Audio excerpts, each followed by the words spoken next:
I'm seeing quite a decent attendance given we have 12 parallel sessions going on. So thank you for being here and welcome to the session on birth outcomes and the innovations and interventions that can help us achieve better birth outcomes. We have amongst us a beautiful panel and hopefully a very, very balanced panel. May I call upon the stage Dr. Pawan Kumar.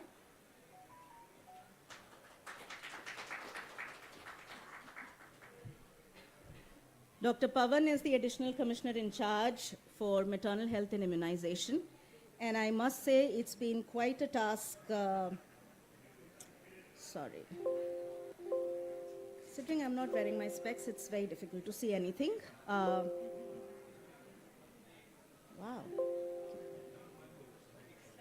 Yeah, the mouse is running. Are you moving? Are you moving it from there? Okay. Thank you.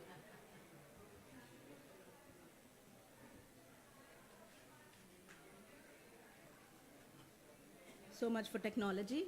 But yes, Dr. Pawan Kumar has gratefully and graciously accepted to be not just a speaker at the session, but also our chairperson. So we have Dr. Pawan Kumar into two with us. Our next speaker is Professor Godar. Professor Godar is the principal investigator at the Women's and Children's Health Research Unit at the Jawaharlal Nehru Medical College, Belgaum. Now, this is one institute that has led significant, next slide, please, significant number of researches with international organizations and with national organizations, and he's going to share some of that. We also have amongst us Dr. Sunita Tandulwarkar. Thank you. Dr. Sunita is the president of FOGSI, the Federation of Obstetrical and Gynecological Societies of India. And she is, of course, an eminent and very well-known gynecologist in the country. Thank you, Dr. Sunita, for being with us. And then we have Dr. Ragini Kulkarni, a very eminent scientist at the ICMR Institute, the National Institute for Research in Reproductive and Child Health. Welcome, Dr. Ragini. And then, of course, there's me. I lead the maternal newborn health work at the India Country Office of the Gates Foundation. I'm Anchita Patil, your moderator for the day. So, as I shared with you, Dr. Pawan has graciously accepted to be the chairperson as well as a speaker for the day. And thank you, sir, for the double role, which means we have a very, very balanced panel. 2 + 1 men, or 1 × 2 + 1 and 3 women. So that's 3 is equal to 3. So Dr. Pawan, would you just like to give us an overview of what we've been able to achieve in terms of maternal mortality in India, what the Indian programs have been like, and what the future kind of looks like for India? Thank you. They'll just put up your presentation.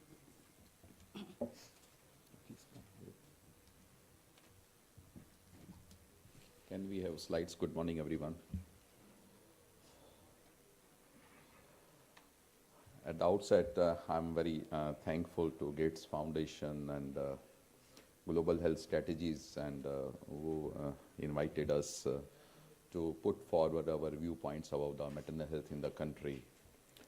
And this is the first session of first day of this very important meeting, which is Global Health Summit, and all colleagues, which are many of them, they are known to me in the area of maternal health, newborn health.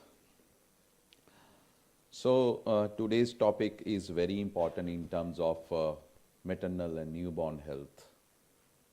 And if we see the kind of maternal mortality ratio in the country, can we have slides, please?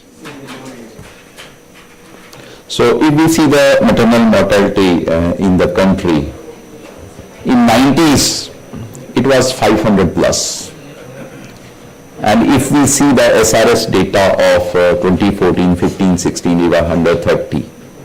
And if we see the SRS data of 2018 and 20, which is the latest data which we are using, we stand at 97 of maternal mortality ratio per 100,000 live births. And if we see the global data of maternal mortality ratio, which was around 300 and which is trending around 167 like that. So global fall is around 42%, whereas the Indian fall is around more than 80%.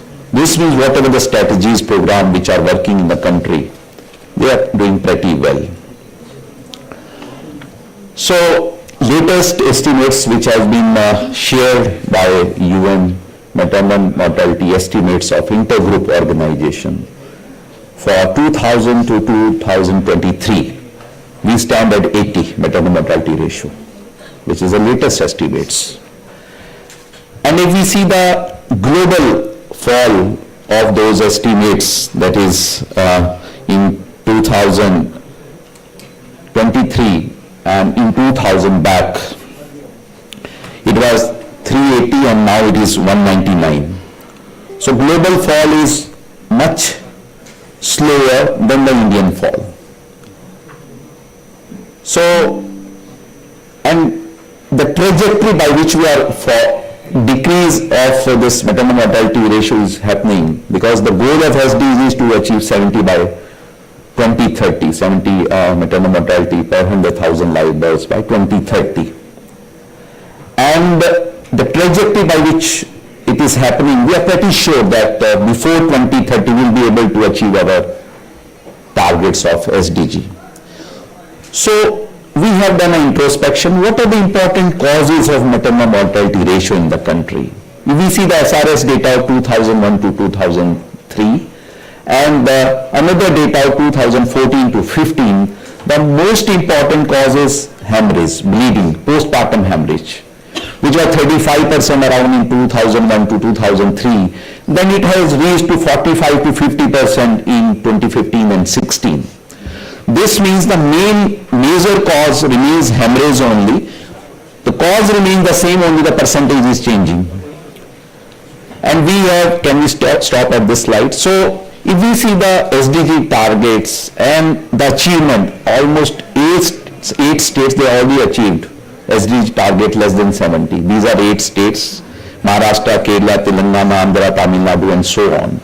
So what I want to convey through this slide is that the trajectory, which is the fall of MMR is happening in our country vis-a-vis the global, it is appreciable for Indian context, because fall is very steeper. Next please. So if we see this pie which I was talking about, the RGI data, Registrar General of India, what are the different causes of maternal mortality ratio? Abortions, obstetric labor, pregnancy-induced hypertension, which my other colleagues will also be discussing about the preeclampsia, pregnancy-induced hypertension. This is also the important piece, important chunk in this pie that is an important cause of maternal morbidity and the mortality, the maternal sepsis. And if you want to reduce maternal mortality ratio in the country or maternal morbidity in the country, there are preventable causes which we can address through our program, strategies, evidence, use of IT, which we will be discussing in coming 90 minutes. Different aspects, different facets of IT, different facets of evidence-based generation of a data way forward. So the remain causes, whether it was 10-year back, 20-year back, pie remain the same, only the percentage is, the portion is changing. This means we need to do a lot of work in those pieces where the percentage is increasing or decreasing. So that is an important challenge for all of us. My dear friends, pregnancy is a physiological phenomena. If any mother is dying during the physiological phenomena, I think we have to work harder, because it's a very good feeling for the mother to become a mother for a newborn child, for the family, the grandparents, and the whole of the world, the family, the country, become a pregnant and then delivering a healthy baby at the end of 9 months. It should be a good feeling for everybody. So, but during that journey of 9 months, lot of challenges, issues, which I just described, how the mother in that vulnerable phase passes through. so that, and how to address those challenges.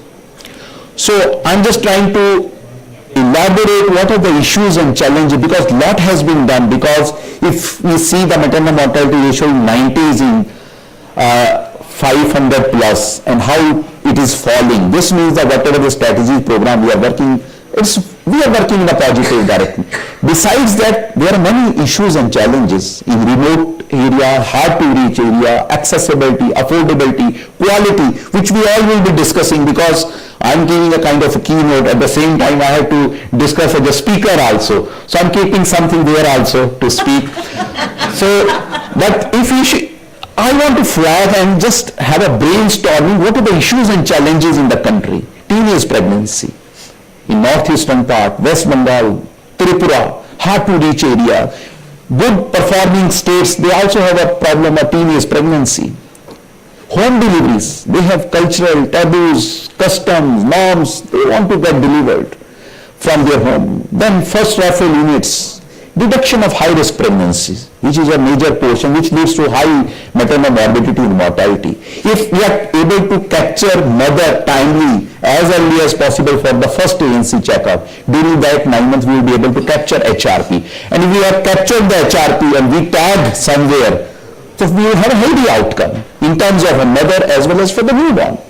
Then we have a grievance redressal mechanism, families, support system. If they have a grievance, out-of-pocket expenditure, tribal hard-to-reach areas, near miss, then abortions, shortage of HR, surveillance. So the many issues, challenges are there. The red part of our country, with a major chunk of maternal morbidity and mortality exists. We have already identified.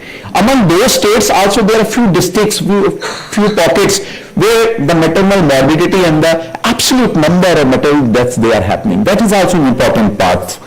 So, and if we see historically, there are three kinds of delays they happen in the system, in a remote. We are sitting in the capital of India, we are at a, but you think about our 70, 80 districts, 140 crore population, where they live actually. The decision at the family level to go for institutional delivery, transportation, how to reach, if we have reached to our system in healthcare, whether we are geared up to handle those normal physiological pregnancies, mothers into that areas.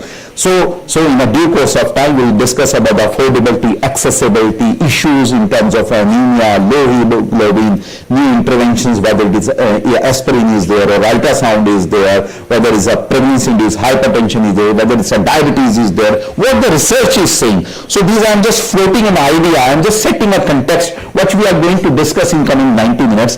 And I thank everybody, and we look forward to the proceedings of this panel discussion, and I stop here only, and I hand over to our moderator to carry forward further discussion. Hopefully all deliberation will be useful for all of us, and something concrete comes out of that, so that our policy-driven programs, policies, everybody will be benefited. How to handle those normal physiological pregnancies and make them as a memorable journey of those 9 months. Thank you very much. I'll stop here only. Thank you.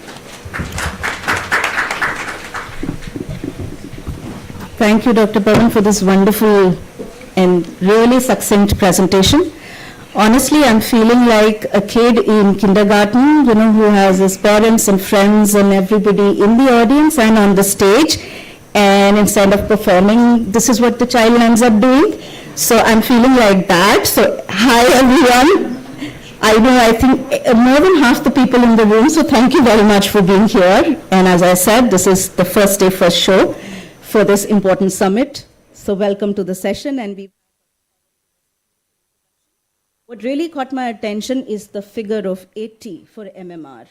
And I'm really happy to hear that, because we have been progressing very well over the years, and this just gives us a boost and tells us that we are on the right path.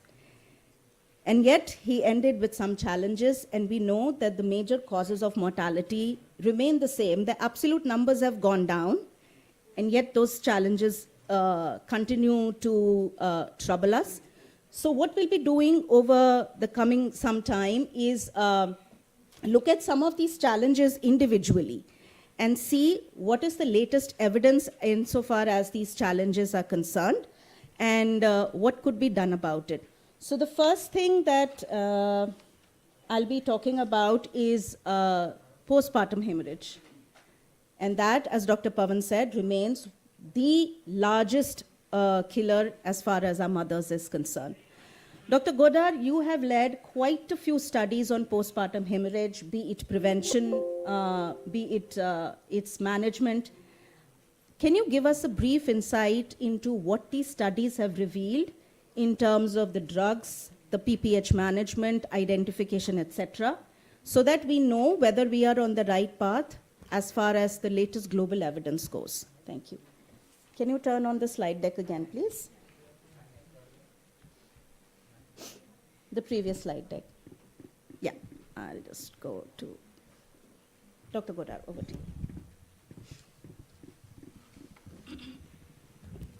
Well, thank you and good morning, everyone. As Anchita said, to have an audience like this when there are so many concurrent sessions going on speaks itself to the challenges that we are into. And Your height and my height.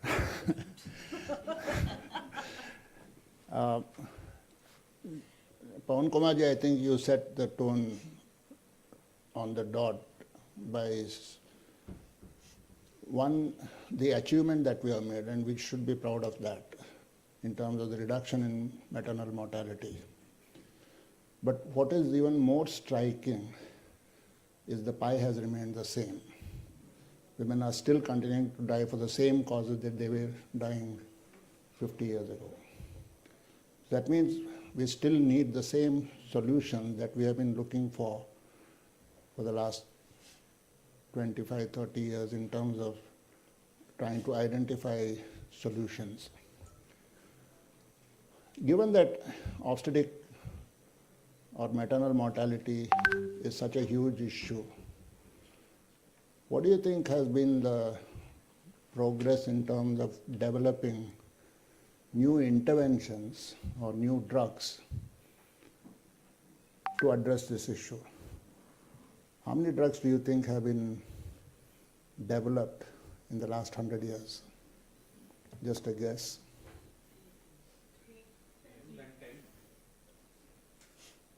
Yeah, can I have my slides? Yeah, you can operate. Oh, okay, yeah.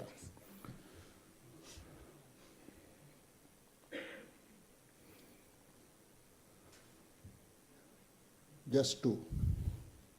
One tocolytic, atosiban, and heat-stable carbetocin. There are many reasons why drug development is a challenge in pregnancy and the postpartum population. But that doesn't absolve us from our responsibility. So when Ferring and a couple of representatives of Ferring are in the room, approached WHO saying that we have a product which addresses one of the challenges of the quality of oxytocin because of the heat lability. So WHO entered into a tripartite agreement with the funder, Merck for Mothers, and Ferring, and said, we will run the trial for you, but we'll run it independently of you. We'll do it as a rigorous regulatory trial across the centers that are part of the HRP network of WHO and see whether you have a product that is worth looking at. So that's how the Champion trial was conceived. It was run by WHO in 10 countries, 24 hospitals. We recruited close to 30,000 women. India itself contributed more than a quarter. We were the lead center for that trial.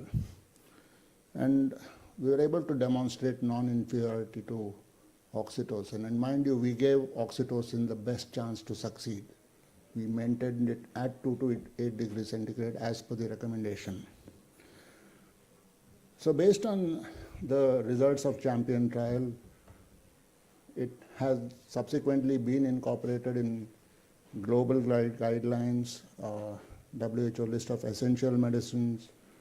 India was the first country actually to give marketing and manufacturing and marketing license for the drug based on the Champion trial data. It's part of the FIGO recommendation, and what's more important, and this is what the commitment from Ferring was, that if the trial proved successful, they will offer Ferring 2 public sector facilities throughout the world at a cost on par with oxytocin. Mind you, a head-to-head comparison of the cost really is not fair, given that oxytocin needs cold chain storage. So you need to factor the cost of that. But even otherwise, head-to-head, they made a commitment that they will make it available to public sector facilities at a cost. The first product, the dose was administered in our hospital in 2021. Subsequently, we approached Foxy leadership. There was a convening in Hyderabad to look at the evidence, and heat-stable carbetocin was included as an alternative option to oxytocin, where oxytocin, good quality oxytocin, is not available or assured. This is the current status of registration of the product in different parts of the world. It's in 26 countries now. And very recently, a couple of weeks ago, Karnataka state made a commitment to provide heat-stable carbetocin to all women delivering in public sector facilities. Unfortunate part of the story was, I'm sure many of you have heard this maternal death issue that was in the news for all the wrong reasons in Karnataka. So it took a few lives to make this happen. There was a demonstration project in Madhya Pradesh, basically looking at feasibility, not efficacy. Can it be used? Is it accepted? And are there any harm in terms of public sector scale up? The data looks very good. And I'm not going through each and every bit of the data which is published. I'm just trying to sort of highlight two things which sort of keep coming up. There was no incidence of using heat-stable carbetocin for induction or treatment of PPH. Right now it is approved only for prevention. And second, there were no adverse events related to the drug. So I think we are reasonably confident in saying that it's a safe drug. Even if you look at the cost comparison with oxytocin and misoprostol, it scores heavily. The figures are heavily in favor of introduction of heat-stable carbetocin. Again, this is published. Because of positive time, I won't run into all of the numbers. But now the issue was, it's approved for prevention. What if prevention fails? What do we do? Do we go back to oxytocin and get into the same argument all over again? So we are just about launching a treatment trial. We just finished training in 5 centers across the country just earlier this week. We are hoping to start recruitment by the first week of May to this trial to look at whether a second dose of heat-stable carbetocin can be administered if the prophylactic dose doesn't work. So that's the question that we are now trying to address. Again, WHO will run the trial independent of Ferring. Ferring has no role in the management of the trial. And again, their commitment to make it available at public sector pricing still remains. So this is the launch of the project in Belgaum a couple of weeks ago. Okay. Thank you, Dr. Godar. We tried to have somebody from the University of Birmingham to share this part of PPH management. So what Dr. Godar shared with us is that heat-stable carbetocin has come up as a potential drug for prevention of postpartum hemorrhage, given the issues of stability and temperature sensitivity of oxytocin, and it's equally good as oxytocin. But again, if there is PPH, what do we do? So then there was this trial that was conducted for management, early detection and management of postpartum hemorrhage, and it's called the Emotive Bundle. Now, what does Emotive stand for? All the letters there stand for something. E is about the early detection, and this is important because how do we detect postpartum hemorrhage? We say 500 mils of blood loss, but how do we measure that? So in this particular study, they used a drape, a calibrated drape after birth to be able to measure the actual blood loss. Then the other elements, if we find that it is above a certain threshold, then we take into, put into action a lot of measures, all of them together, because the current process is that you try one, wait and watch. If the bleeding starts, then try something else. If it stops. So here, this is a bundled approach where we use the massaging of the drugs, oxytocic drugs. It could be, if carbetocin proves to be there, it could be amongst this whole bundle. And tranexamic acid also along with IV fluids. So we give them all together as a bundle should PPH happen, and then wait and watch. And if it still does not stop, then we shoot it up and escalate. Okay. So of course, they had some mechanisms of how they tried to carry it out. I won't go into those details. But some of the great findings of this study was that when they looked at a composite outcome of either maternal death or laparotomy due to bleeding or severe PPH, they saw a 60% reduction. And that was huge. And in fact, in a certain country where they had dropped the threshold from 500 to 300 mils to be able to initiate action, they saw a much higher reduction in the composite outcome.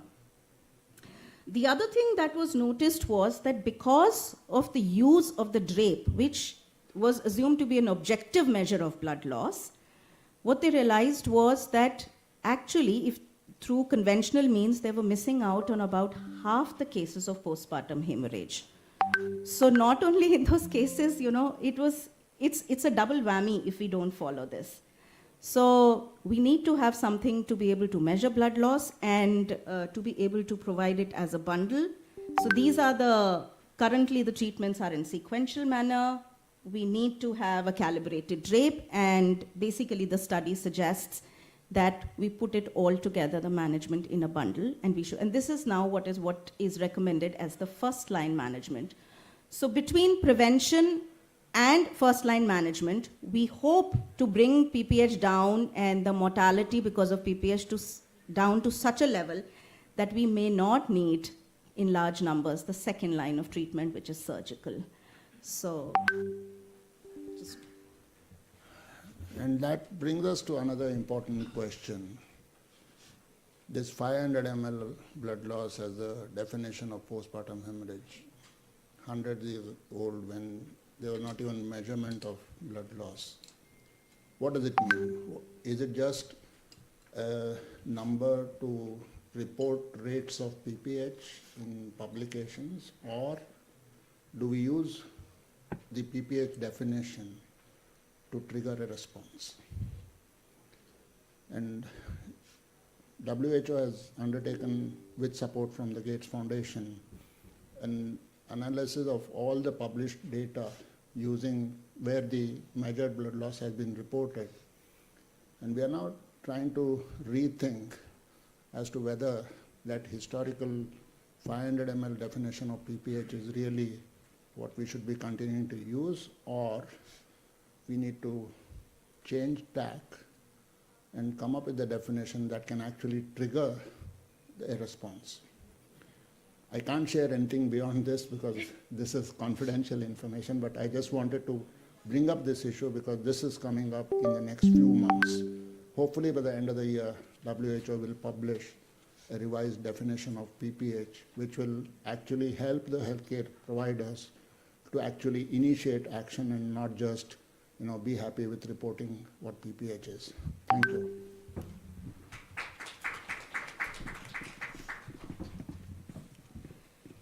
Thank you, Dr. Godar. Coming to my other panelists now. Dr. Ragini, you've led some very interesting studies on maternal near miss.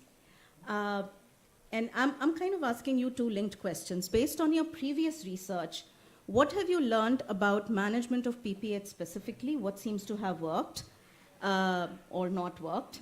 And given these newer guidelines, do you think we need some sort of implementation research to be able to put this into practice? Or even if we think about changing the guidance for the country, what would it take in the form of research to be able to do this?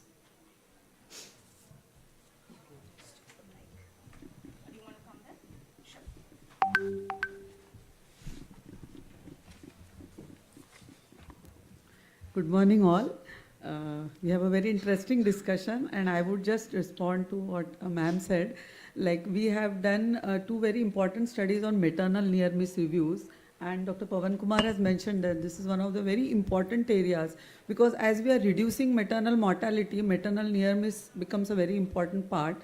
And we have operational guidelines of Government of India for maternal near miss reviews at the tertiary hospitals. But let me tell you, they have not been operationalized all over the country in the tertiary medical colleges. They have been operationalized only at selected hospitals. So we try to do implementation research to see what are the barriers, what are the challenges. And we in fact have already communicated to ministry and would request ministry that these guidelines should be revised, because the criteria which are given in the M&M guidelines, on the basis of which I would tell you the percentages of PPH, that also need to be revised. Why? Because they are very stringent guidelines as compared to WHO guidelines. When we did a study with WHO guidelines, the ratio of maternal near miss and maternal deaths was almost 1:9 or 1:8. And when we did with Government of India guidelines, it came only 1:3 sort of. So we did two studies, I would just say. One was at the level of tertiary hospitals in Maharashtra and another was at the level of district hospitals. So at tertiary hospitals, we found that hemorrhage, including postpartum hemorrhage, it was 34%. But at the district hospital level, see the difference, it was almost 64%. So with our experience on the field, because I come from a public health perspective and just wanted to put it on board to all that, lot of improvements we all know need to be done below district level, especially capacity building of the service providers, and some challenges wherein the non-availability of blood bank facilities, which actually complicates the postpartum hemorrhage and leads to maternal death. So currently we all know, sir, all the panelists have showed that the standard of care which is there for PPH management, it is uterotonics and then uterine balloon tamponade and surgical interventions whenever for refractory cases. And ma'am has already shown about tranexamic acid. So we have a HTA resource hub at our institute, and we have done HTA study to show about the usefulness of tranexamic acid, not only in terms of efficacy, but also the cost effectiveness. So we all know that WHO recommends like tranexamic acid for only atonic and traumatic cases of PPH, and which has to be given in 3 hours of delivery, isn't it? So what we recommend is that Indian guidelines, if you look at the Indian guidelines, PPH guidelines, there is no clarity on this aspect. So what we thought is that we have already prepared a policy brief, which we have shared with the ministry. And what we think is that addition of tranexamic acid as a primary management of PPH within 3 hours of birth, it is definitely cost effective, and it is recommended in public health system of our country, especially at the below district level or so. And another important thing which we want to recommend is that it should be included in Dakshata guidelines and the Laksh guidelines. So when we have these deliveries in the labor room tray itself, the tranexamic acid should be there. It would prevent a lot of complications of postpartum hemorrhage. And one more thing I would like to add is that ICMR has developed like standard workflow management guidelines for management of PPH. And the standard workflow guidelines from ICMR have already been published. There also we have added tranexamic acid as one of the important drugs which could be added to the management of PPH. So for this part of PPH, this much I wanted to add. And especially for maternal near miss review, we would really be interested to communicate to ministry and take an active part for revising the guidelines because we have been working in that area. Thank you, ma'am.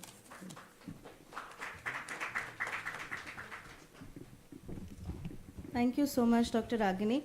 I don't mean to put anyone on the spot, but this just triggered a thought in my head that given we have a new drug, tranexamic acid, into the picture, and in our public sector facilities, it is the nurses who are more often than not, who are delivering babies. So when the SBA guidelines were written, at that point in time, I remember there was a lot of legal opinion on whether or not nurses could give certain drugs, and we went to the Drug Controller of India to bring about these changes to allow nurses to give oxytocin for both prevention and initial management. If we have to do that with tranexamic acid also, what could be a possible route, and which cadre do you think can deliver? Any one of the panelists. And I must say this is like off the questions that I already had for them. I think tranexamic acid can be given by the sisters. It's more simpler drug even than the oxytocin, if you see for the body. So maybe that's a recommendation, if and when the government decides to go in for this whole package, that this is something that can be done by the nurses.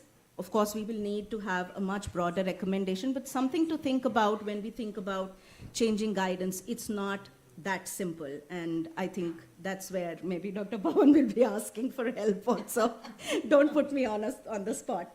But yes, so that was a question that was coming to my mind. But Dr. Sunita, in the private sector especially, and given that you wear two hats of the Foxy president as well as a private sector practitioner yourself, what are the drugs that are being used for both prevention and management of PPH? See, most of the private sectors now have moved to carbitocin for a prevention. I think from COVID time, we really moved on very easily. As sir said, the cost of the ampule in a private sector of 500 rupees is not so high. Secondly, if we consider the oxytocin, you have to give in a IV drips.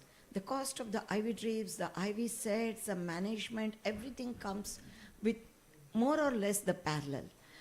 Above all, you don't need a cold chain maintenance. Yes. So that is the biggest advantage of carbitocin. And for last 4 years, more than 4 years now, I'm using it, and I have not seen a side effect in a single patient. When I read his presentation and study of reducing the PPH incidence to those 0.7% was absolutely amazing. So we wait for 2 months for his all final outcome, but I definitely feel.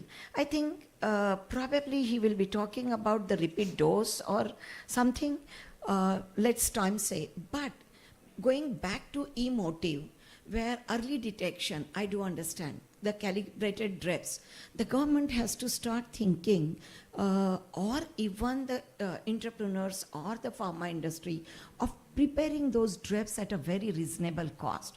That's the biggest hurdle with it. When you say objective visualization, it is very important that the drips should be used at mass for every patient. And by proactive, in the cases where you are expecting, maybe you are delivering little large size baby, diabetic baby, where you are thinking about trauma, or because of the atonic PPH, multiple pregnancy, polyhydramnios, parity, all these cases, it's a mandatory. Only thing in emotive, I felt one word doesn't come, which is a mandatory, is catheterization of the bladder. Emptying the bladder. Foley's catheterization comes as a first step for 3 important things. One, full bladder itself will cause atony of the uterus, which is so important, which doesn't come in emotive. Second important thing is we are giving IV fluids. We are giving even oxytocin with the IV fluid. You expect that the bladder is going to be full sooner. And you have to manage. Third step is when your patient is bleeding and all, you need to manage her urine output. So somewhere in a emotive, I don't know, so many international big people were there, but catheterization, how we forgot, maybe E can be taken as a E square, not only the early detection, but emptying the Empty the bladder. bladder. So it should be E square motive to me, and that's what I tell my students in that.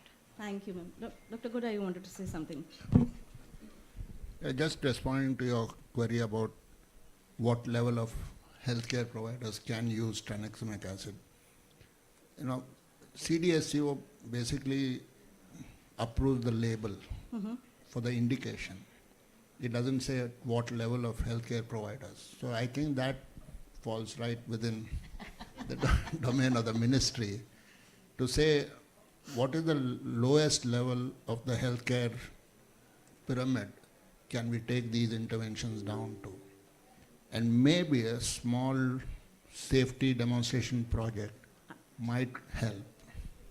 Yeah, which is maybe where institutes like NIRRCH can help with implementation research. On the cost, I would just like to say that even when they did a cost effectiveness analysis, you are absolutely right, it's the drape that came out to be the biggest factor. It was still cost effective, but it was said that if you bring down the cost of the drape to less than $1 US, it's an immensely cost effective intervention. So I'm trying to think, there was another question that was coming to my mind, but maybe, yeah, on the blood loss cutoffs, what is the opinion given, especially the anemia status in the country? I think what sir said was very right. We cannot wait for 500 ml. We need to change our thinking. For me, I always tell my girls, 200 is alert line and 300 is an action line. You have to make it. You can't just wait even for 300. 200 should be your alert line. Great. Very important. And 300 has to be action line. And I'm happy because that is what I'm practicing for last 35 years. Mandatory. But when it comes through the research and the guidelines, I think definitely the definition will change. By changing the definition, you are optimizing or helping the maternal mortality, it will be great. Because the gynecologist still will think about 500 cc. Waiting for 500 cc for whom? The patient with hemoglobin 13, maybe okay. Patient of 9 gram, absolutely not okay. So when we talk about the PPH, we also have to talk about the anemia state. And that's why one concept has to come very clearly. I know the time doesn't permit for all. The FCM, the injectable ions, which we can help us to have by 9th month, by 37 weeks, hemoglobin about 12 for all the women mandatory. It's Dr. going Goodall. to change not only your morbidities and mortalities at the PPH side, think about the post-delivery sepsis, depression, post-delivery anemia, combat. If I'm 13 gram and I bleed and come down to 11 gram, I'm still okay. I'm still immunologically competent. My hemoglobin allows me to fight with the sepsis. But if I was 10 and I'm coming down to 7.5, I'm going to invite puerperal sepsis as well. Absolutely. Thank you, ma'am. Dr. Godar, you wanted to respond to this, and I think this discussion on FCM actually leads us beautifully into the subsequent section on maternal anemia. So you could probably respond to the question as well as come and share some findings on IV iron. Yeah, so, I mean, this is a very valid point. In anemic populations, 500 ml, does it really make any sense? And that's what I kind of indicated earlier, that there is serious rethinking on the definition of PPH. We are initiating a validation study in the next few months in India, and by the end of the year, the definition will change. I cannot say anything beyond this at this juncture, but the point is well taken that, and for the treatment trial, the carbetocin treatment trial, we have not said 500 ml alone as the trigger. We have said 500 ml or, in the judgment of the clinician, if the woman seems to be going into shock. Sure. Yeah. Thank you. So that Also, kind- Anchita, can I say something? The way private sector thinks and the way public sector thinks is very different. In a private sector, the obstetrician is all alone managing. We Yeah. don't know the blood bank facilities. We don't know the availability of a helping hand. And that's why action like happens little earlier than the public sector.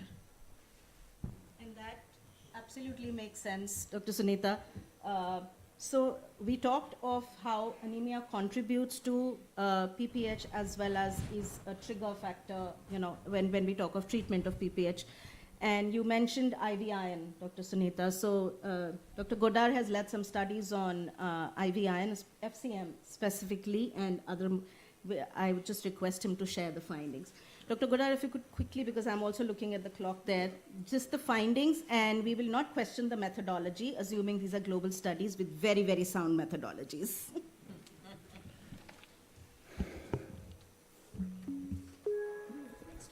Yeah, can I? Oh, sorry. Yeah, so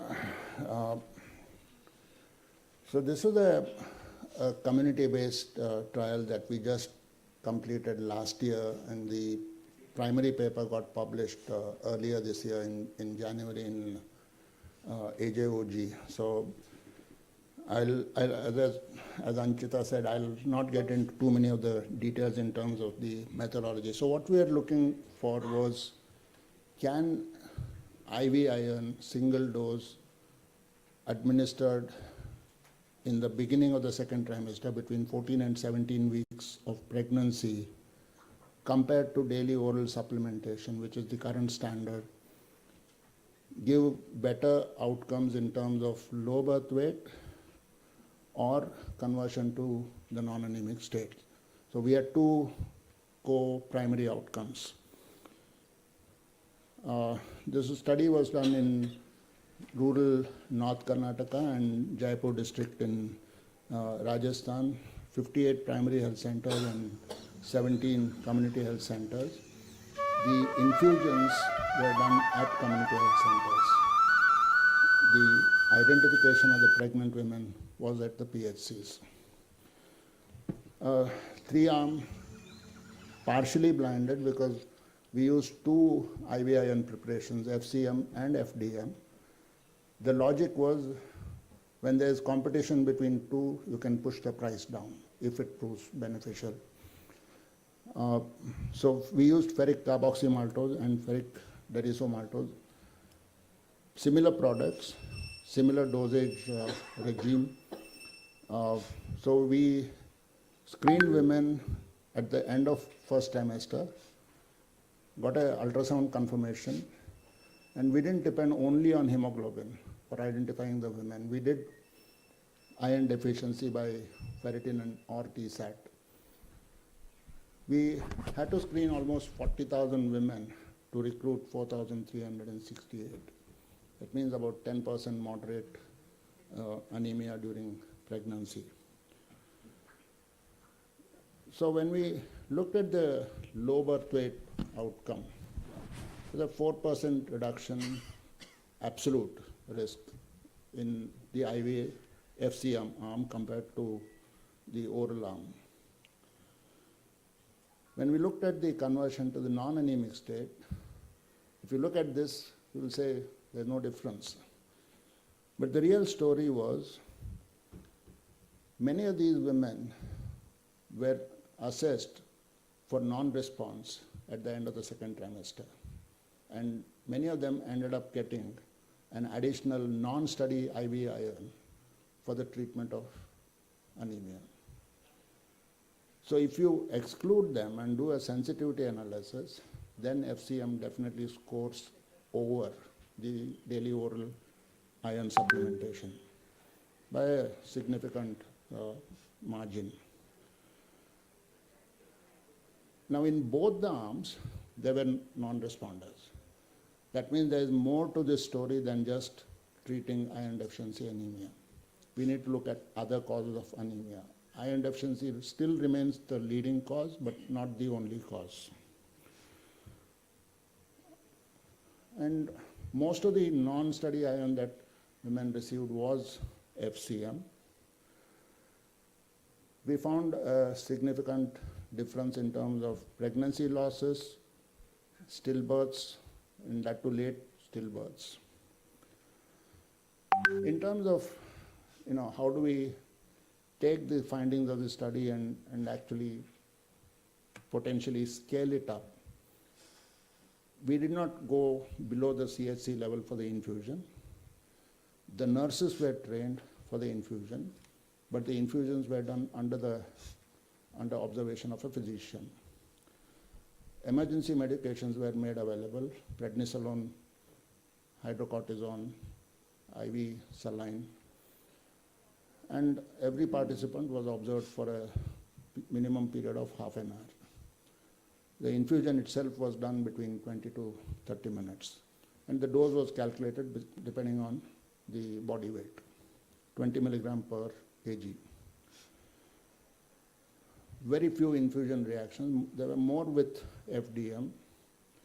There were no hospitalizations. Every infusion reaction was managed locally at the CHC. Only one case of anaphylaxis to the IV infusion, which was also managed locally. And then only 15 women out of nearly 2,900 did not receive the full dosage. So I think it's reasonably fair to conclude that IV FCM can be considered as a first-line treatment for for moderate anemia during pregnancy. And what is more important is this iron loading has consequences not only on the mother but on the infant. We are actually doing a follow-up study looking at infant brain MRIs and neurodevelopment assessment at 12 and 24 months. The study is still ongoing, but hopefully in the next 6 to 8 months, we should have some preliminary findings published. There was a clear reduction in the low birth weight rate. We don't exactly know how it is contributing, but probably because of the hypoxia that you are managing, which also can contribute to reduction in the stillbirths. So I think based on the findings, we can suggest that it can be considered as a first-line treatment. Single dose is safe and effective. But infants in all the arms had iron underloading, which means that we need to look at whether this 1 gram single infusion approach was enough, or do we need to go for a higher dose or a repeat dose. So I think that's perhaps the follow-up study that needs to be done to identify this. But the bottom line is that, yes, we need to treat IDA, but IDA is not the only issue. Thank you. Thank you, Dr. Godar. And anemia is one issue we have been working on, and it's proved to be challenging over the years. NFHS upon NFHS shows us that we are unable to make a dent insofar as the incidence or prevalence of anemia is concerned during pregnancy. One of the things that I really take away from your presentation, Dr. Godar, is when we talk of maternal anemia, generally we talk of ending pregnancy on a high note, non-anemic status. But if one thinks about the fetus and the neurodevelopment, then we need to eliminate or take care of anemia as early in pregnancy, if not in the preconception period, as possible, because it has a huge impact on neurodevelopment and on growth. And that's something maybe your studies will put a certificate on. So the goal is, it's good to end pregnancy on a non-anemic status, but probably not enough. So that's... Just to add, we have a full session on this trial tomorrow morning, I think in the adjacent room at the same time. So those who are interested, please show up. Yeah, We'll have more detailed discussion. Absolutely, absolutely.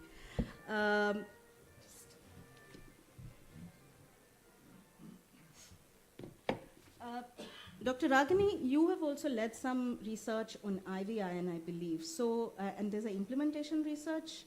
So, what have you learned through those in terms of how do we support the administration of IVIN?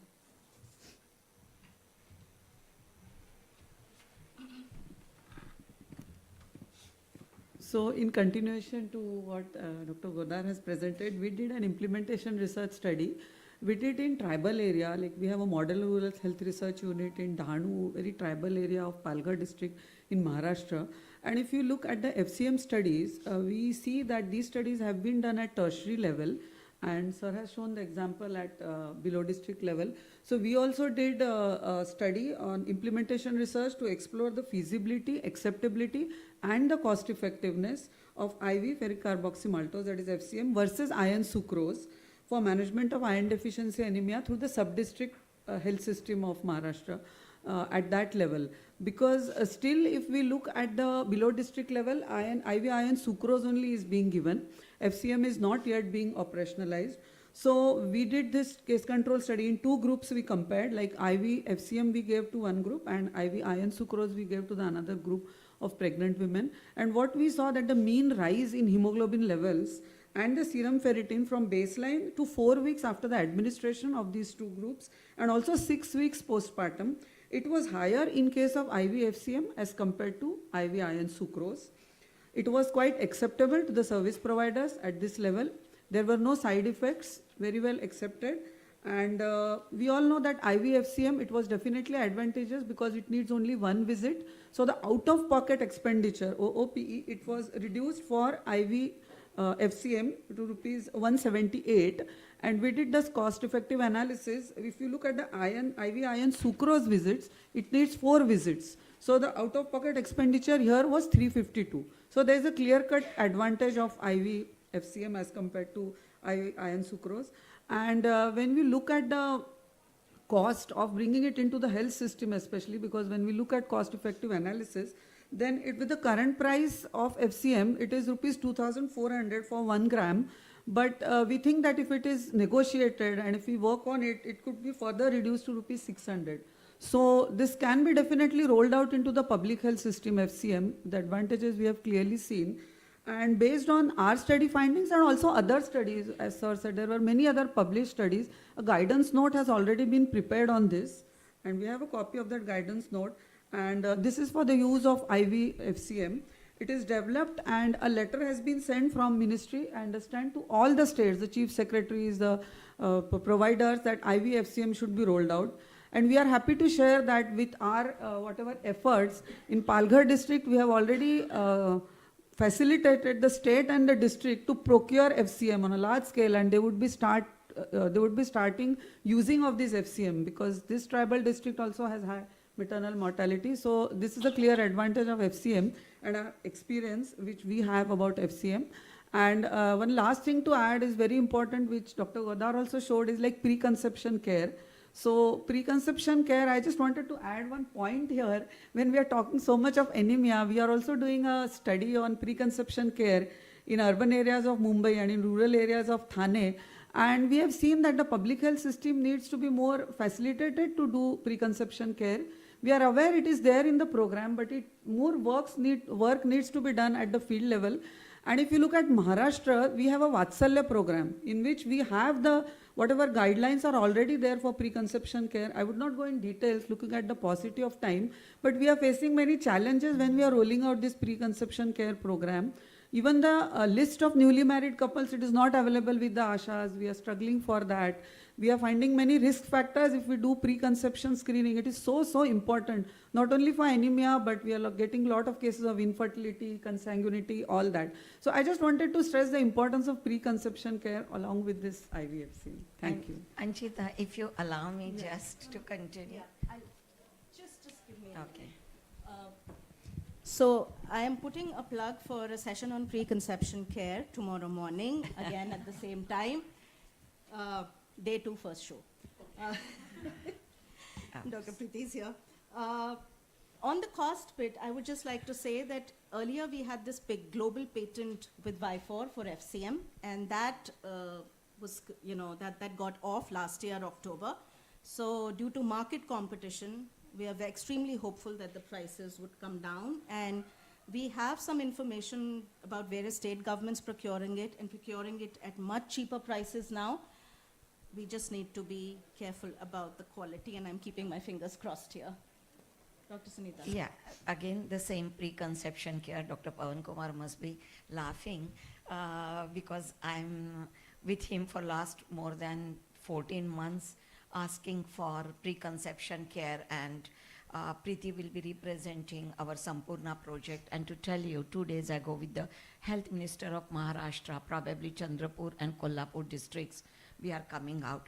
But talking about what we are saying, newborn having low iron, what we do in private sector is giving FCM at 14 to 16 weeks first dose, and around 20 to 32 weeks we do, even if the hemoglobin is 12 doesn't mean the iron storage is good. So we are doing serum iron and ferritin, and if we find that the values are low, we are giving them the second dose of FCM. So probably we should be doing this study as well, that when you give a second dose, what will be the neonatal serum iron load? That will help us. That's very interesting, and in fact, some of the things that we are thinking about is point-of-care ferritin tests, because for the public sector, we really need some point-of-care tests. And also the neonatologist should be informed that the lady has been given enough iron, because then baby whether needs to be given these syrups or not is equally important. Yeah. Overdose of iron itself will be a problem for a baby. Dr. Goda, you wanted to add? Yeah, just to continue the discussion on the cost. Yeah, we did do a cost analysis from the rapid iron study, but your point that FCM went off-label in October has changed the equation significantly. And I believe it's now available for 600 or 800 rupees in that range. Yeah. But I think what really needs to be done, based on what we have learned from the oxytocin experience, I think we need to follow the WHO model of pre-qualifying the manufacturing facilities to assure quality of the product. Thank you, Dr. Goda, for bringing up this good manufacturing practices, and very important, because that remains a concern for almost all the drugs that we are using, not just for FCM. Dr. Sunita, one question to you is that when I talk to some of the private sector providers, I hear a lot of concerns about potential adverse reactions with FCM, and that is what puts them off. One of the reasons I think that I realized was that general tendency is, if you see an allergic reaction, you slow down the infusion as a general principle.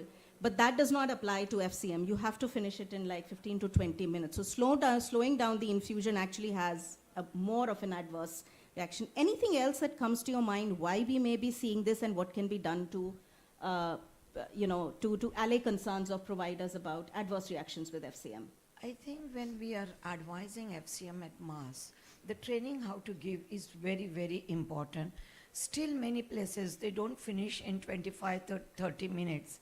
The adverse reaction, if at all one has to see, when it is given slowly over the period of 2 hours, 3 hours, then the adverse reaction. So training of how the FCM should be given has to be mass applied to all gynecologists, their nursing care, I think respectful maternity care, where Manyata and other projects, we are working on that part. Secondly, as sir said, only one case had anaphylactic reaction. You never know which case. So the availability of important drugs by the side is mandatory. So if person is confident keeping these things, the nurses are trained how to give, then fine. Usually in private setup at my place, when the drip is going, 5 minutes first, we give a little slow drip. And if nothing happens, then in another 20 minutes, we finish off the rest of the drip. So if this is a protocol mandate across, because especially in a multi-speciality hospital, where the patient may be admitted in other private rooms and not in your OBGY wards, it is very, very important to take this, and availability of Avil, Decadron and adrenaline with the patient side is mandatory. Thank you, thank you. So like with all IV drugs, you know, there is a certain risk, but it's not very high, and I think that's a misconception. Yeah, just to add, again, we must compliment the ministry for introducing FCM as a treatment option in the second trimester. So it's not that it is not in the system, it's already in the system. The question that we are now trying to address is, can we shift it as the first line as opposed to a treatment or a rescue therapy option? Yeah, that's a great question, actually, and I've heard a lot of OBGYNs debate on it. I have been attending quite a few of the OBG conferences over the past few months, so this is a debate that's going on. So given the time, I'll shift gears to the third cause that Dr. Pavan also mentioned, preeclampsia, eclampsia, and high-risk pregnancies, and what could be done. So Dr. Godar, could you shed some light on the aspirin trial that you've led and what it has revealed about its impact on preeclampsia, eclampsia, and especially preterm births?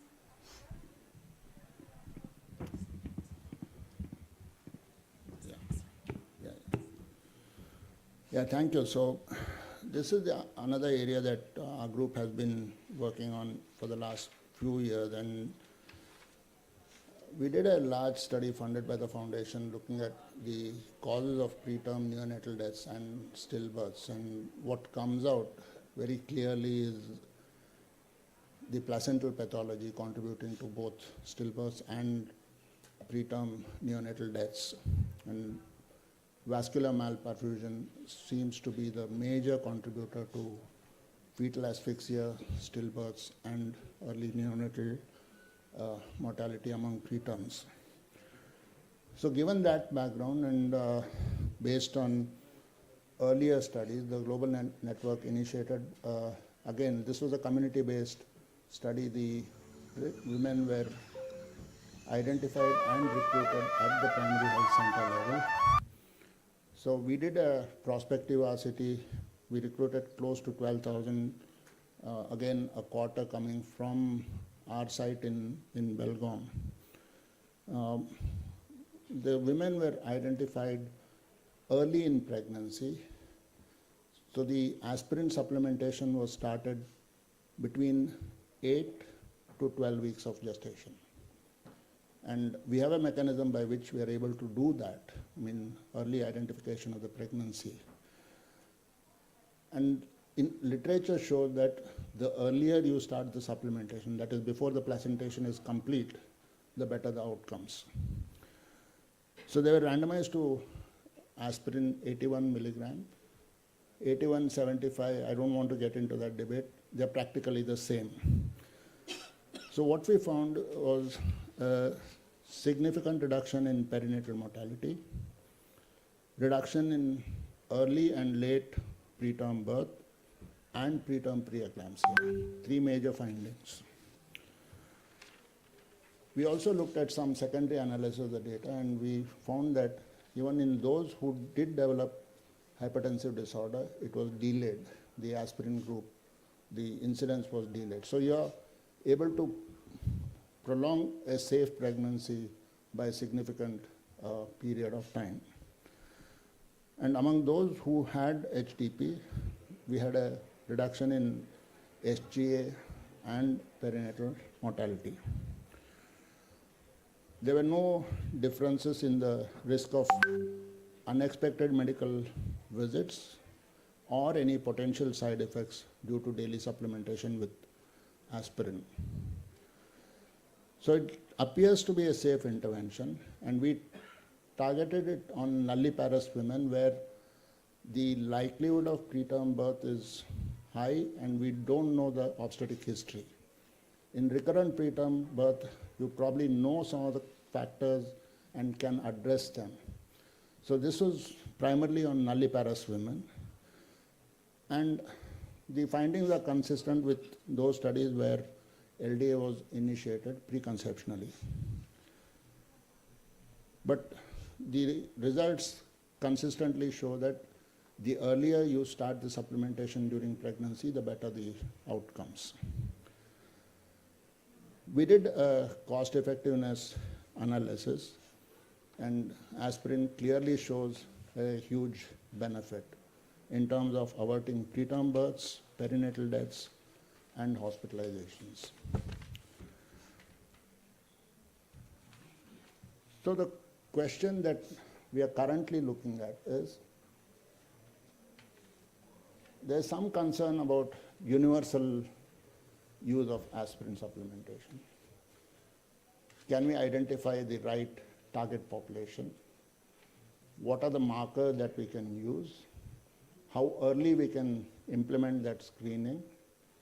And whether 75 or 81 milligram is the right dose, or we need to double the dose. So there are some studies which are in the pipeline which are looking at different thresholds, one with biomarkers like placental growth factor, others excluding placental growth factor, just looking at the risk profile of the women. And we're also, hopefully, with support from the foundation, will be able to do a study comparing 75 milligram versus 150 milligram daily supplementation to find out which is the right dose. So at present, we may not be in a position to do universal supplementation.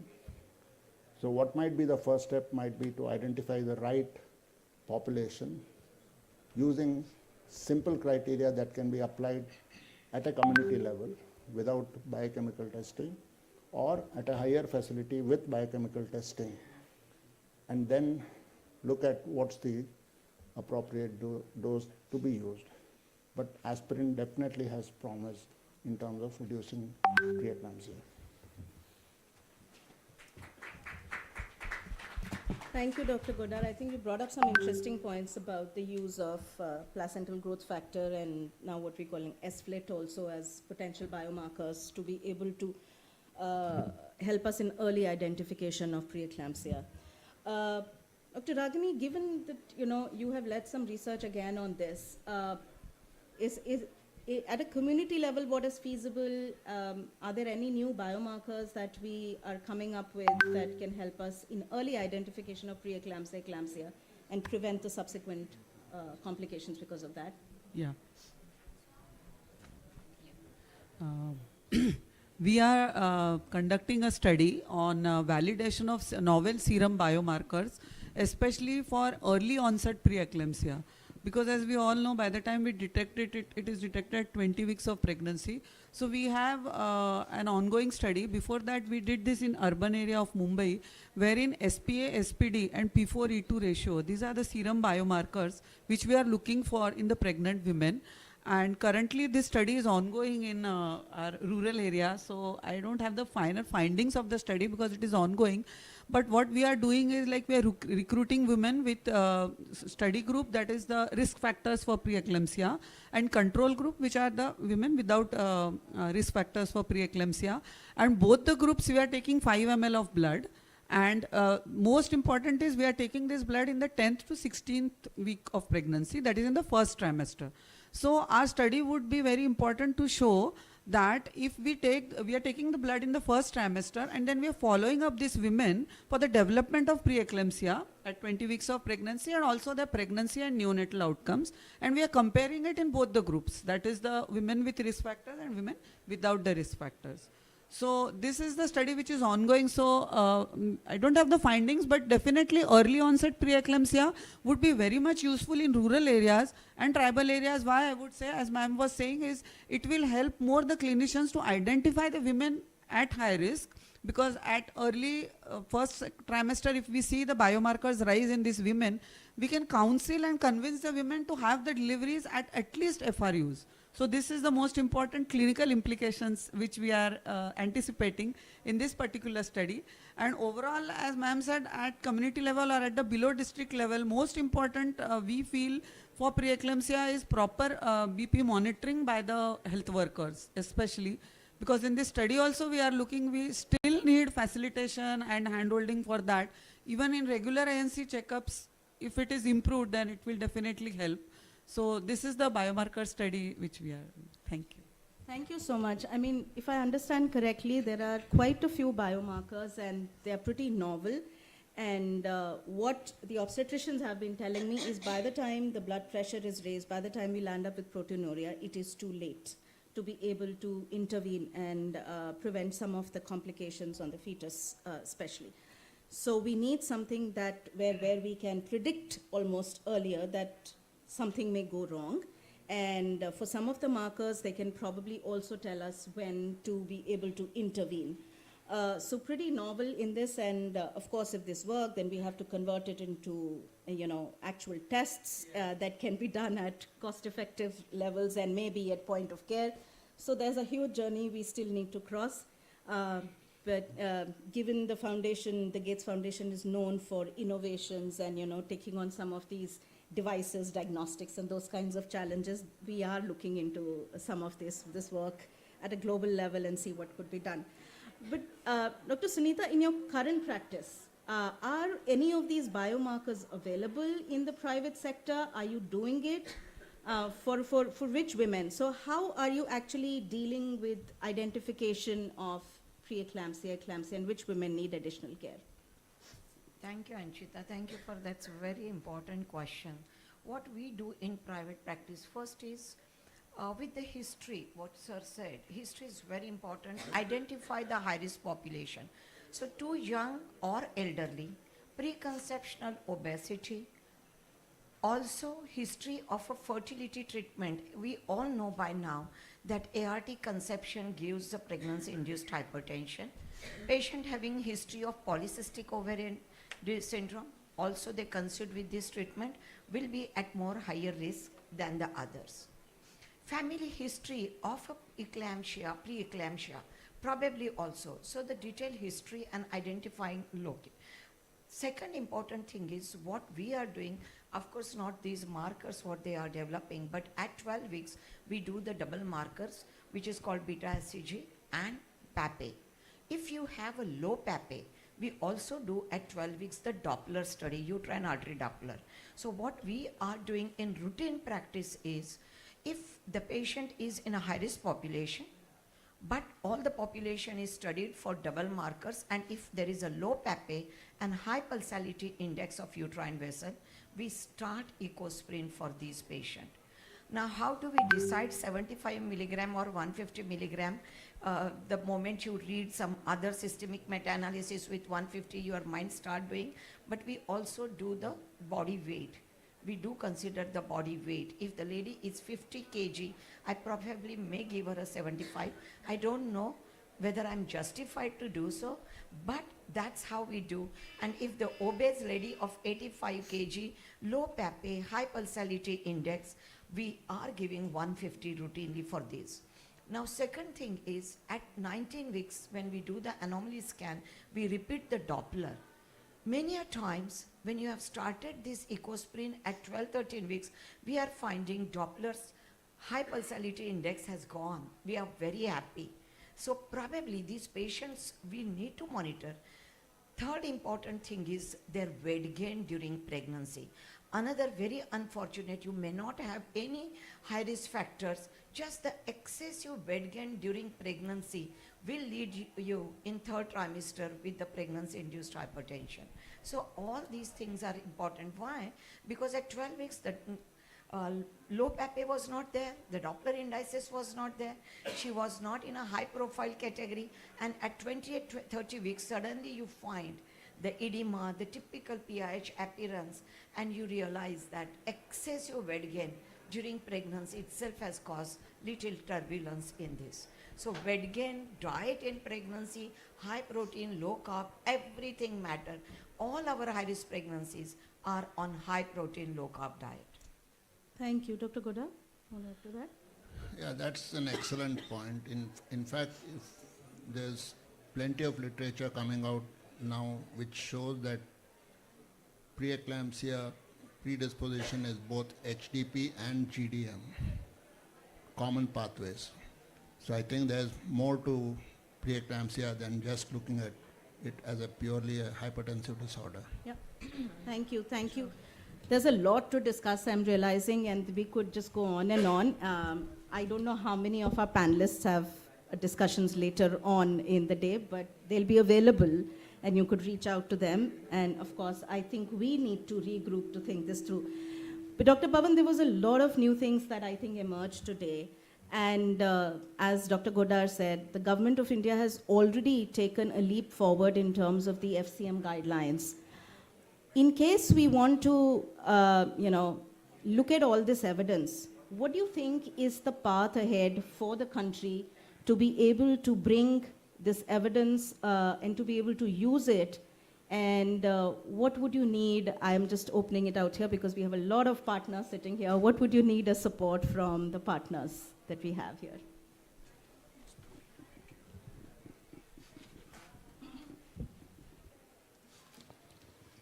Thank you very much. I think we were having a very good discussion about all important interventions which have happened very recently in the past, and very studies starting from, let it be a carbitocin or a FCM or a sucrose, iron stores, point of care test.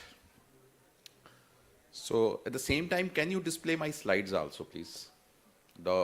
The first slides which we have displayed in the morning, 1 hour back. The other slide deck. Yeah, thanks.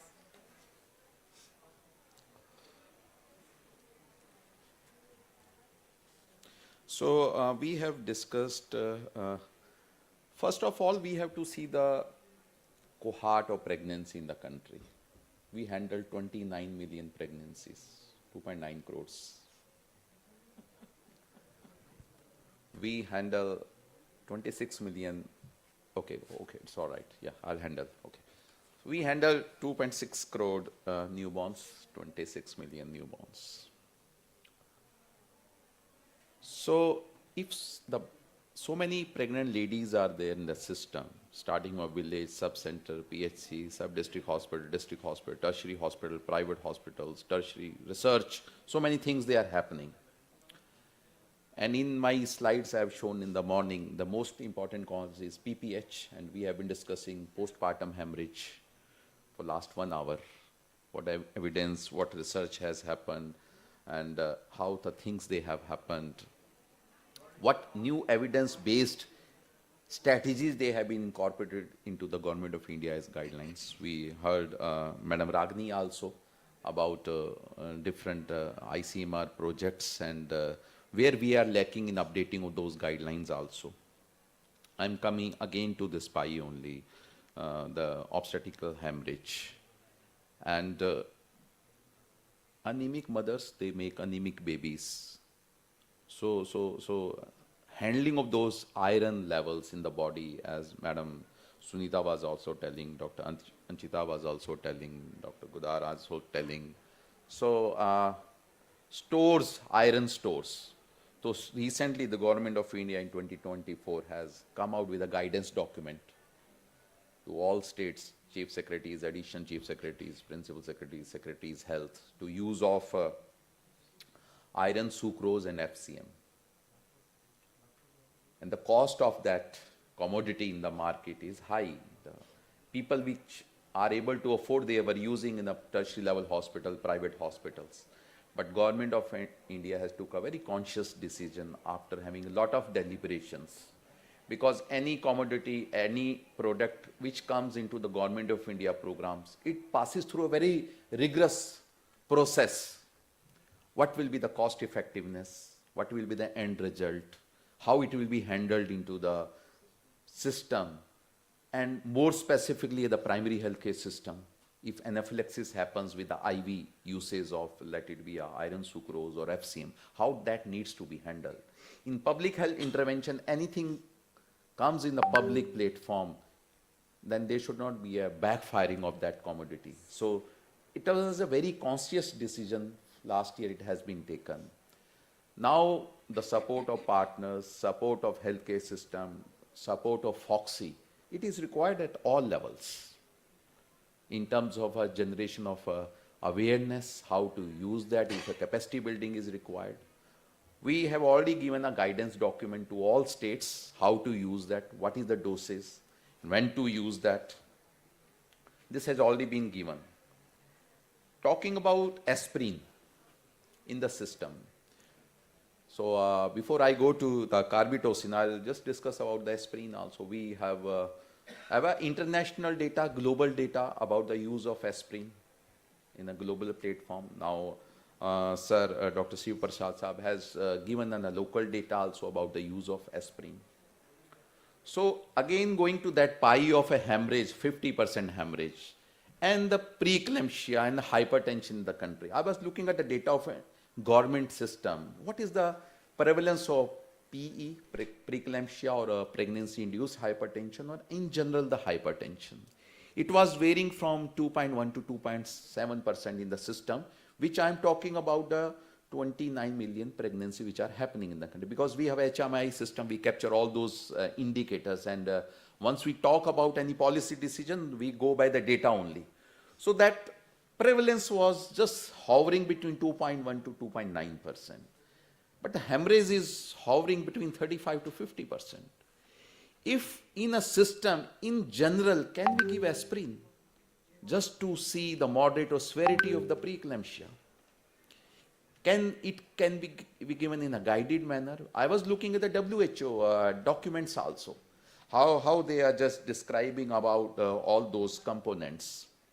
So they also, in those lines, WHO also has gone very guarded. In those contexts, which context and settings the aspirin in masses should be used. At the same time, the preeclampsia and the hypertension is hovering between 5 to 10% in our published studies in the Indian context. Our HMIS data of hypertension hovering between 2 to 3%. Hemorrhage is hovering between 35 to 50%. If we give aspirin to all just to take care of a preeclampsia, and our mothers which are already anemic, having a tendency of a hemorrhage, and they are already on aspirin, wonder what will happen. So it needs a deliberation basically, a very conscious decision, deliberations by technical advisory groups, data, and all those things they are required for integrating such kind of intervention into our antenatal care management or intrapartum or postpartum or a maternal health care delivery in the system. That is one aspect that needs more discussion, more data generation, more awareness, more technical advisories meeting at all levels, which I'm also looking forward. Second was the carbetocin. So carbetocin by Ferring company, which is a very good product in different, globally accepted in different settings also. At the same time, we have our own product which is being used for decades together, that is oxytocin. Then the heat stability, heat sensitivity, availability of refrigerators or those things in the field level. And then again, why I have uttered that we have a cohort of 29 million pregnancies, 2.9 crores, and giving prophylactically carbotocin to all the pregnant mothers, vis-a-vis not giving them, then a case and controls trial at the larger data segment. So what was the percentage of prevention of a postpartum hemorrhage by giving in mass carbotocin to 2.9 crore pregnancies? Vis-a-vis the oxytocin is being used. I think before we consider at a larger platform as a national guidance or national guidelines, I think more data generation, more discussion is required at all levels. But I'm happy that studies, discussions they have started, data generation experiences they are coming from global to local conditions in Indian context. Now data generation has started in Indian context. We are self-reliant. Because being in the medicine for last 30 years, we always look about the benchmarking towards the global data only. We need to have our local data also to take decisions for those interventions which are happening globally and how they will be localized and customized locally as far as the carbetocin is concerned. So I'm happy that deliberations, research, evidence, data generation has already started into that segment. Third was the anemia. I was looking at an NFHS data also, NFHS 4, which is 2015, 16, 2014 data, and NFHS 5, 2% of moderate kind of anemia has increased. I am looking at HMIS data. The moderate anemia is a bracket which is our thrust area. Because if a mother is coming as a normal HB, normal hemoglobin, and during my 9 months she becomes anemic, fault lies with me only then. I'm not able to keep her that normal HB level during 9 months. She was normal once the initiation of the pregnancy, but during 9 months she was in touch with me under my guidance. It is my fault. I'm not able to keep that HB level within the normal range. Starting from the oral iron consumption, then switching on to IS or FCM, and then government has taken a conscious decision. So we are open to that. We have rolled out from PHC and above levels where the anaphylaxis can be taken care of, because we talk about 29 million pregnancies. So that is a good step. But once I, madam and sirs, once I go in the field area, I talk to the A&M staff nurses who is counseling with the pregnant lady actually, whether those 180 tablets, whether she is able to digest, swallow, or just for the sake of formality, she has kept in her bucket only. So even if she is able to take these 180 tablets, I think that is a very sensitive interpersonal communication part that needs a sensitization at all levels, at all platforms, that whether she is able to digest and take care of those because of nausea, vomiting, or many factors are there. I think that is an important discussion point for all of us. So I think time is just buzzing for us that 000 is there. And I'll take just 30 seconds more. Quality and access to the healthcare system. These are so many programs in the country for the accessibility and reaching to all masses. Starting from JSSK out-of-pocket expenditure, JSY, Pradhan Mantri Surakshit Matrata Abhiyan, EPMSA, midwifery, postnatal care. Because these all programs, they handle those 9 months and postnatal period where the maximum morbidity and mortality is happening. How to handle that, so that ultimate goal of all research, all evidence-based, is what you are giving to the field functionary, to the last client, to our beneficiary, that morbidity and mortality for those mothers decreases. And these are all the pillars which are working for the country to handle these things. And these 4 pillars, one is a capacity building in terms of whether it's a use of oxytocin, carbitocin, or iron usage, the capacity building for all segments, all kinds of healthcare providers. Infrastructure doubling during the pregnancy, 2 mothers lying on 1 bed. We have given MCH blocks, more than 600 MCH blocks. High dependency ICU units, birth waiting homes, hard to reach area. How to reach? Because those are the areas, if we are in a hilly area, how to reach at the time of a delivery, at the time of a birth pains. So we have a birth waiting homes. Service provision, community participation, communitization, how the community can play a part role. And Madam Sunita is kind enough, and whenever we meet with Foxy President, Madam Sunita, I always urge to Madam, for that our extended PMSMA, where the Foxy is a volunteer, donate 1 day of every month, means 9th of every month. 12 days in 12 months, 1 year, in 12 days in 1 year. Have our BMOC, CMOC kind of a HRP deduction for high-risk pregnancies. Because those, whether they are anemic or preeclampsia or hypertension or whatever we are having, unless until that mother is not captured into the system, even if we are giving FCM is available, it is there on the system. IS is available, iron is available, markers are available, testing is there, Doppler is there, ultrasound is there. But we have not captured the mother actually, who needs all these things, HRP.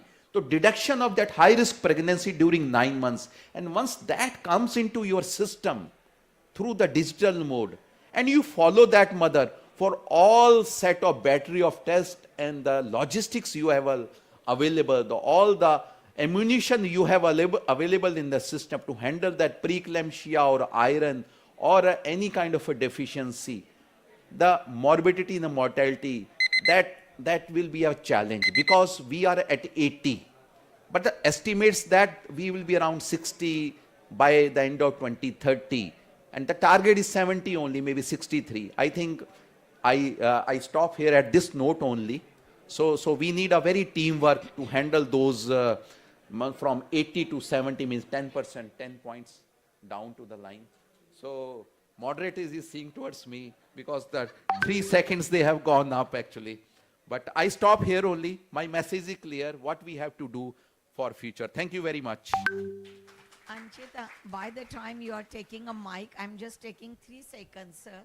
Not because I need to praise you, but we started our OBGYN in 1986 with 500 maternal mortality rate, and the way we used to work and the way now we are working, the way the government system has changed, the implementation of all the protocols and everything by the active involvement of the government, maybe because we are now closely working, no, it is we are observing.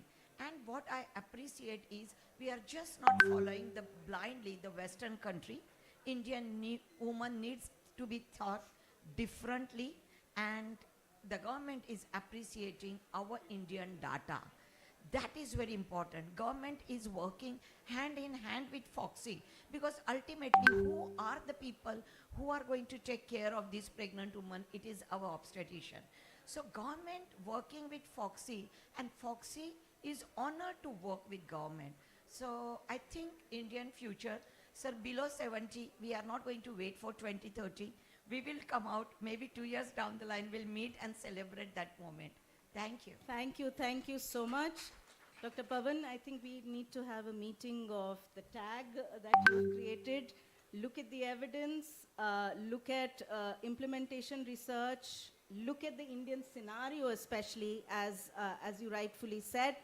What is feasible? What should we be doing for our women? And yes, we will reach that target sooner rather than later. Thank you. Thank you so much to all the panelists and for all the interest that I see here.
Hello.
Good morning, everybody.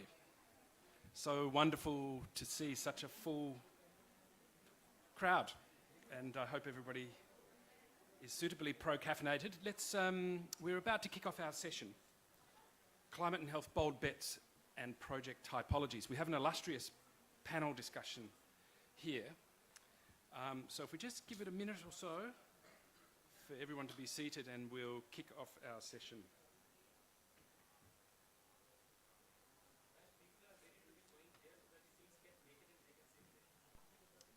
Shall we? Okay, let's do some quick introductions and keep to time. I'm Brian Riley. I'm a health specialist based in Manila at the Asian Development Bank. And one of my primary interests and focuses with the bank is on climate and health and this very, very important agenda. Let us start, please. This event, organised by the Asian Development Bank, has brought together our senior leadership from the health division, both in the regions and at headquarters in Manila. Let me start, please, if I may introduce Dr. Eduardo Banzon.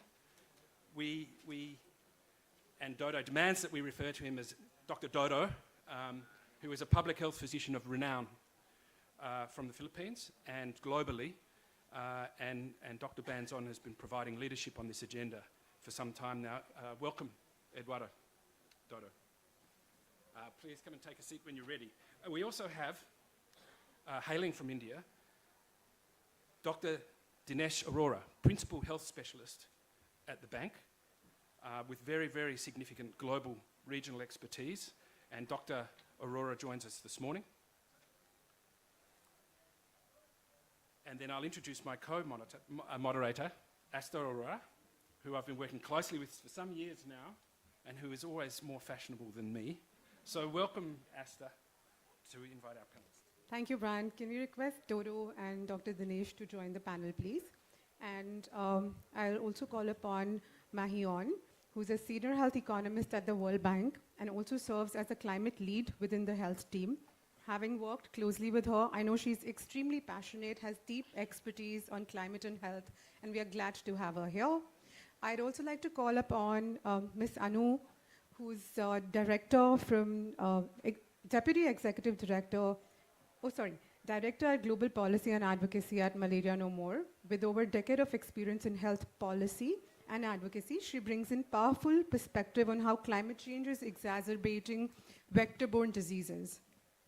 I would also request Dr. Suvanand Sahu to come in, who's the Deputy Executive Director at the Stop TB Partnership. He's a dedicated public health leader with very strong innovations and background in innovations in infectious diseases, specifically focused on tuberculosis. Requesting Ms. Jaya Singh Verma, who's a policy advisor at FCDO.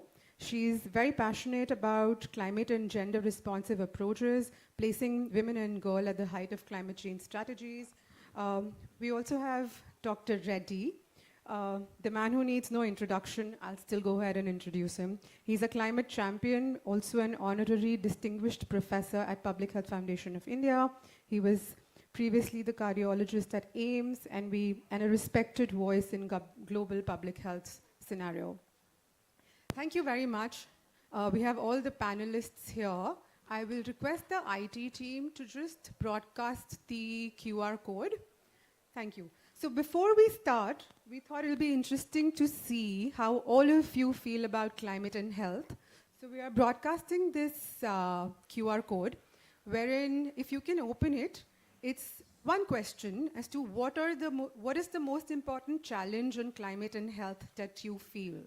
And while you answer, this is an easy question that we have for the audience. We wanted to put our panelists, the esteemed experts on spot, and ask them a quick rapid fire before we go on a detailed discussion, right? So I'm going to start with Dodo here. Dodo, it's time for rapid fire. We wanted to put you on spot, and we wanted to be sure that you don't go easy, not with the panel discussion that we've already discussed with you. So we have media also here. If you had to explain climate and health in one message that could perhaps be tweeted later as well, what would you say? So one line on the importance or challenge of climate and health.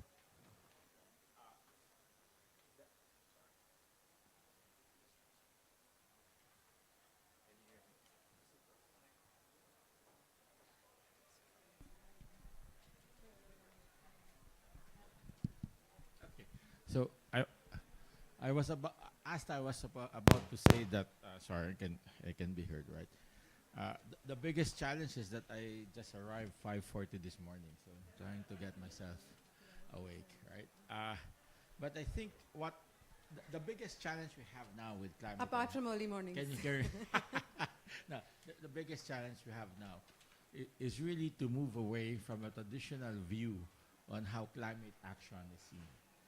That so in a sense, we always argue within ADB that the adverse impact of climate, besides of course its effect in the environment, is health. People will die because of the effect of climate change. People get sick. And so to argue that investing in health is actually climate action, and convincing climate sector people that investing in health is probably a very important part of any climate action, I think, is the greatest challenge we have right now. So to move away from a more traditional view on what needs to be done when you talk about climate action, but really to fully understand that strengthening health system is climate action by itself. Absolutely agreed. Great point. Anything that we do in strengthening health system is actually contributing to climate. Great. Quickly going to Dr. Dinesh and Mahyon. So here's a question for you. In one sentence or less, could you tell us what's the most overlooked lever in climate health policy? Two things. One, Asta, from next time you will not moderate any session because this was out of the book, and that's not the right way, right? I was told about this. So Dodo could do this, but it's tough for us to do this. Second, I feel that talent in the audience is much more than those sitting in the podium here. When I see, Sahu, so I see Sophia sitting, I see Vincent, I see Jay sitting, I see my counterparts from Nagaland. So please don't ask us only questions. Questions we should ask them also, right? Absolutely. But something, if I need to say what needs to be done, and I should not mention Vincent and Sarabjit sitting there.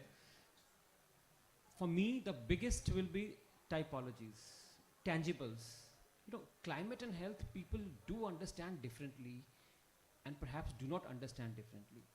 What is that tangible thing which countries need to do is the next most important question, which actually makes us restless and the countries restless. You can talk about climate and health, the principles, what needs to be done, but what is the health department needs to do, tangible, is something I think now is the stage to reach granular.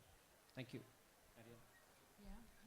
Let me give it a try. Thank you, Dinesh. And thanks, Asta, for the question. I think building on what Dinesh said, to me, perhaps one of the limitations we see, working with policymakers, and as well because resources are very limited is the focus on the most vulnerable population. You know, we keep saying, oh yeah, you know, like climate change, climate hazard, you know, is actually hitting human health in terms of vector-borne disease, waterborne disease, more, you know, non-communicable disease as well. You know, we know that there is a link now more and more between kind of climate change, you know, high temperature and negative pregnancy outcomes.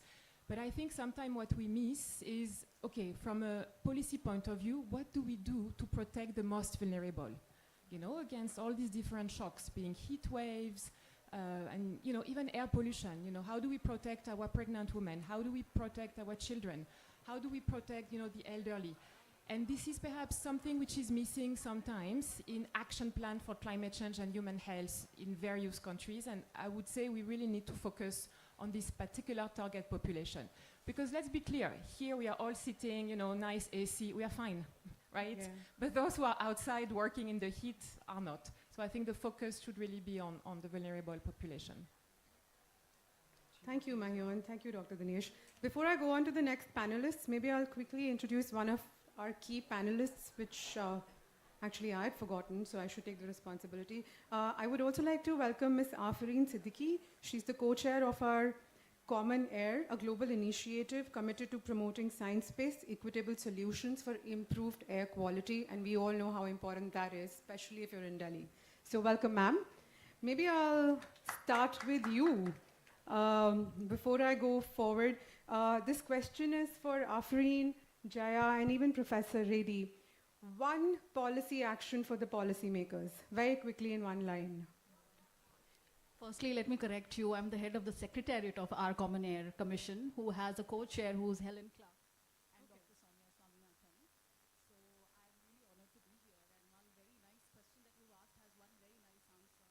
If policymakers sit in one room and decide to shake hands and work with each other, there is no funding challenge. There is no policy challenge if they decide to work together. I think the most critical challenge today is governments mostly work in silos. So it's very ministerial. So for me, it would be if they could join hands and join forces to work together. Would be great, specifically for challenges like ours on air pollution. Thanks. Thanks. Jaya?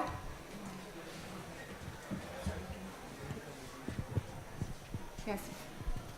So one challenge I would see, or not really challenge, what I would suggest is climate health vulnerability assessments and prioritizing the most vulnerable groups as a part of the action plans. So actually translating the climate and health action plans into implementable actions. Thank you.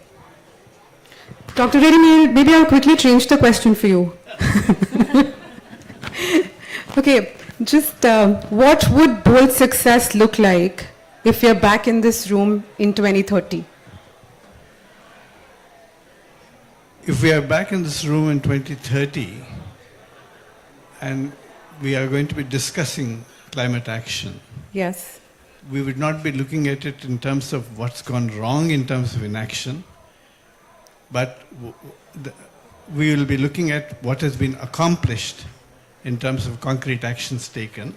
And for me, that would mean that there is consensus at global level, there is collaboration at regional level, and very concrete action at the local level that has been accomplished. Thank you, Dr. Reddy. These words are very important for us. We've tried to use them and try to implement it, and I just know how hard that is. But going to Luchika and Anu before we close. Dr. Sahu and Anu before we close. What is one behavior change communication strategy that people should adopt to reduce vector-borne diseases in the country? If you could, maybe top three, one is too less. Anu, do you want to start? Thank you, Asta. I grew up in Kathmandu, and one of the behavior change communication that was particularly effective while I was growing up was the bed nets campaign. You know, we all slept under a bed net, and It protected us from vector-borne diseases, and I think it works. It's very effective, and there are effective bed nets now, long-lasting insecticide-treated nets that are powerful in reducing malaria cases. Another one that I would quickly share is seasonal malaria chemoprevention, and it's a mouthful, but it's essentially giving medication to kids under 5 years of age in high burden areas to really, protect them. It's preventive therapy for kids in high burden, high risk areas. So communicating about that and making that available. Thanks, Asta. Thanks, Anu. Thank you, Asta. Dr. Sahu. So first of all, I'm stepping in for Luchika Dityu, so there is a gender change also. But let me try to answer your question. Sorry? Climate has nothing to do with that. Probably something to do with the gender balance on the panel, but we have enough of that, so that's fine. So let me put it this way. So I'm looking at it from the perspective of TB. TB is currently the biggest killer amongst all infections. 1.2 million every year globally. Now, if you have to look at climate and TB, I think one of the most important things we should look at is how can innovation and technology change our approach to health and bring in things that are low carbon emission, but also things that make the health system resilient to impact of climate. And we have been thinking in TB in this line. We are in this city of Delhi, starts with D. So let me introduce 3 Ds here we have been thinking about. And these are ready things that can be implemented in TB and can be scaled up, provided political will and funding is available. We have today tools in TB, new tools, which are downsized. You have ultra-portable X-rays, which have a very low carbon footprint. You have molecular diagnostics that are portable, and these could replace things that are old-fashioned, right? That's one thing we can do. That this is about downsizing of equipment. Downsizing of treatment. Pharmaceutical industry has a big carbon footprint. The drug-resistant TB treatment, which used to be 18 months, huge amounts of pills, is now down to 6 months. So that kind of downsizing helps us to in this area. Also decentralizing, not allowing people to travel long distances, but provide the services as close to them in accessible. Your top 3 are over, Dr. Sahu. Yes, okay. Thank you. Thank you. We'll come back to the innovations in specific for TB when we go to the detailed discussion, yes. but yes. Thank you. Okay, also just, you can look at the screen and you can see what does the audience feel about it. Like Dr. Dinesh said, we need to ask the audience as well. And heat, awareness, air pollution, behavior change are some of the most important ones. But then we have a lot of other words which kind of say the same thing, except maybe Elon Musk, but everything else is also extreme heat, so zoonotic diseases. So clearly this group already knows about all the key aspects that we are struggling with. So we're not going to keep you away. Let the experts talk about some detailed discussion. I'm going to hand it over to Brian to ask some specific questions to our panelists. Wonderful. Thanks, Asta. So the next part of the session, we're going to be asking and deep diving into some of these key issues and typologies. We'll have some panel questions, but we're also going to ask you to roll up your sleeves and grill the panel with some questions as well, which we'll moderate. So we'll have a series of questions, some Q&A, and then the second round of questions where we dive even deeper.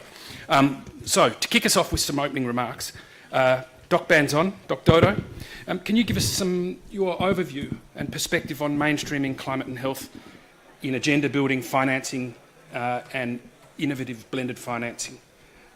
Your remarks, please, Doc. 1 minute. Great. Now, I think I go back to what I'm saying. If you're coming from the health sector, actions on climate and health should be within the context of health system strengthening. So when we look at, for example, decarbonizing health facilities, it is within that. You don't do that for the sake of decarbonization. We look at supporting, for example, mobile health facilities with renewable energy, because if you have renewable energy facilities in these mobile health clinics, they will actually allow you to provide more services. We look at supporting health facilities to become resilient, because if there is going to be a disaster, they can continue to provide the services. We want hospitals to have access to renewable energy because these hospital services have to be 24 hours every day. They could save money. That means they could provide more services. So it's really framed that when we push climate action, it's an intervention that will strengthen health system, then a co-benefit, of course, that will actually also reduce carbon emission. Similarly, from an adaptation perspective, we look at, my friends here, malaria and TB, because this has been pandemics, I call them pandemics, that has been there so long, right? We all act on COVID, why not on TB and malaria? And as I've said on TB, one of the things we always say is, why haven't we really adopted these new technologies? Not only are they adapting a strengthening health system, they also would help in mitigation, they also help you adapt, and then you close the loop because TB and malaria will go higher if climate continues. Similarly with heat. So in a sense, when we say, so in ADB, we have not been in the TB and malaria space for so long, right? I don't think you heard of us, but we actually want to step in because we want to bring this fresh perspective that maybe one of the things we have missed, if we have not looked at malaria and TB the same way we look at COVID, which is totally eliminated, right? Look at it like an infrastructure project, and that's our advantage as a bank. You know, when we build the highway, when countries build the highway, we expect the loan to be 5 years because after 5 years, we expect the highway to pay for itself. We look at TB elimination that way. We totally support all-out TB.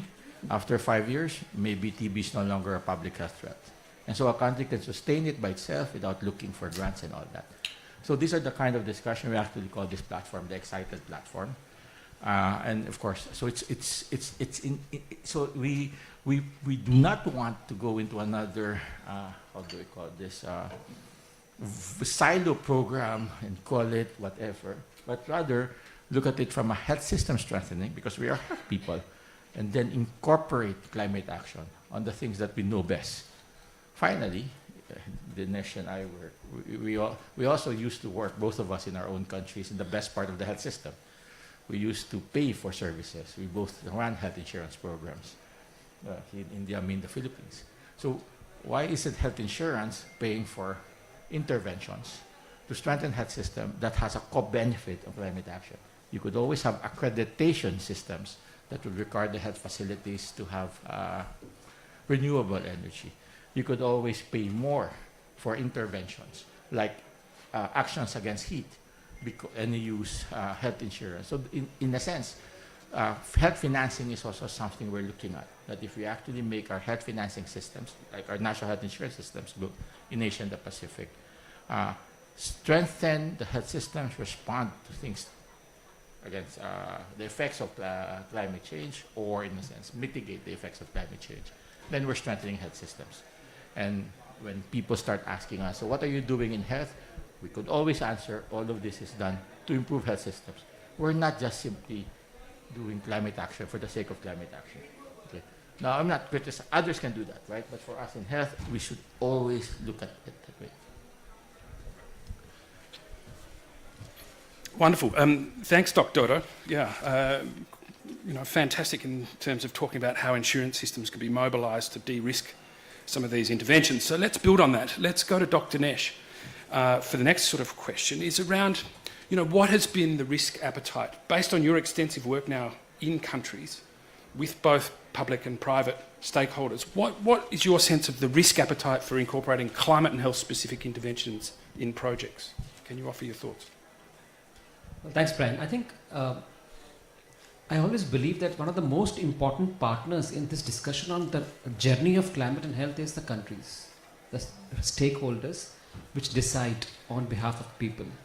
And I'm so glad to see so many people from the States here sitting in this room and discussing with us. How do countries react when we talk about climate and health? I can give you a few examples without naming the country. A middle income country, which is actually a donor to ADB, when we went and said climate and health, they said, are you saying we should not invest on primary health care and talk about climate and health? We should not talk about maternal and child health and talk about climate and health? What do you think we should be doing? So the answer here lies is, what is climate and health appetite? The appetite is universal health care through using the climate lens. Let's not do the mistakes when we are moving towards UHC index of what has been done earlier. When we start talking about primary health care, let's make it more resilient, less carboniferous, and more responsive. That's it. It's not a vacuum that a climate and health comes and says, we need to invest more in climate and health. No, we need to invest in health systems, as Dodo mentioned, using the climate lens and developing implementation partners or the pathways. When I said you replacing Luchika is not climate and health, why? Because sometimes we have a habit of putting everything on climate and health. What Jane is doing is showing us the implementation pathways. How heat is affecting the outcome of pregnancy or outcome of a fetal child. How Anu tells us, because of increased temperature, increased rainfall, we are having more dengue cases across the year when it used to be just 2 or 3 months initially, earlier.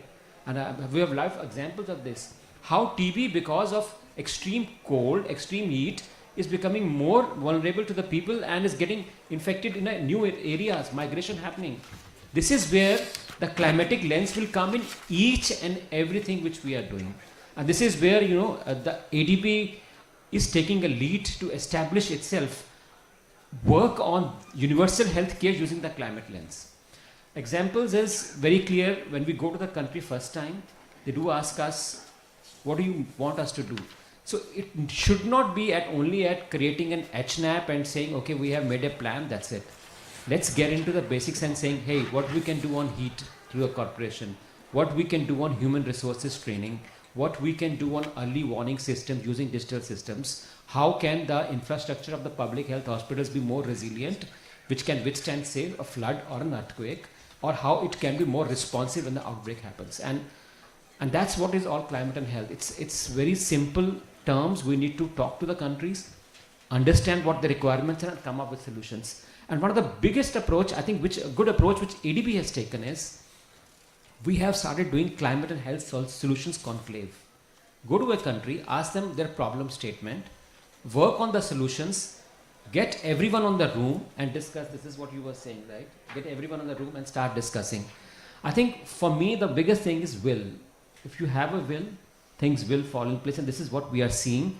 Now, sitting in Delhi here, Government of India is saying how we can now work on climate and health space through our National Health Mission, through different states like Telangana, Andhra, which are taking the lead, or Meghalaya, and coming forward. So the best buys, what can come, or the no regret solutions, I say, evidence will keep on coming, but we have enough evidence right now to work on those and come up with project typologies to implement. And I'm seeing a sea change. Have you ever heard a director of climate and health? One of our neighboring countries has a position of director of climate and health. One of the countries in Indonesia, I should say, is talking about a full climate and health directorate within the health systems. 3 years down the lane, when we were talking about climate and health, countries said, please go and talk to the Ministry of Environment. Health has nothing to do with it. And today, countries are talking about investing. We come at the downstream.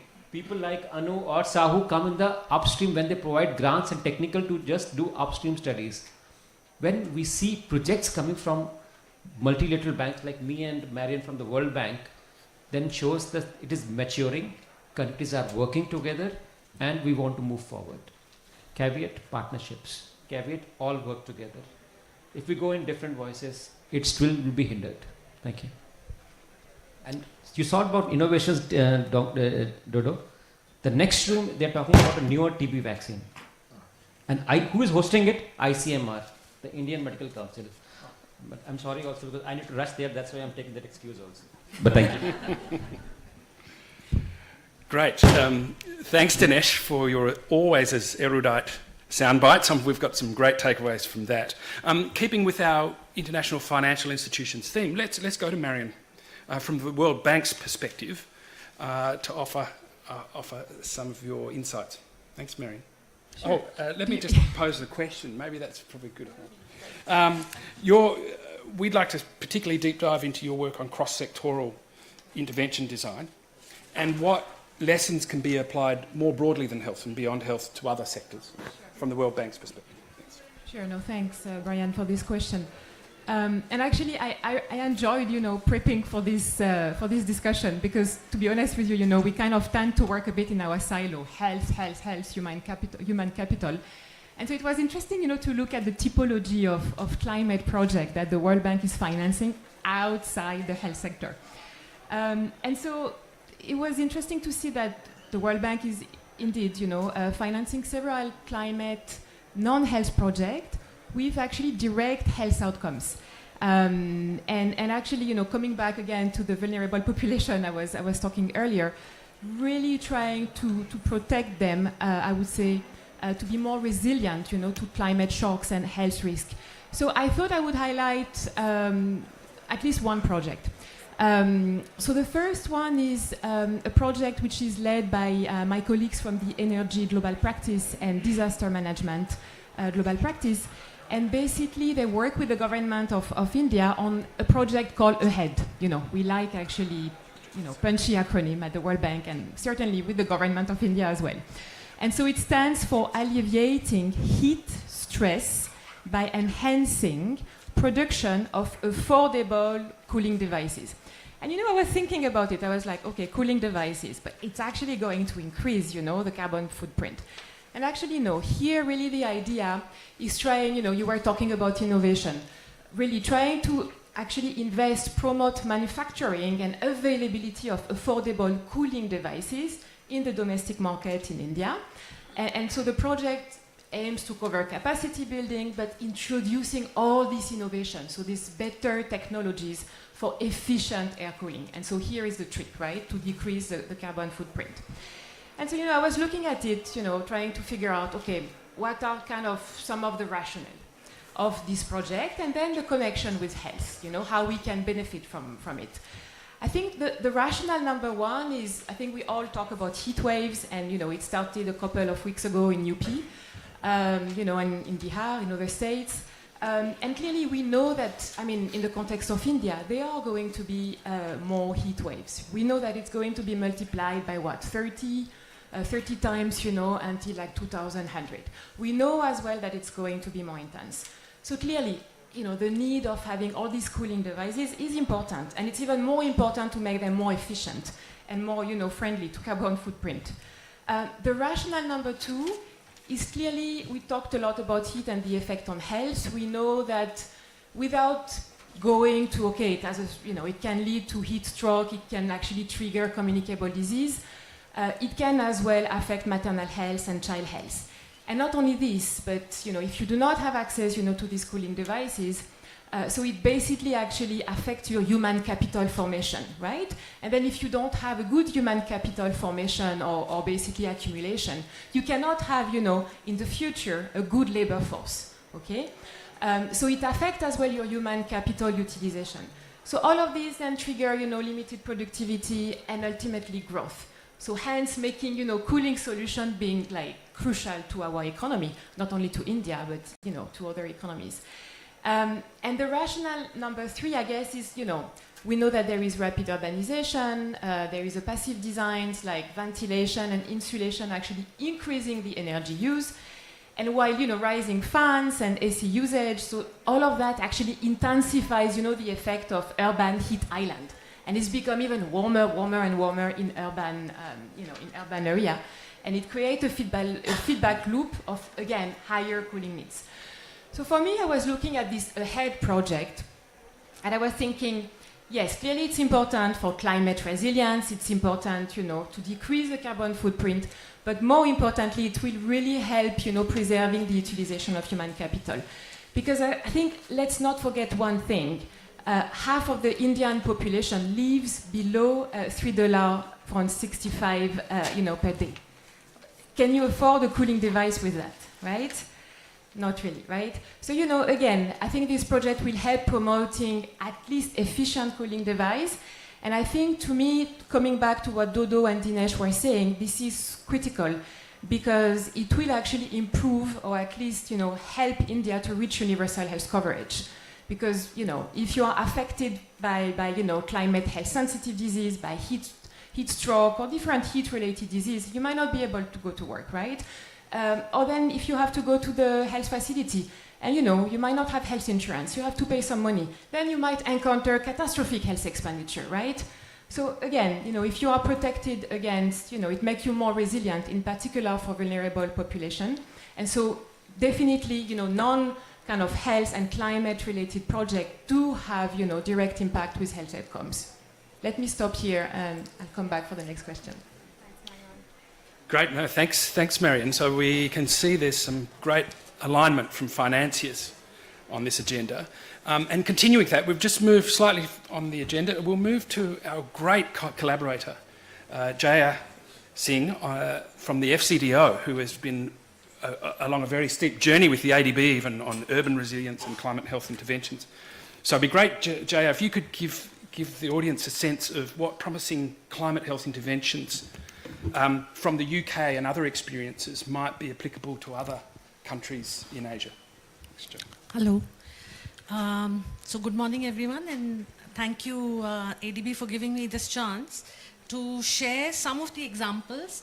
I won't really call it innovations because it is, as one would say, if you strengthen the health systems and coordinate with the other sectors, whether you call them innovations or whether you call it health system strengthening to deal with whether it is disasters, epidemics, or climate change. So I'll give two examples from UK. The UK Meteorological Department works closely with the UK Health Security Agency, and they give out these heat advisories. We are facing the heat everywhere now, and it's going to increase even further. So these heat advisories, it's interesting. These heat advisories are interesting because it's information to the public in terms of the actions which they need to do. So whether it is about schools or whether it is about water and health and other areas, and so it's not just kind of coded, but the actions. The second example which I wanted to give is the Department of Health doing a review of their carbon footprint because they also wanted to commit to net zero. So finding out the carbon footprint, it's very interesting that it was almost 7% of emissions, approximately of the total emissions, which was, I shouldn't say a surprise because I think that's coming across many of the countries. But what do you do about it? And then looking at the entire supply chains, whether it is for food, hospitals, and looking at options of how do you look at the processes to reduce carbon emissions. Does it require product change, process change, etc.? And there's interesting lessons learned there. It's still an ongoing process. The target is yet to be achieved. But finding out the emissions from the hospital and replacing some of the products like anesthesia in the operating room, the amount of carbon savings which was possible, kind of food systems and the transport systems, use of renewable energy, looking at all these options. The other examples which I wanted to share is our partnerships with other partners like WHO, looking at the Transformative Alliance for Climate Change, the ATTACH program, which partnered with a few countries looking at detailed climate health vulnerability assessments, including in Pakistan, Nigeria, Indonesia, etc., where identifying priority actions is critical because there's so many actions which are required, but how do you identify, and it's a policy issue in terms of how do you reach the vulnerable population, which is affected the most. So is it certain regions, is it certain diseases like malaria, dengue, or response to floods? Do you strengthen the surveillance system? So these were some of the challenges which emerged. And if you really look at it, it is about strengthening the health system's pillars.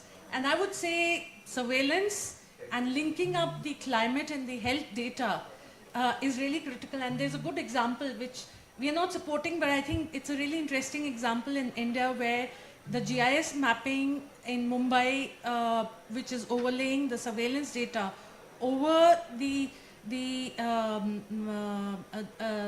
meteorological data, is interesting in terms of looking at the vulnerability to floods, which areas are difficult to reach, what is the forecast of diseases in the future, something worth studying and looking at tracking that.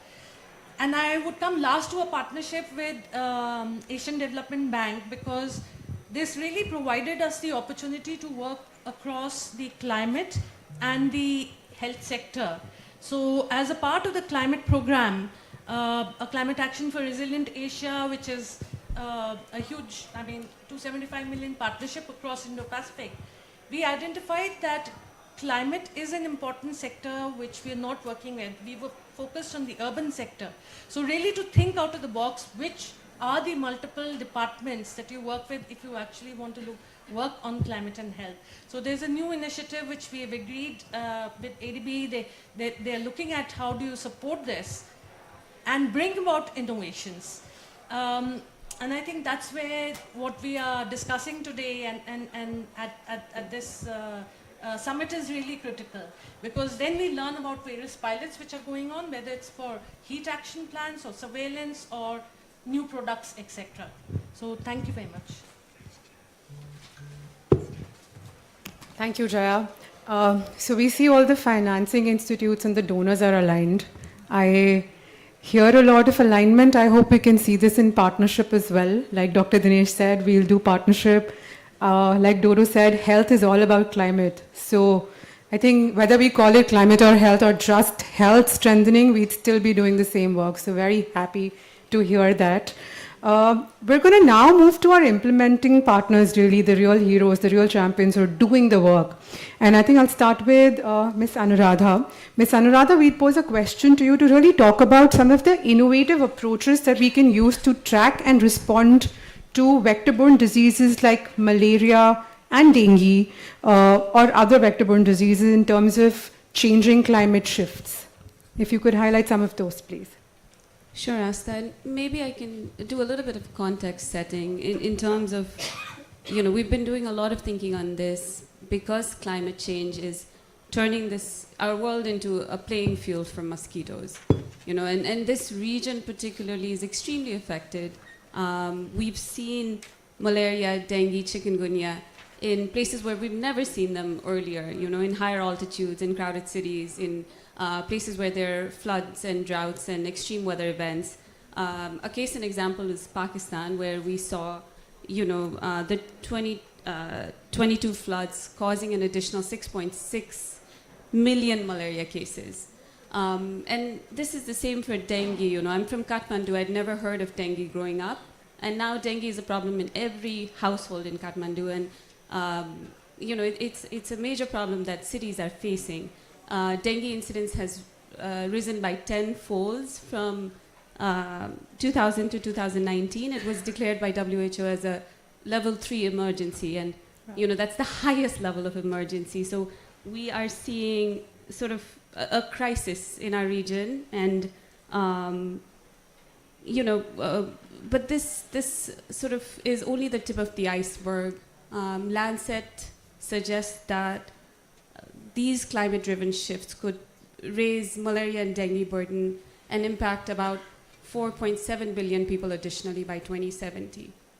And, these are stark facts, but I want to say that this is not just a story of gloom, We are at a moment in time where there is tremendous amount of hope and a lot of scope. And it rhymes, but I want to say, sort of hope in the sense that we, for the first time, have really powerful tools, both for malaria and dengue. We have existing tools, we have exciting tools in the innovation pipeline. And this is true for dengue too, which hadn't had a lot of innovations or financing to support it for a really long time. what exists right now are breakthrough vaccines. You know, we see groundbreaking medicines. We've seen advanced diagnostics for both malaria and dengue. We also see innovative mosquito technologies like Wolbachia, which I'll talk about a little bit later. The other sort of tools that we see both in the region and globally are AI-powered early warning systems. And these are some of the innovations that, you know, will help us finally eliminate malaria and dengue in this region and globally, and give us sort of, let us latch on to that hope. Talking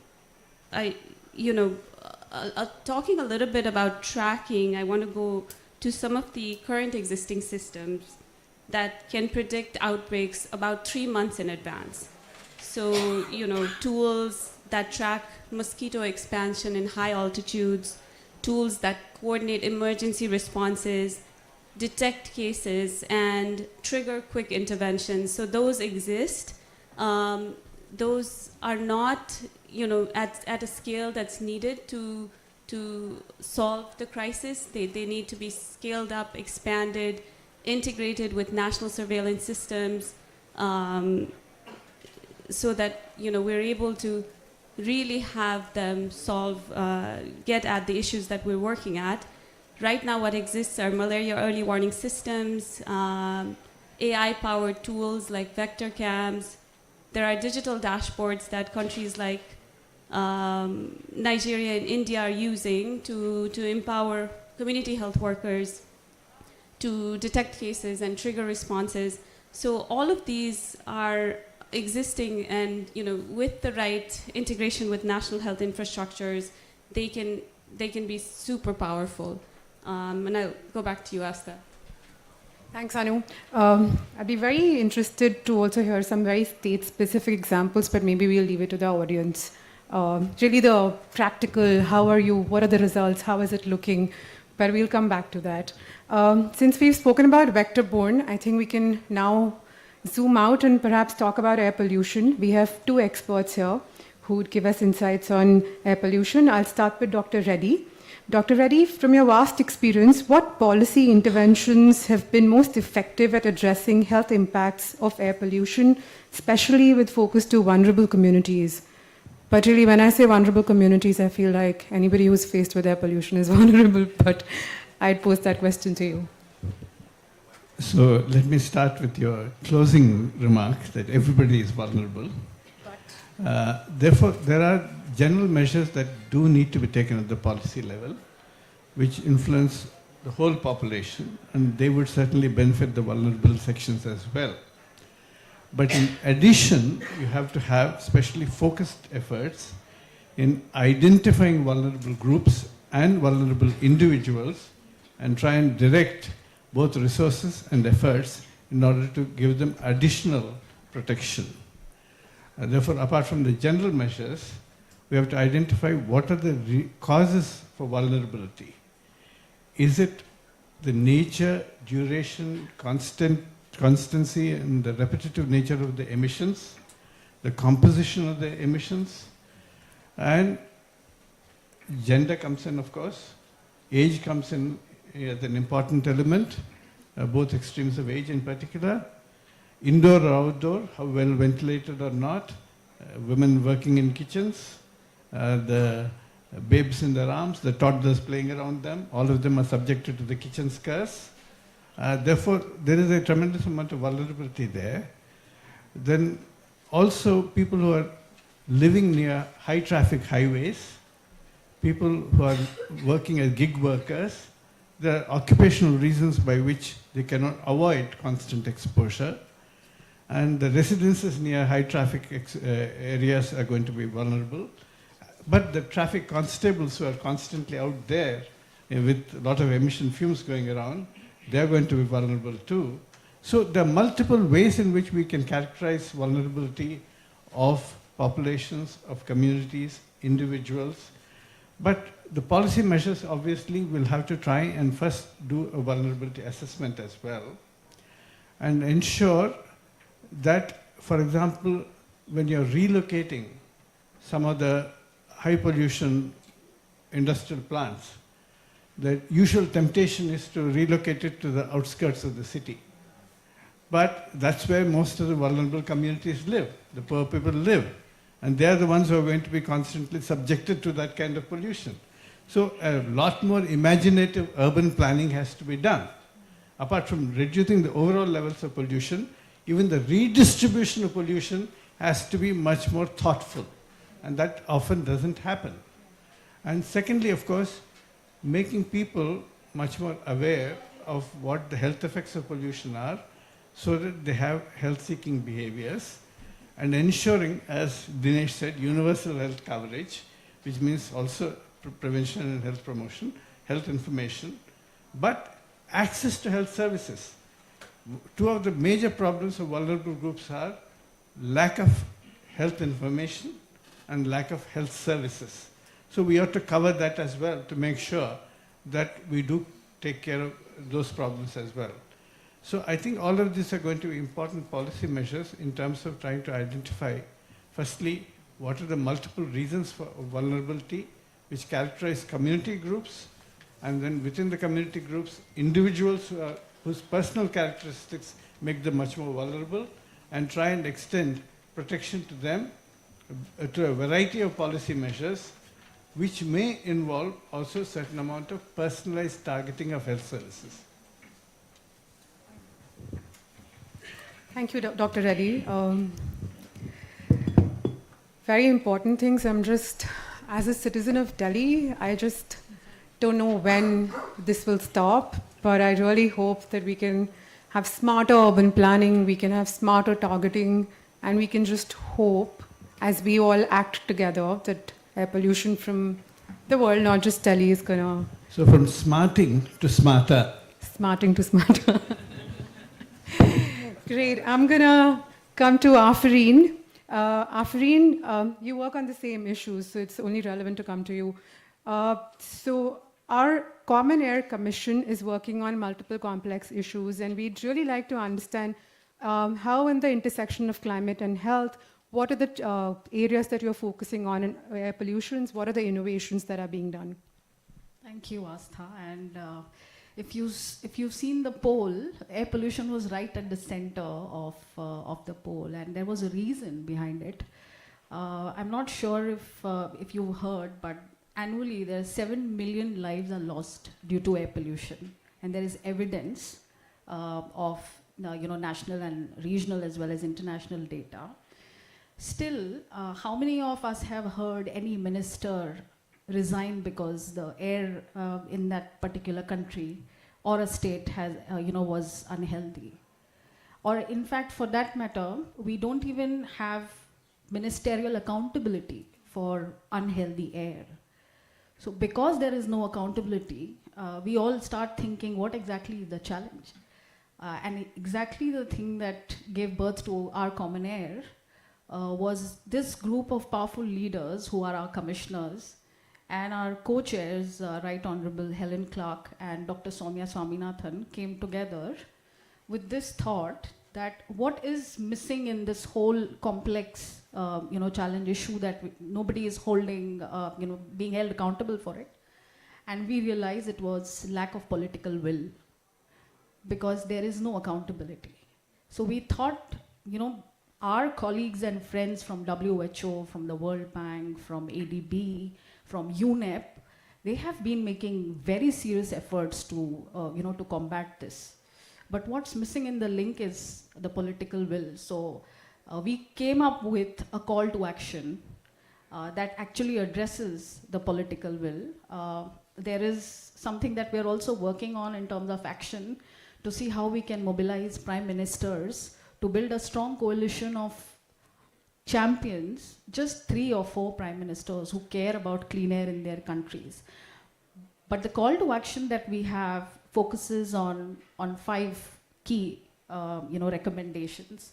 The first recommendation is we all must value clean air as an asset. It is not a liability on the government. It is an asset. And let me tell you how. OECD estimates 1.2 billion work days are lost every year because of air pollution. And we don't have to, think a second time that how many days of school is being lost in Delhi and Bangkok-like cities every year because of air pollution. So we all must treat this as an asset. The moment we start treating this as an asset, we understand what is the return of investment. Coming to investment, the second recommendation we have is join forces for finance. I really like the theme of the panel. It says bold bets. This is a bold bet. To at least have 3 ministers join hands and say, yes, we want to work together. It is a complex challenge and we all are accountable for it. Environment, health, and finance. So when we go to environment ministry, they all say, oh, this indicator is health ministry challenge. And when you go to health ministry, they say the same. Specifically, some of these ministries also say we do not have funds to really cover, this issue which is at the intersection. So it is important to join forces for finances. And the data to back that up is the World Bank estimates annually $4.5 trillion US are lost as economic damages, which is contributing to approximately 4.7% of global GDP. I'm trying to back everything with stats. This is what our commission does to make sure that every politician we speak with, every officer we speak with knows that it is, there's an evidence and it's not something that, it's not researched. Coming to the third, key recommendation we have is accountability. So PM 2.5 levels rise. Bangkok decides to issue a policy that everyone will work from home. Schools will be shut for 2 weeks. Delhi has shut schools many times because of air pollution. So it is important that we hold our leaders accountable, our local bodies accountable, because there is no number game here. And if the moment it starts coming in numbers that, how many of us have actually seen this in the electoral manifestos, that this is the level that we'll come to in the next year, the PM 2.5 level for Delhi or for India nationally. So we need to make sure that we are setting targets and adhering to it. Fourth is something that all of us spoke about, and I really liked what Dr. Dinesh mentioned, in his key submission. We all need to work together to achieve solutions. So it's not just the government problem, or it's all of us. So if the government doesn't do it, the citizens will do. I don't know whether you've heard that in Thailand, it is the first civil society-led regulation, which is the Clean Air Bill that is being passed mostly by the next month. So if one party doesn't do it, the other does it. So we need to ensure that it's a collective action. And lastly, we need to align align our national NDC targets as well as the VNRs to ensure that these short-lived climate pollutants are addressed. So these are our 5 key recommendations, and this is what the Commission is working on. We have spoken, to countries, we have spoken with ministers, and our next step is speaking to the Prime Ministers to raise the political will on air pollution. Thank you. Wow, thank you for your response. In fact, I think ownership is the most critical piece. And like Dr. Dinesh was mentioning before, even when we were starting climate and health work here, we weren't sure which ministry is going to own this, right? So thank you for doing this work. We'd love to know more about it. Maybe from the audience, the questions would come. But I'm also very curious because China has been doing some great work. And we have someone in the audience who can perhaps help us understand what is it that China is doing on air pollution. Since we're discussing air pollution, maybe Sophia, if you could come in very briefly and tell us what are the good practices, what is something that they're doing different that the others can learn. Thank you.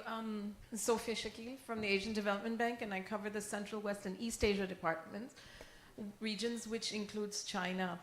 So, I do want to pick up when, in fact, thanks for asking me to speak about China, because when Afreen was speaking, you mentioned something, which was that we need to, hold government it has to be, a real key priority and all that. I think one of the things that we need to also emphasize that it's not just the government, like you were saying, collective actions, the private sector has to be very much part of the plan to achieve these targets. And your second point that you made that, clean air should be seen as an asset, I think more than an asset, which it is, I mean, it is also, it has to be communicated as a national priority that is owned collectively. And so in China, you know, when I started working and traveling there, Beijing used to have the worst, you know, I think we had like 3 or 4 clean air days a year, and now it's the opposite. Now, what has happened in just a mere matter of 10 to 12 years is that it wasn't just a policy that was passed, right, and a commitment. It was actually actions that engaged private. So what were the means of the main polluting causes, right? The causes were whether it was transport, it's factories, it's the heating system that they couldn't get around. So it required a long-term plan, which made sure that everything was going to transition. People were impacted because labor then gets impacted. They were going to get laid off. So local governments had to be part of this plan. So in this conversation, you know, we can't forget the people at the center of this, because people do lose jobs when industry is, you know, shutting down, when it's being upgraded with newer technologies. There's a lag time. So we need to have the private sector and local governments work together to make that plan for what will happen to that labor when they are out of jobs. And then what are the incentives we're giving for moving towards, for example, electric transportation? And, you know, playing with those incentives. So I think it's a combination of factors, and it can't be done. I know we're talking a lot about getting the policymakers and politicians accountable and in the room, but who backs them? It's generally private interest, and private interest means whatever type of private interest, it's production basically. We need to tackle that, and we need to get them engaged. Civil society is important. Civil society has a really important role to play, but perhaps in monitoring, in communicating the impacts, making sure that climate change isn't seen just as like, you know, penguins dying, but actually people being impacted. So civil society comes in there, but private sector, the production engine, needs to be part of this dialogue, and needs to, because they're the ones who are going to lead that transition. So maybe they should be in the room. Thank you, Sophia. Great points. Also food for thought for us. We'll open the round for audience later. Just one more question to Dr. Sahu. Really on TB, I thought it was the disease of the past, but it's not. We're still struggling with that, right? So Dr. Sahu, you know, just building on something that you started on innovations, maybe we can talk a little more about what are the current innovative approaches in which TB is adapting to the increased climate vulnerability as well. We really want to understand the linkage of climate change, and where does TB come in here? Thank you. Thank you, Asta. You very rightly said it's a very ancient disease, has been there for centuries with humans. But recently we have seen some innovations that are changing things. And let me first start with the connection with climate and TB. In the past, TB programs thought that if you just diagnose and treat patients, and it's done. But one thing very clearly emerged, that access to health system is a problem, because access to TB services is a function of access to health system. Each year, 2 to 3 million people with TB, which is diagnosable, treatable, curable, 2 to 3 million people do not get access to care. And that's the reason why the mortality is so high.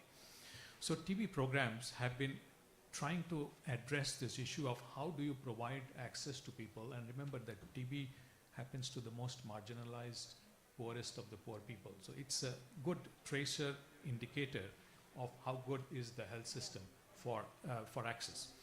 So while doing that, so one is the access issue. So TB programs have been now challenged to look at how do we provide that access, and I'll come back to this. The second issue is, when you're trying to end a disease, you have to look at the drivers of the disease, not just on taking care of the people who are diseased, right? So in the drivers, there are many drivers for TB, but some of the important ones are connected to climate change.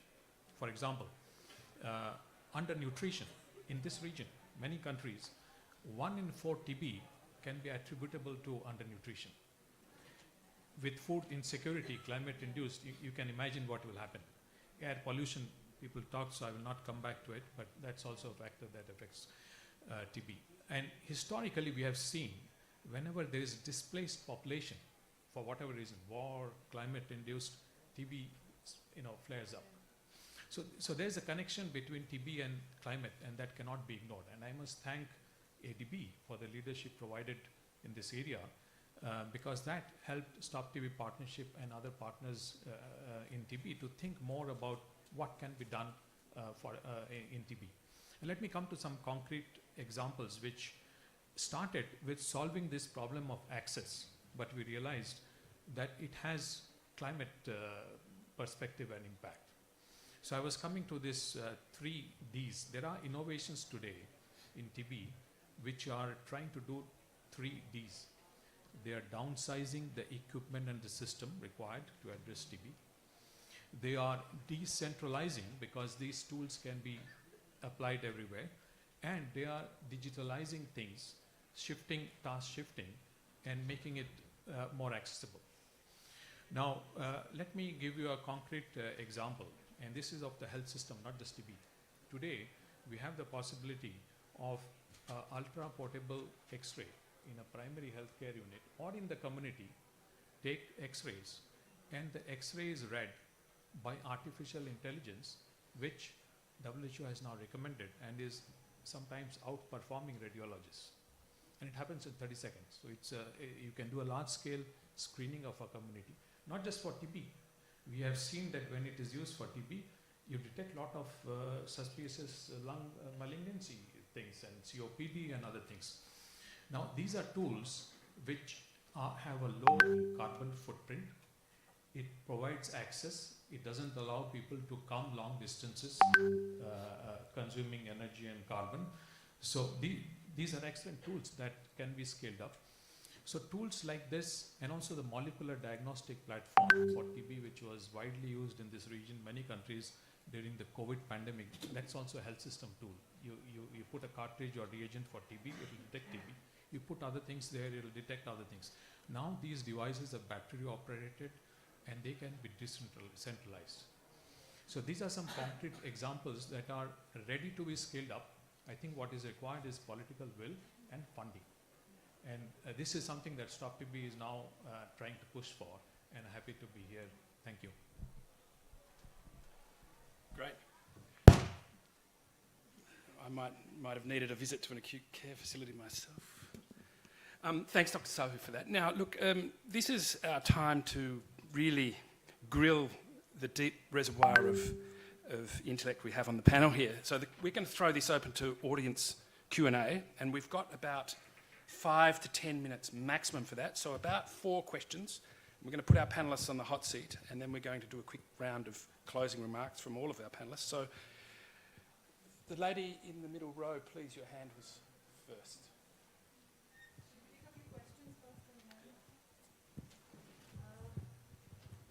Thank you so much. It was a really good session. So it's kind of related questions, so I'll just go for 2 questions. So the climate change impact, as we know, is quite varied, and the droughts, if you can have droughts and floods at the same time in the same state for that matter. And so varied problems require customized solutions. So how does customization and more high resolution solutions get funded under the larger umbrella of climate financing by partners? And my second question, slightly political, but I'll try to be a little more edgy than I'm usual. So with a shrinking health budget in our country and with growing problems, how does the expert panel, in your opinion, see sustainable financing on the table when talking to these folks? So yeah, that's my question. Sorry, could you just introduce yourself quickly with your name and Yeah, organization? hi, I'm Atmika. I'm a researcher at Association for Socially Applicable Research, a small non-profit group, yeah. So we have the CSOs in the room. That's nice. Next question. Yes. So Brian, you're going to allocate the question. Okay, so yeah, we'll aggregate them Okay. to the panelists. Okay. Hi everyone. My name is Ashwani Dudeja. I'm making environmental products, and my company name is One Infiniting. So the question is that whether it's Asian Development Bank, if they fund for these type of projects, I'm making public healthcare products under environmental products, obviously that category. So in case Asian Development Bank, they fund it on the basis of equity, debt, or there are some grant funds also on the basis of CSR. That's what my question is. Sure. So we'll direct this to both Dodo and World Bank, so Mahyon, but we'll take more questions. Thank you. Okay, to you.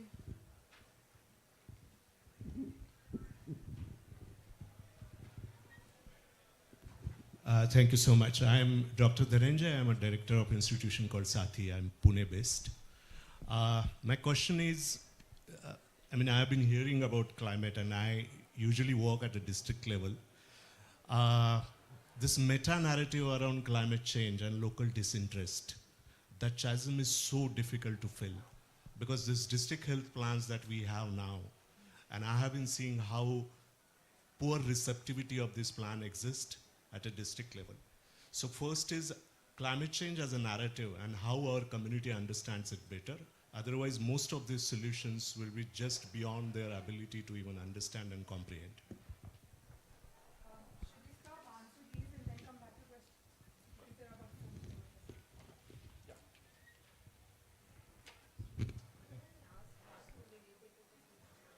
Okay. Last one.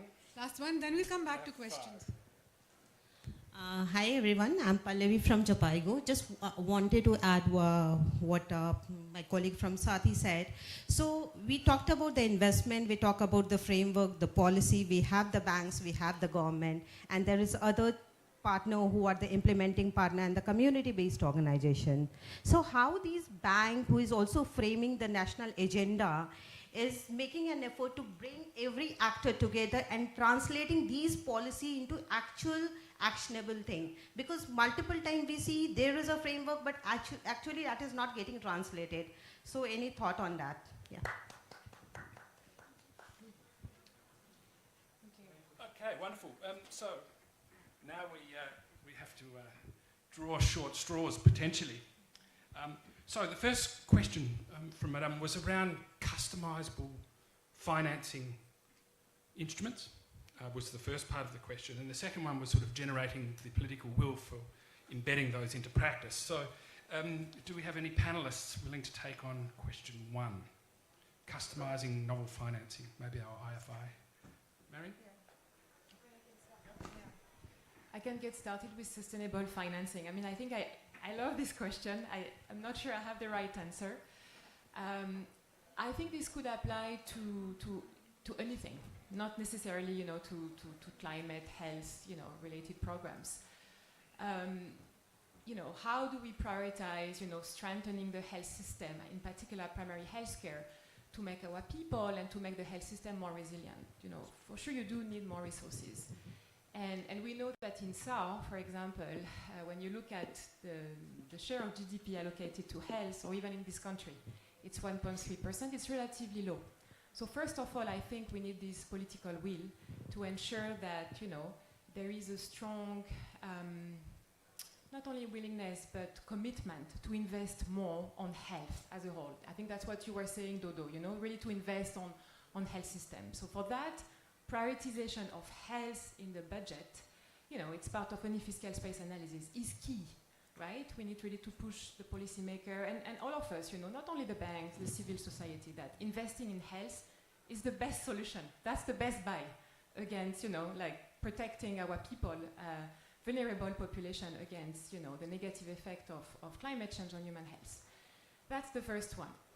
However, you know, when I think about it, and I work in Afghanistan actually here together with Sophia, having this discussion with, you know, with policymakers who have a lot of constraints is difficult, right? Because resources are constrained, right?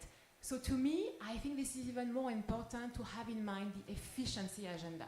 If we want to think about sustainable financing for climate, you know, sensitive disease, to strengthening our primary health care, let's try to be more efficient. And that's, you know, with $1, let's make sure that this is well utilized. And this applies as well to climate health interventions. When you look, you know, and I want to piggyback as well on this district health plan, we know that there is state action plan on climate change and human health. Resources are not a lot, seriously. Focal point on climate change and human health in India are really struggling. But sometimes even those limited resources are not necessarily absorbed. So, you know, let's try to think about planning and make sure that existing resources are well planned.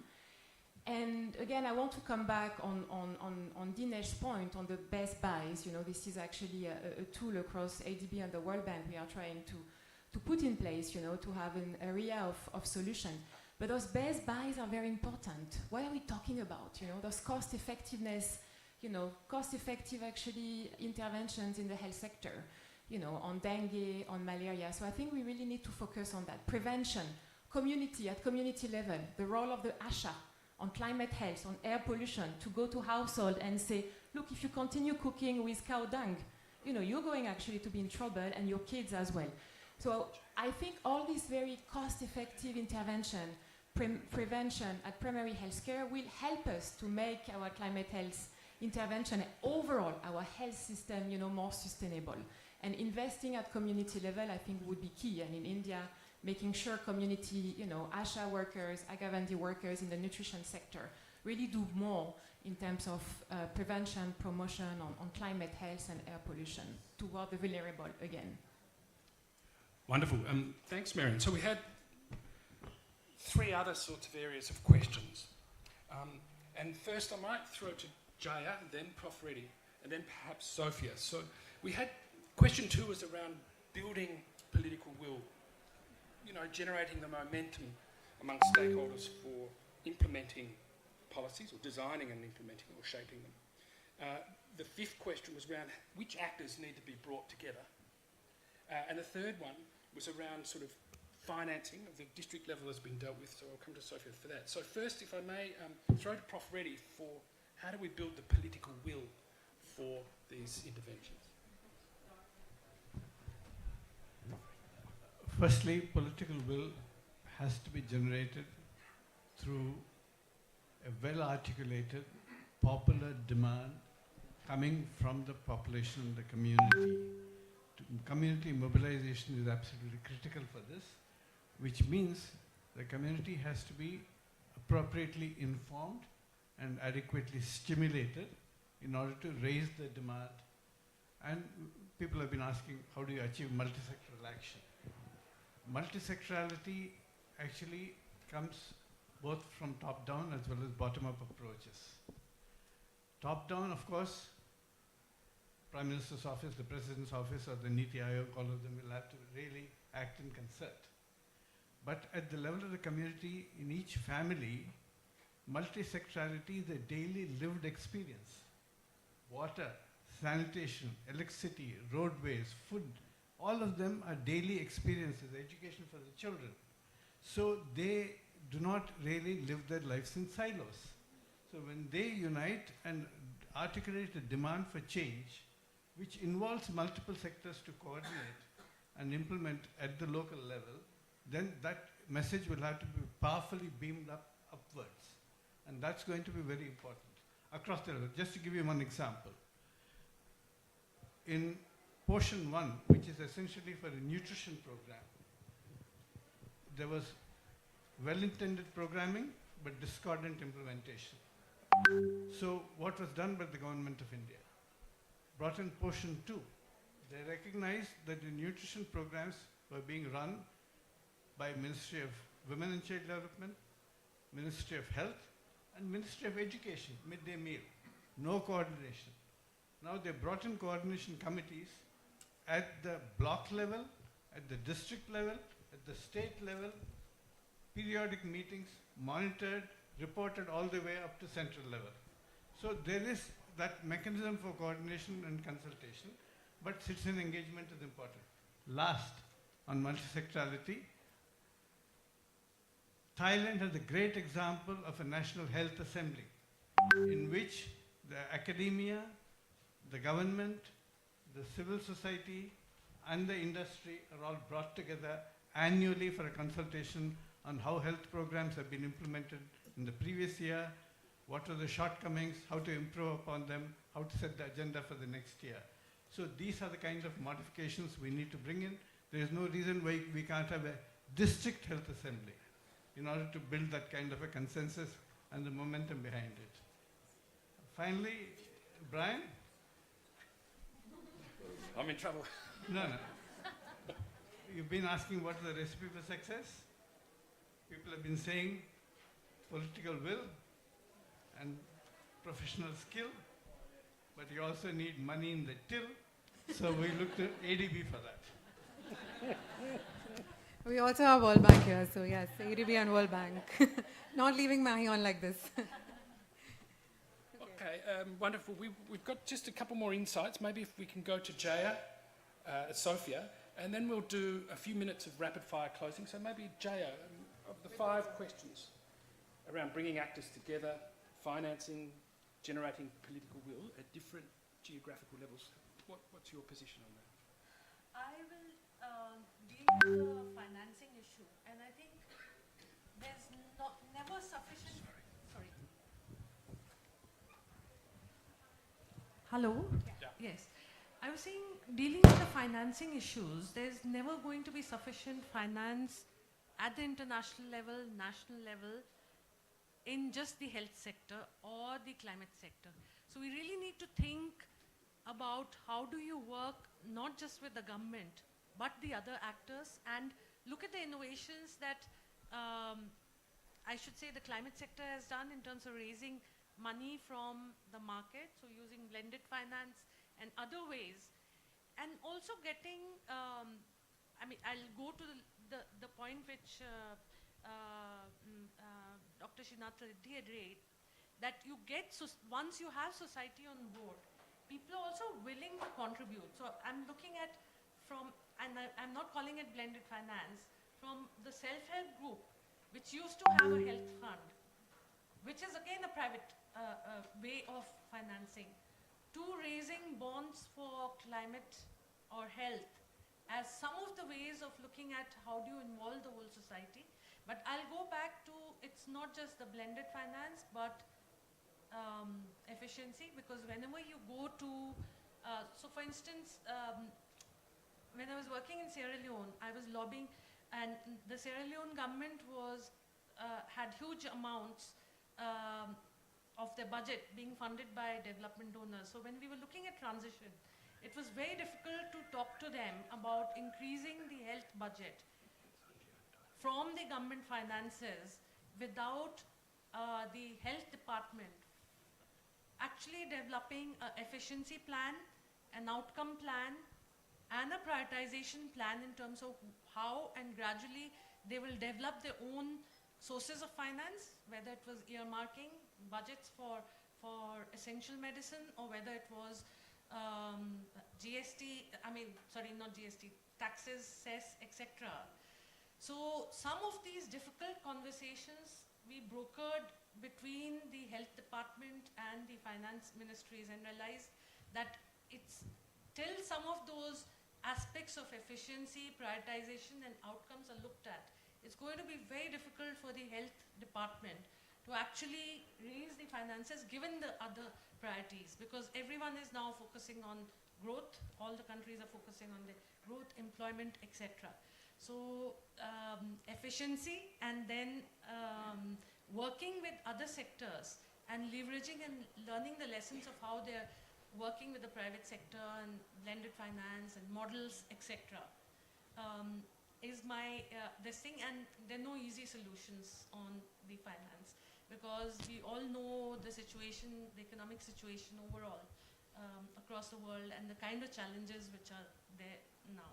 So I'll end with that. Sorry, it doesn't sound as a very positive message, but I think finally we did convince, just to conclude from the Sierra Leone example, once the Department of Health got their action plan prioritized, national action plan linked to this thing, and they had a kind of graduation plan where they graduated out of fully, essential medicines fully funded by donors to their own funding over time, finding the sources of finance and ways of managing within the given domestic, and the Ministry of Finance did agree to do that gradually over time. So having medium-term expenditure frameworks and using some of those tools to identify how you can look at finances. Thank you. Super. Thanks, Jaya. So we're running at about 9 or 10 minutes before coming to a close. So I'll throw to our Director, Eastern Central West Asia, Sophia, Human and Social Development, for some observations. And then we'll come to our remaining panellists, and Dr. Dodo will bring us to a close in about 9 minutes. So Sophia, over to you. Sure. I mean, I just keep it quick. I want to pick up on what Marion was saying and what most of the other panelists have talked about, which is bringing efficiency when it comes to financing, since there is a big crunch for various reasons. I think we need to look at efficiency, but we also need to see that it's going to be the innovations, that the technological and digital innovations that are taking place, which are going to help us leapfrog into perhaps achieving more affordable, getting to that point where we're looking towards more affordable solutions, like you yourself were saying. And this gentleman in the audience who was talking about his company that's making new technologies, and his question whether or not we can finance that somehow. But see, that's what we need to be doing, is youth-led startups, incentivizing them to come up with those solutions. And then the second point, really briefly, was localizing, right? You were saying decentralizing. And yes, that's how sometimes success has been achieved, when it's really owned locally by communities, but also local governments have a role to play. We've also now seen in China how local governments really led on this. However, that also has caused stress because they've run out of money. So how do you deal with that lack of resources issue? And one way perhaps is to a new approach. For example, again, I bring up the example of China. What they're doing is linking up high-performing, well-performing districts or cities or municipalities. Really, they're working with municipalities and twinning them with those that are at an earlier stage of that transition, and helping the one that's already achieved it work with the one that's behind but has that same aspiration, how to pull them through and maybe even help them leapfrog because they've been through all those experiences to get to there. So an example is Chengdu, which is really far ahead, but Chongqing is a municipality which needs to get there. They've been twinned, and they're now starting to see how they can not make those mistakes that were made and get to there and adopt those cleaner technologies and behaviors. So just two pieces of thought there. It's very encouraging when both my directors here, including Dodo and Sophia, say they're very passionate about climate, and when they say health system solutions are climate solutions, because given the geopolitical situation, I feel like, yay, we're still going to go ahead and work on this. Don't quote me on this, guys. Don't quote me on this. But thank you, everybody. We do have 3 experts that we haven't asked for closing remarks yet. So in case you want to have specific questions on air pollution, TB, malaria and dengue, we have Afareen, Dr. Sahu, and Anu. But given that we're short of time, we're going to request Dodo for closing remarks. And we're going to hope that climate solutions continue to be health solutions even for the next many, many years.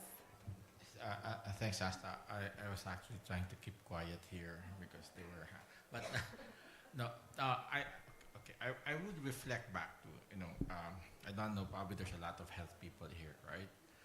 And of course, I think only a few years ago that we started to understand this concept of financial protection for health.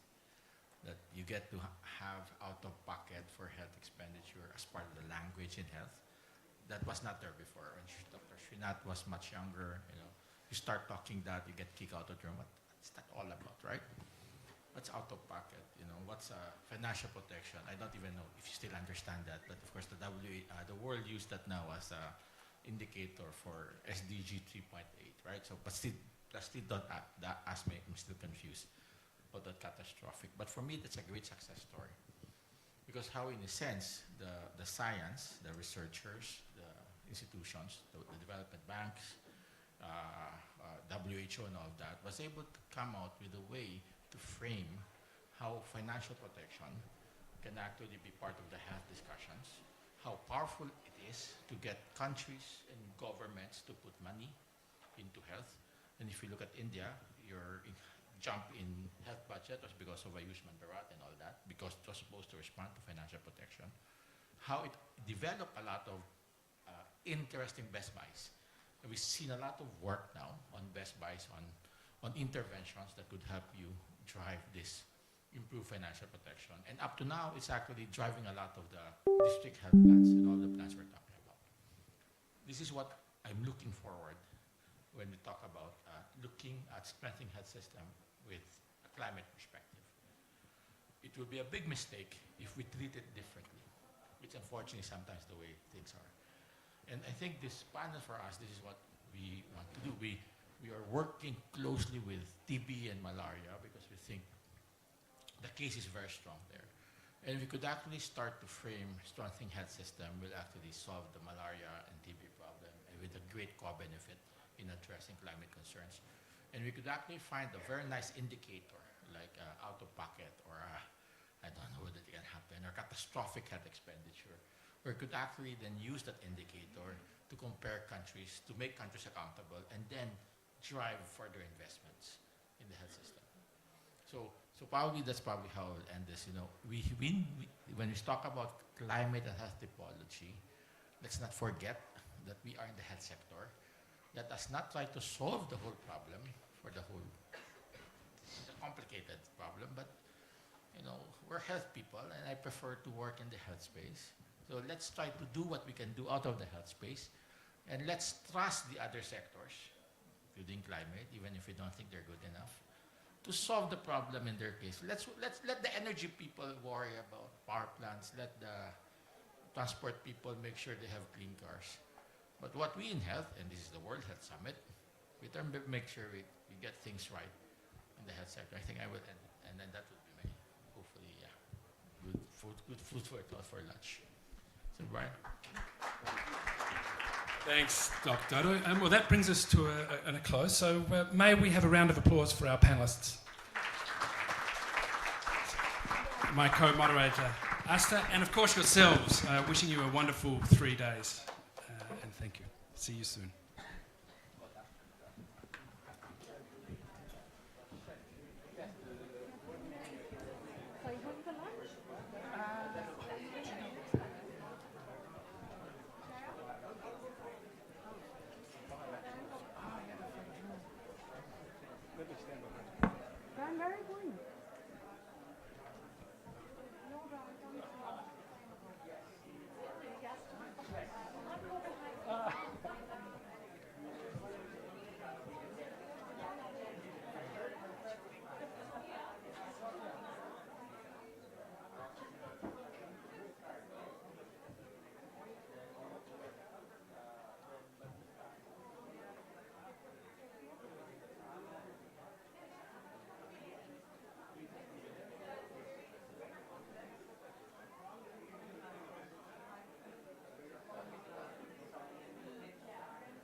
Hi. Deanna from... Healthcare Without Harm. Oh, okay. You know. Deanna. That's Deanna. Yeah, you look different Do I look different in person? Yeah. How are you? Good.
Hello, test, check.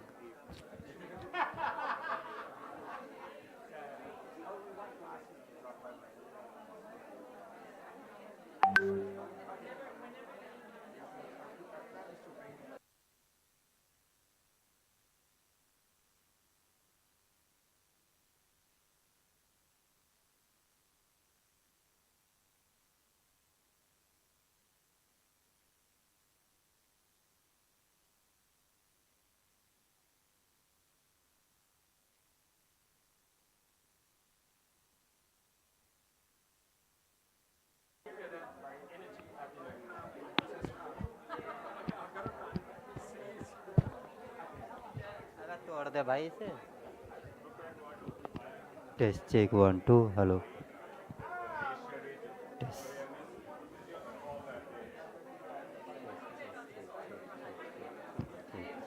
Hello hello hello check 1 2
You can check, sir.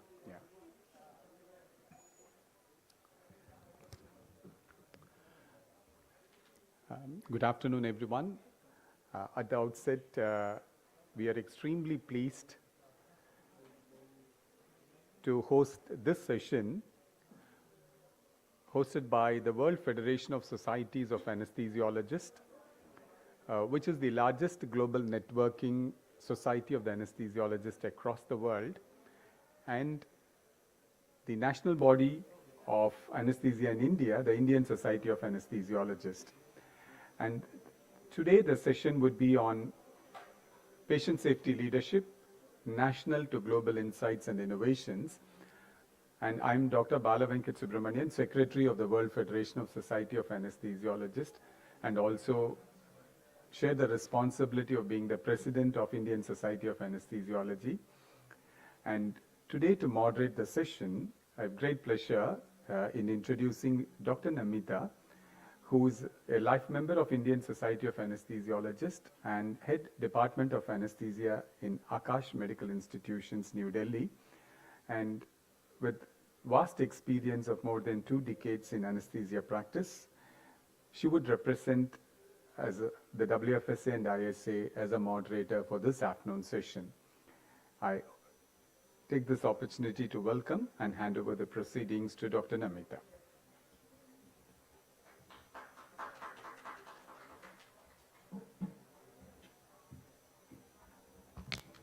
A very good afternoon, everybody. It's indeed my privilege and honor to be standing here amidst all of you, representing the World Federation of Society of Anesthesiologists for this very prestigious World Health Summit regional meeting being held at Bharat Mandapam, New Delhi. I also represent the Indian Society of Anesthesiology, which is a founder member of the WFSA. A brief word about WFSA before I begin this session. It is, as Sir rightly mentioned, the largest global body of anesthesiologists across the globe. It has almost 142 member societies with 151 nation countries in it. And it is one of the biggest advocates for anesthesiologists across the globe. One of the biggest advantages of WFSA is its close collaboration with World Health Organization and other such global leading bodies which help us in being a partner in policy making across the world. I'll be failing in my duty if I do not mention about the educational and training responsibilities the WFSA has taken up for the entire world, be it the fellowship programs or the WFSA scholarship that it offers, newer modalities like the simulation training labs, also the projects that it takes up. For example, patient safety has been a subject that has been worked extensively by the WFSA. One of the recent projects that they've been working on is the patient blood management. Also, they're working on certain global quality indicators which can be applied universally to have access to understanding as to which part of the world really needs more help than the others. Also, a huge advocate of environmentally sustainable anesthesia because we need to leave the world in a better space, in a better shape than we took it. Also, each year a new theme in anesthesiology is taken up by the WFSA. This year, it is the role of anesthesiologists in health emergencies. So, thank you so much to WFSA for letting and choosing ISA as their representation at this summit. Coming to ISA, ISA shares the vision of WFSA for providing universal access to safe anesthesia globally, and by empowering and uniting anesthesiologists across the world to provide safe patient care. ISA in itself is the 4th largest global body of anesthetists across the world, and taking forward the training and education to the last mile in this country.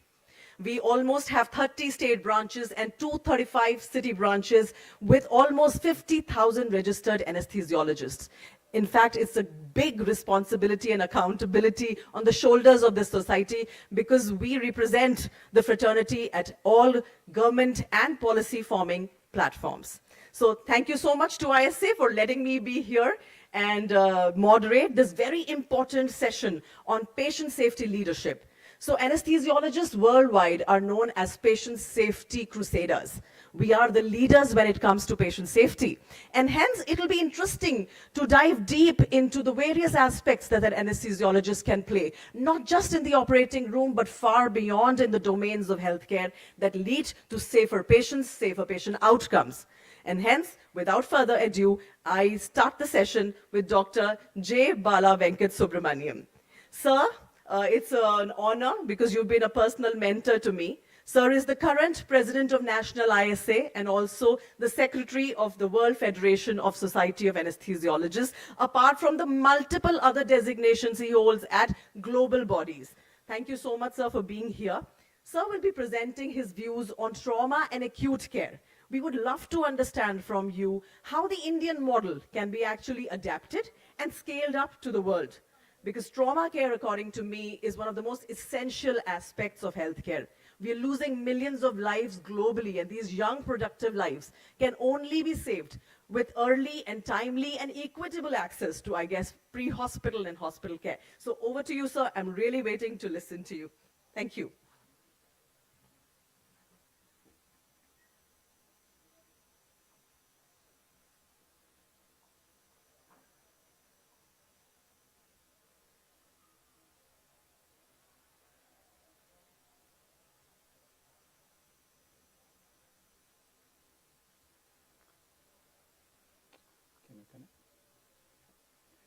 So good afternoon, everyone. I bring to you greetings from the city of Coimbatore, where I live in. It's in the southern part of India, and we have this statue, the Adiyogi, the largest human bust on earth, which propagates the need to incorporate yoga into life to enhance our health indices and to lead a life that is well accomplished physically and mentally. It's such a pleasure for the World Federation of Society of Anesthesiologists and the Indian Society of Anesthesiologists to collaborate with all the institutions which are a part of this World Health Summit regional meeting in New Delhi. And I'm sure this collaboration would pave way for certain definitive and impactful outcomes which would help several patients across the globe. The World Federation works with two missions: universal access to safe anesthesia, and we really wanted to make sure that we propagate this through our World Congress, which happen once in 2 years. The next World Congress of Anesthesia is between the 16th and 19th of April in Marrakesh, Morocco. And here we have a large congregation of anesthesiologists from over 150 countries joining together, collaborate together to discuss our thoughts and share our common goals and aims. And I also take this opportunity that the Indian Society of Anesthesiologists does an annual national conference. The next one would be in the city of Raipur from November 26th to 30th this year. And this organization also strives to make sure that our patients get the best of the treatment. I bring to you greetings from Ganga Medical Center and Hospital, Coimbatore. It's a 650-bedded tertiary care referral center for trauma, orthopedics, and major reconstructive surgery. Though being a private institution, it has taken a lead step in trauma care, and I'm a part of this trauma care initiative for the last 30 years. So I wanted to share certain important aspects of trauma care which we have learned over 3 decades. Our hospital is equipped with 38 operating theaters, and we do close to 150 surgeries per day. And we are about 90 anesthesiologists and about 130 plus orthopedic surgeons, about 35 plastic surgeons. And the most important component is the decision-making consultant is on call 24 hours a day, 365 days a year. I think this is the first take-home message that I would wanted to give. If a polytrauma victim has to live, it cannot be on call. The person who is going to do the management should be in-house, and the treatment should be started within seconds of arrival of the patient, and it should not make a difference whether it's 2 o'clock in the afternoon or 2 o'clock in the midnight. And this we accomplished And I think this is one of the first take-home messages that I would wanted to share, because in many places, first the injured victim is seen by a junior, then he calls for a senior, and then he calls for a specialist. So in the process, we lose a lot of time, and eventually we will not be able to make the patient survive. Unfortunately, India leads the world in having the maximum number of road traffic accidents, and we are in the red. And currently, the statistic shows there could be one death due to road traffic accident every 5 minutes. And for everyone who is dead in the every 5 minutes, there are over 10 injured. So before we conclude this session of 90 minutes, so it's very, very unfortunate that we would have lost about 15 of our colleagues and our fellow beings across this country, and about 150 injured getting admitted into several hospitals. And unfortunately, this happens to all those who are in the most productive age of their life, between 15 to 45, leaving 3 generations, the parents who live with them in India, most of them, and the children, all of them are orphaned because the earning member is gone. It's absolutely devastating, and hence this topic is extremely very, very relevant. Current global statistics indicate there are about 1.3 million deaths globally happening because of road traffic accident.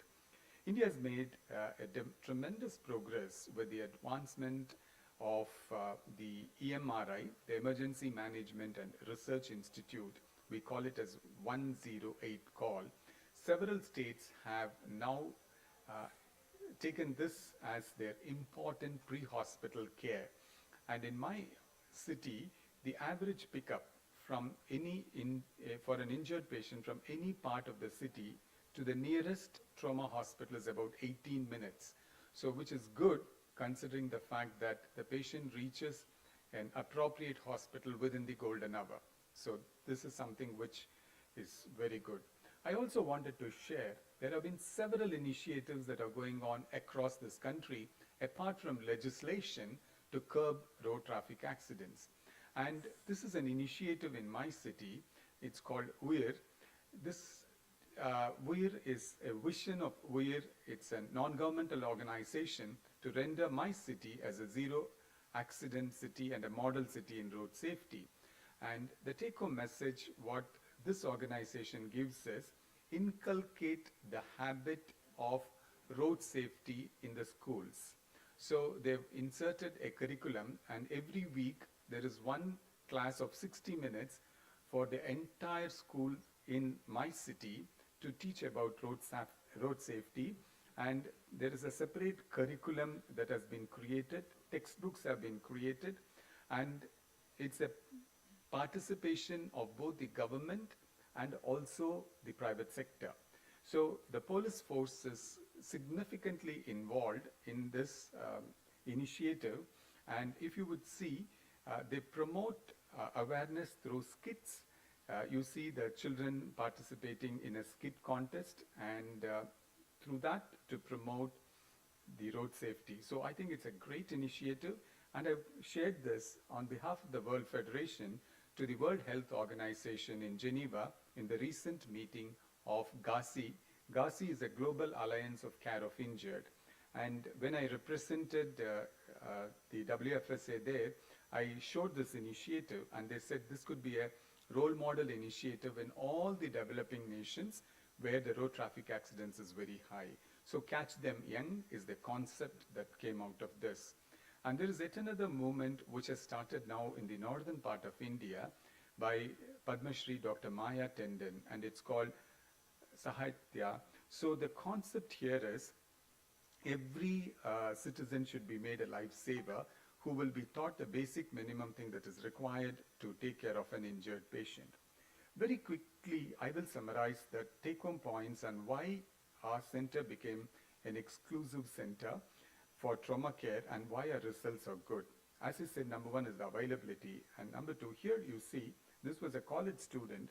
Never she thought, 10 minutes after starting from her home, before reaching the college, she was hit by a four-wheeler, ran over, and within seconds, what she was a normal adult to become someone who's in the verge of death.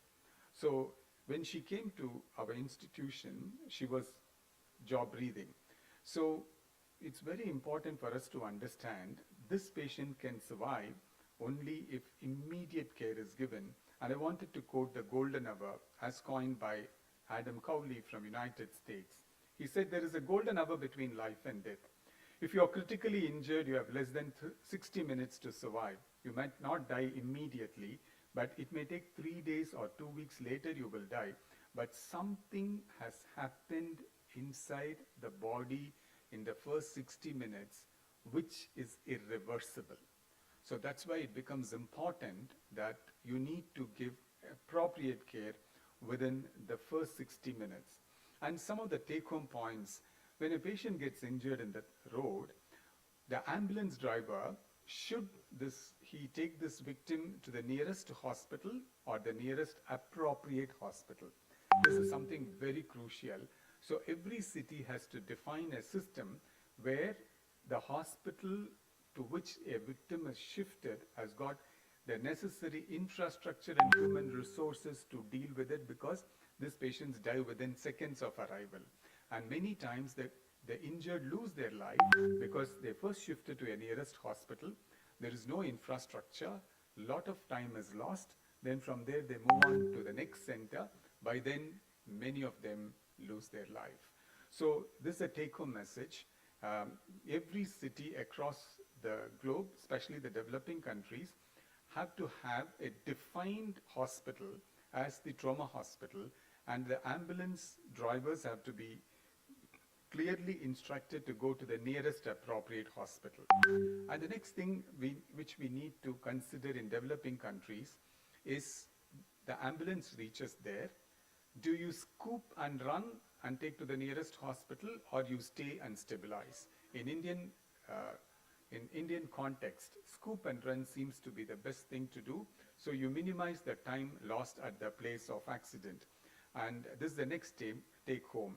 And in places where the pre-hospital care is well developed, even in this country, when the patient is grievously injured, and there has been a lot of survey to find.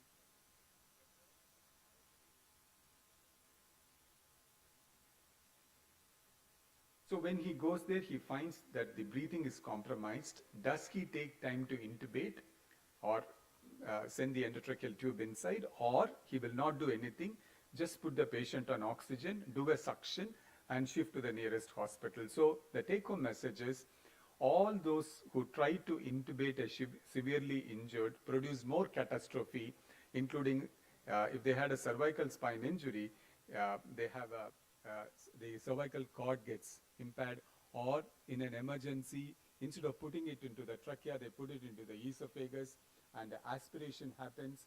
So now the take-home message would be that in Indian scenario, and possibly in all developing countries, until we have an excellent paramedic system, we need to intubate these patients in the hospital and just put oxygen and suction.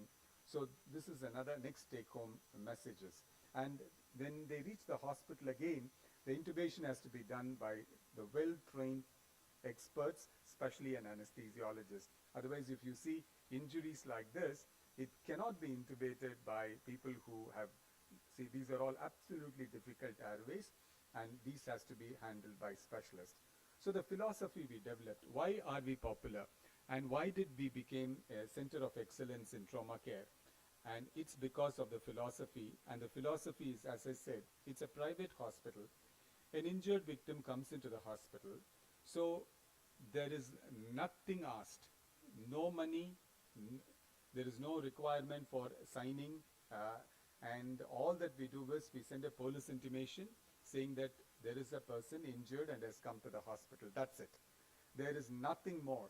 And immediately they are shifted to the resuscitation room, which is the ante-room of the operating theatre. So this is a new model. So we don't have two places, one in the emergency and the other is operating theatre. Here we have converted or merged together. So a patient, I'll just give you one example. Here is a patient, 68 years old, very recently happened. She was run over by a bus And when she came in, she was jaw breathing. There was nothing, no pulse, nothing.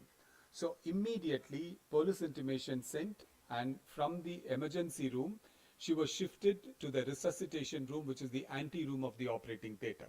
Immediately, it is taken over by anesthesiologist, is the leader of trauma care in my institution.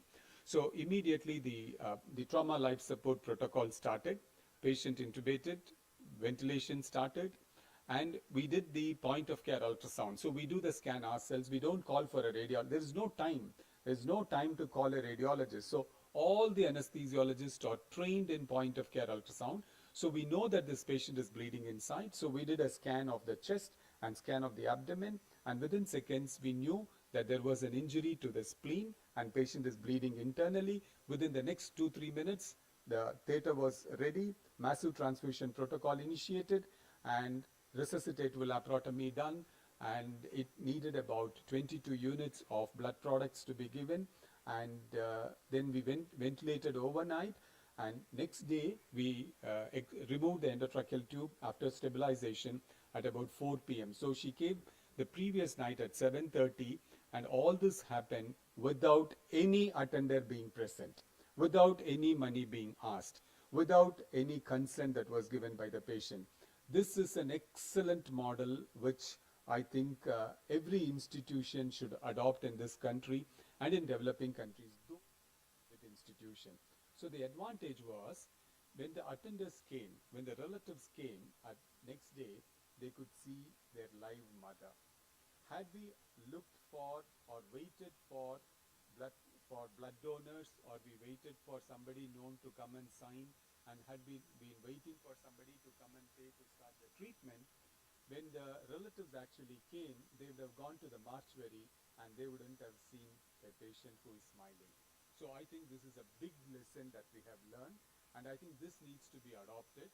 And I wanted to share, this we have been not doing 1 day, 2 days, we have been doing it for the last 30 years. And not a single patient has told that I cannot pay the money. They may not be able to completely pay it, even the poorest of poor, but they try their best to pay as much as they can. And that is also 1 to 2%. So this model of taking care of the injured patient should become one inherent component where we can save several lives. And this model needs to be discussed. Just to show how they arrive. They arrive with such major injuries, and they cannot, seconds matter, minutes matter, and if they have to live, you need to be so proactive. And all the paramedic staff, it's just not the doctors alone, all the paramedic staffs have to be trained in certain basic techniques of airway insertion. And second, to prevent second accidents in polytrauma, spine board has to be there in all the emergency theatre. 4 people have to do the log rolling. Otherwise, in spine injuries, if you don't do this, patient will develop quadriplegia or paraplegia, and it's disaster, and they will lose their life. So it becomes very crucial. And in India, majority of them die because of blood loss. The first common cause of death in India is head injuries. Second common cause of death in India is blood loss and unavailability of blood. So we teach all the youngsters who go through us, all the paramedics, all the technicians, to understand the degree of blood loss by just palpating the pulse. There is no need for high-end monitors. Just see the pulse rate. So this is a very, very important slide that we teach all of them. So if the pulse rate is more than 120 in an injured patient, that means the patient has lost more than 40% of the blood volume. If it is between 110 to 120, it's about 30 to 40%, and 100 to 120, it's about 15 to 30%. So we need to really worry about class 3 and class 4 hemorrhage. So anything 120 and above is class 3, class 4 hemorrhage. The patient has lost almost 30 to 40%, and if you don't treat them immediately, we lose their life. So the bleeding happens in all these places, and next important component that every single hospital has to derive is when they start giving fluids to the patient until the blood arrives, the pulse should be felt. It's called resuscitation has to be very tailored to make sure that you maintain the organ perfusion. For those who are not in the medical field, we don't give so much of fluid because the blood clots that have been formed all open up, and when we give so much of fluids, we result in more blood loss and they die. So we need to create certain protocols in the institution, and this is another important trial. It's called CRASH-2 trial. So immediately when the bleeding patient comes, we start them on antifibrinolytic tranexamic acid. Again, I say these are all protocols that we need to make sure that we adopt. And a trauma hospital has to have an excellent blood bank, and the massive transfusion protocol and damage control resuscitation protocols have to be in place to make everyone survive. And also it becomes important to share with all of you that medically, an injured patient, normally for several years, it was thought that getting the normal blood pressure, a proper pulse rate and good urine output was considered as patient is stable. But slowly we have realized that it's not true. And the most important thing is the end point of resuscitation is looking at the lactate levels in the blood. So a lactate level of more than 5 millimoles shows that you have not given adequate fluids for the patient to live. So he may survive at that point of time, but later he will die. So what I wanted to convey is, apart from the blood pressure, pulse rate, urine output, serial estimation of lactate is very important to show the adequacy of perfusion of every tissues. So we have, this is how we designate our patients when they come in. So when the lactate is less than 5 millimoles, then we think we have adequately resuscitated. If it's more than 5 millimoles, this patient needs much more care, and we call it as occult hypoperfusion. So the surgical strategies are also based upon whether we have stabilized them or not. If we have stabilized them, we go ahead with the surgical procedure needed. If they're not, for example, the patient has got a major injury in both the legs, so we do all that is needed. Damage control means just do that component, clean up the area, put external fixator and stop. So these strategies have to be evolved by the institution, and there are set protocols of early total care and damage control. So see, for example, when they come like this, all that we do is we debride and put an external fixator. So these kind of concepts, so this is a patient with multiple injuries. So all that we did was a damage control, clean it, put the pins and stabilize her, and take her for surgery 5 days later when she is stabilized. So it is very, very crucial and important that every institution in this developing countries, number one, have to make sure that the pre-hospital care is taken care of very well, and the pickup time from any part of the city should be less than 15 to 20 minutes, and they have to designate appropriate hospitals for trauma, so the patient goes to the right place.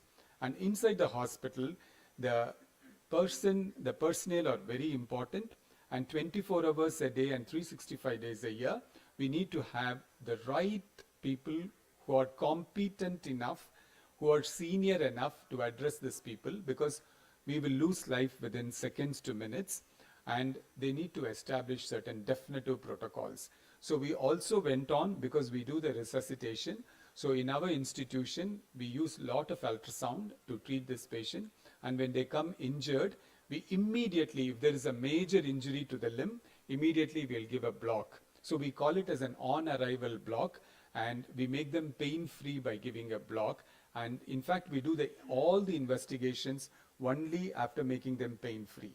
So we don't send a bleeding patient to a CT scan room. So the resuscitation room will have the X-ray machine, the ultrasound machine, the radiologist, the anesthesiologist, the surgeon. Everyone comes to the patient, and the patient does not go from one room to the other. This is another concept which I wanted to share with you. So with these components incorporated, our outcomes have been excellent. And because of these outcomes that has been excellent, So our institution became extremely popular, and also wanted to share that in a bleeding patients like this, we go for therapeutic embolization when internal bleeding happens. So all this we have evolved over here. So this is a young person. If you see on the left side, the artery is bleeding, and this can never be done with an open surgery. So we go for an embolization there, and the bleeding immediately stopped and the patient survived. So these are few things which I really wanted to share with you. So we have multiple injuries, so we deal with a lot of trauma like limb amputations, and we do everything under regional block. So I really wanted to share that trauma care can be, see this injury and just see how comfortable he is, because as soon as he comes, we give him a block, make him pain-free, and then send him for investigation. So the take-home point is trauma victims do very well if given appropriate treatment, and it's pertinent for the healthcare system to evolve in such a way that we make all of them live, because their organs are well preserved. They don't have hypertension, diabetes, coronary artery disease. So it's just a question of time of making them all right, and they do recover fast. So with this, I sincerely take the opportunity to thank the entire organization of this World Health Summit for giving us an opportunity to share our thoughts. And I just wanted to share, the happiest people don't have the best of everything.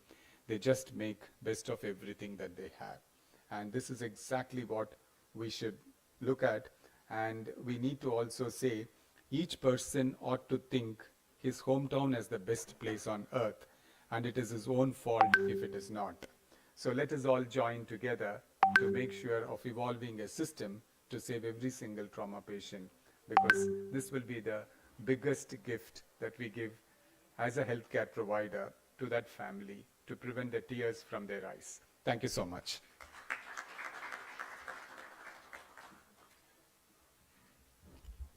It was a very impactful and insightful presentation. Thank you so much for the views you expressed. From what I understood is that number one, community engagement and awareness for pre-hospital care is very crucial for trauma patients, because every second matters. And secondly, aggressive and early interventions in these patients can save multiple lives and morbidities. And third, and most importantly, is that you need to have certain metrics defined for quality assessment of the trauma care that we're offering to our patients, to analyze what's going right and what's going wrong. And every time we find something's going wrong, we take a U-turn, we correct things, and then go forward. So thank you so much. I am very sure many of the audience also have questions. I have many questions to ask you, which I will take probably at the end of all the three sessions. We'll have an insightful discussion after these three. Moving on to the next topic. Let me now welcome Dr. J.V. Devatia. Sir is the ex-president of Indian Society of Anesthesiology and the editor-in-chief of the Indian Journal of Critical Care. Sir is currently heading the Department of Critical Care at Leelavati Hospital, Mumbai. Today, sir will be talking here about personalized prophylaxis, tailoring infection prevention strategies. So looking forward to hearing your views on this very vital topic.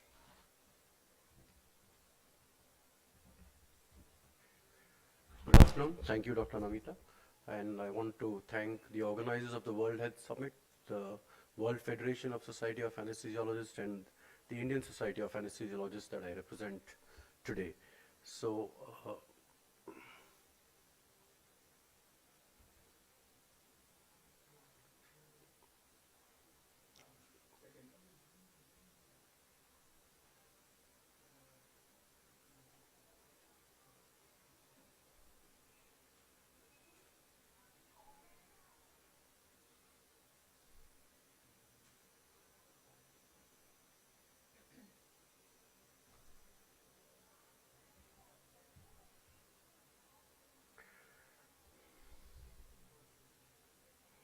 okay.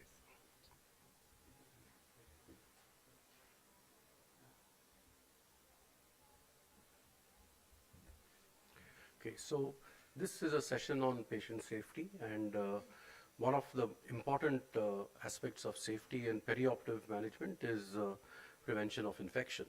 I have no conflicts to declare, and I'll be speaking on a number of sort of issues, and we'll cover very important issues such as antimicrobial resistance and surgical site infections, antimicrobial prophylaxis and infection control and prevention, and antibiotic stewardship. Now, this was the Helsinki Declaration on Patient Safety in Anesthesiology, and this was endorsed by the World Health Organization, the World Federation of Society of Anesthesiologists. It was a blueprint for anesthesia safety. The Indian Society of Anesthesiology and the SAARC countries had also a similar declaration called the Bangalore Declaration, which was way back in 2011. And it talked about patient safety in anesthesiology and perioperative safety in surgical care. And if you can see, one of the important sort of components is infection control in the perioperative period in surgical patients. Okay. Now, linked to this topic of infection control is the very important problem of antimicrobial resistance. So we know that the World Health Organization has identified antibiotic resistance as a global health priority and a threat, right? And it was responsible for almost 1.25 million deaths and contributed to almost 5 million deaths. And it is largely due to misuse of antibiotics, not only in humans, but also in animals and also in plants. Okay. Of course, it's costly, and important thing is when you have bugs which are resistant to antibiotics, you can't treat patients well. Patients suffer, patients die because the drugs are not effective. And you know what seems to be a simple infection can land up to be a deadly sort of outcome. Okay.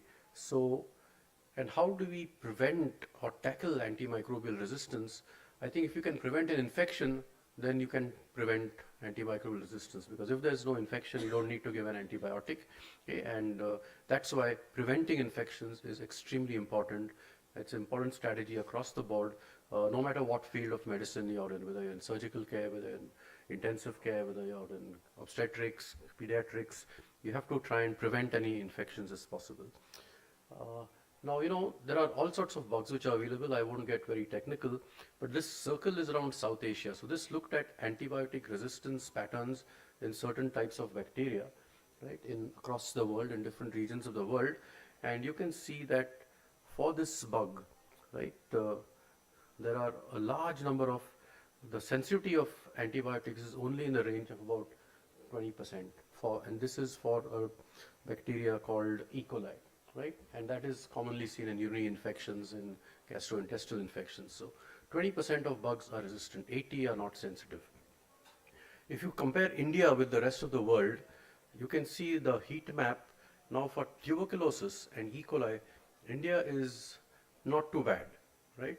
But when you look at a bug like E. coli, India is very red hot on the antibiotic resistance map. In other words, the incidence of resistance or bugs that are resistant, over 40 to 50% are resistant to normal standard antibiotics. And to treat a simple infection, you might need a mega antibiotic, which will of course increase costs, but can also reduce outcome. Now, carbapenems is a group of bugs, antibiotics, which is one of the top level broad spectrum antibiotics, acts against a large number of microbes. And you can see that India is actually doing very badly as far as carbapenem resistance is concerned.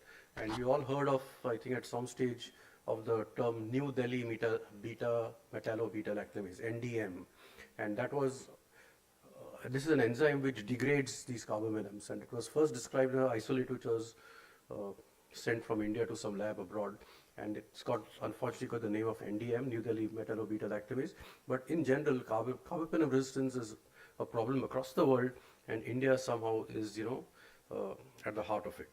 And so it's quite a bad scene to have carbapenem resistance, because then your options for sensitive antibiotics for serious infections are extremely limited. So if you look, now this was a world sort of map, right? And if you look at specific bugs and specific bugs like E. coli, Salmonella, which causes typhoid, the Indian Council of Medical Research has a network for antimicrobial resistance research and surveillance. It's a surveillance network, and they track from 8 or 10 major institutes. They track the resistance patterns in different sort of microorganisms, and you can see that for some organisms like this one, Klebsiella, and this is a sensitivity pattern, just about 20% or 30%. It means 70% are resistant to standard antibiotics and even to some of the higher antibiotics. And same way if you look at the bugs in urine, and the same way if you look at the bugs in the pus, which is seen from surgical site infections, which is seen from, from different sites. And so in other words, India is staring at a huge antibiotic resistance problem, which is much, much greater in magnitude than which is seen in other parts of the world. Now, for a developing country with limited resources, to spend on costly antibiotics to overcome resistant organisms is a public health issue. And a simple thing like being able to prevent infections can actually go a long way in improving outcomes and cutting costs of care. Okay? Now, we've always been inundated by data coming from the West and from rich countries, from Europe and the United States and the UK and Australia and New Zealand. And their situation may not really apply to many of what happens in developing countries. So the kind of hospitals and wards and ICUs that we have in low resource countries are very different from the facilities that you have in advanced setups.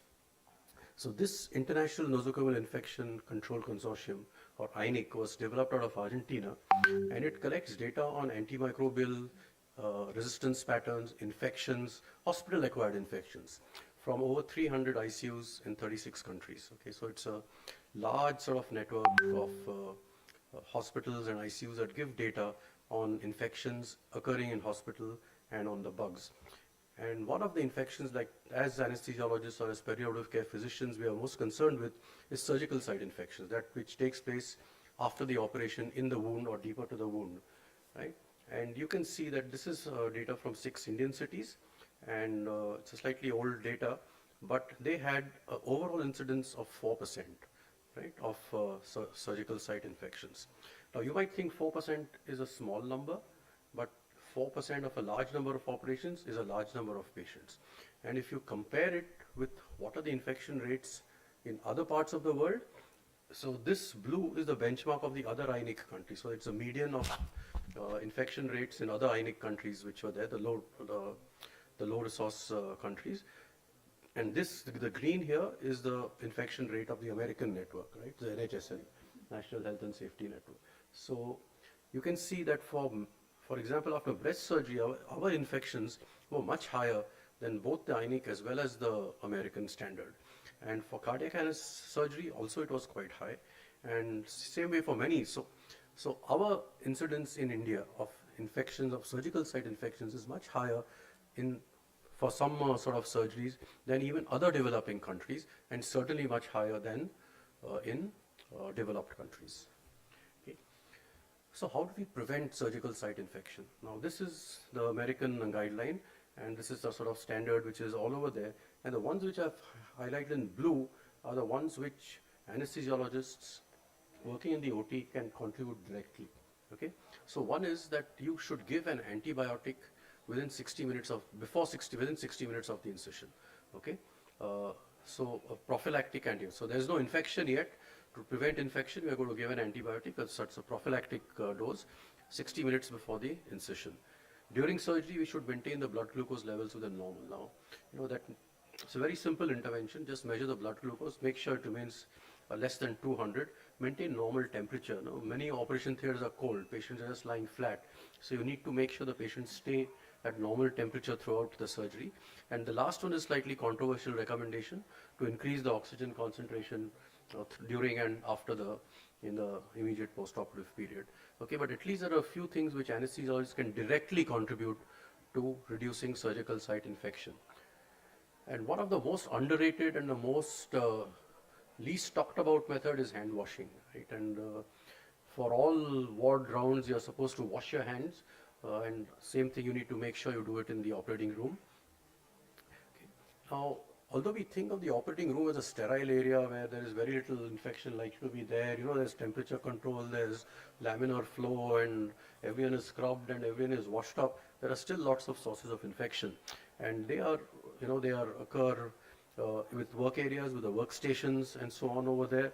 They can be there in the syringes, they can be there in the IV bags, the fluid IV saline bags, right? And there was one very a case where one of the common anesthetics that is used to induce anesthesia called propofol, it was left lying around, and every now and then someone would come, take some of this and give it to one patient, keep it there.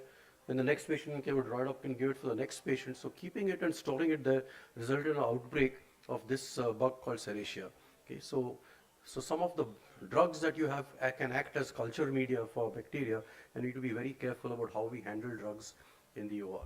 And there are various sort of things we can do, like using double gloves during airway management, use disposable blades, or wash the blades. And I mean, I don't think I need to go into all of these.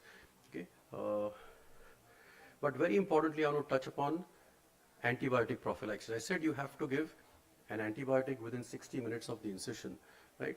And I think this is something which sounds easy, but it is difficult in some cases to implement. Okay, that how do you know it exactly 60 minutes or within 60 minutes of the incision? Some drugs have to be given over 30 minutes. You actually have to start 90 minutes before so that it finishes 60 minutes before the infection. Patients are obese, so you need to make sure you give the right dose based on weight, right? And very importantly, some operations last long. So if the operation is lasting long, you need to repeat the dose of antibiotic so that this thing. And the last line is probably the most important line. This is preventing an infection. You're not treating an infection. So once the operation is over, you don't need to give an antibiotic. At the most, you give it for 1 more day. In other words, for 24 hours. Beyond 24 hours, you should never repeat the antibiotic. And if you keep giving the antibiotic for 2 days, 3 days, 5 days, 7 days, is what tends to happen in many hospitals, then you're actually giving an antibiotic when there is no infection. You're allowing bugs to get used to the antibiotic, to develop resistance, to have genes which will combat the antibiotic, and then you're actually cultivating antibiotic resistance. So I think this is something which is very, very important. And when we talk later about antimicrobial stewardship, we all talk about how to give empirical antibiotics in sick patients, but this is an intervention which we really need to focus on. And this giving of antibiotic in 1 hour is so important, it's actually come in the World WHO Surgical Safety Checklist. Okay, so when you do before you start the case, you ask all these questions, and one of the questions that you ask is, has antibiotic prophylaxis been given in the last 60 minutes? So you must have, it's a very, very important tool to prevent infection. Now, I just said these guidelines are there, right? So should not last more than 1 day. You must not give broad spectrum antibiotics. Because you're basically trying to cover antibiotics which come from the skin. So they don't need big mega antibiotics. They need simple antibiotics like cefazolin or cefuroxime, at the most little vancomycin for some cases or something like that. But if you see here, this is now a study done very recently, published study done in the United States. These are patients who received an antibiotic within that 1 hour duration. And you can see it's not touching 100%. In fact, for some types of operation, it is barely touching 70%, 72%, right? So we are missing out on that target in developed countries in a large number of patients, okay? And the type of antibiotic which is consistent with the guideline, the cardiac surgeons were not very good at it. They did whatever they felt like. Only half the patients, cardiac surgeons gave antibiotic prophylaxis in accordance with the guidelines. And some surgeons were much better, more compliant, but overall the compliance was not great. And worst of all, if you look at the duration of antibiotic therapy, going on for more than 1 day was a large number. So the big default, if you looked at the number of patients whose antibiotic prophylaxis should have been discontinued, but here in this type of surgery, only 5% in gastrointestinal, only 5% had complied with the guideline of giving the operation for no longer than 24 hours. Okay, the neurosurgeons and the plastic surgeons were also not very good. Maybe they are more afraid of infection, and they thought by giving an antibiotic for longer, you'll prevent more infection. In fact, they are probably cultivating more resistant organizations. What is the situation in India? Not much data, right? Not much data. But this is one paper which is here, which said that 77% of patients who received surgical prophylaxis got it for more than 1 day.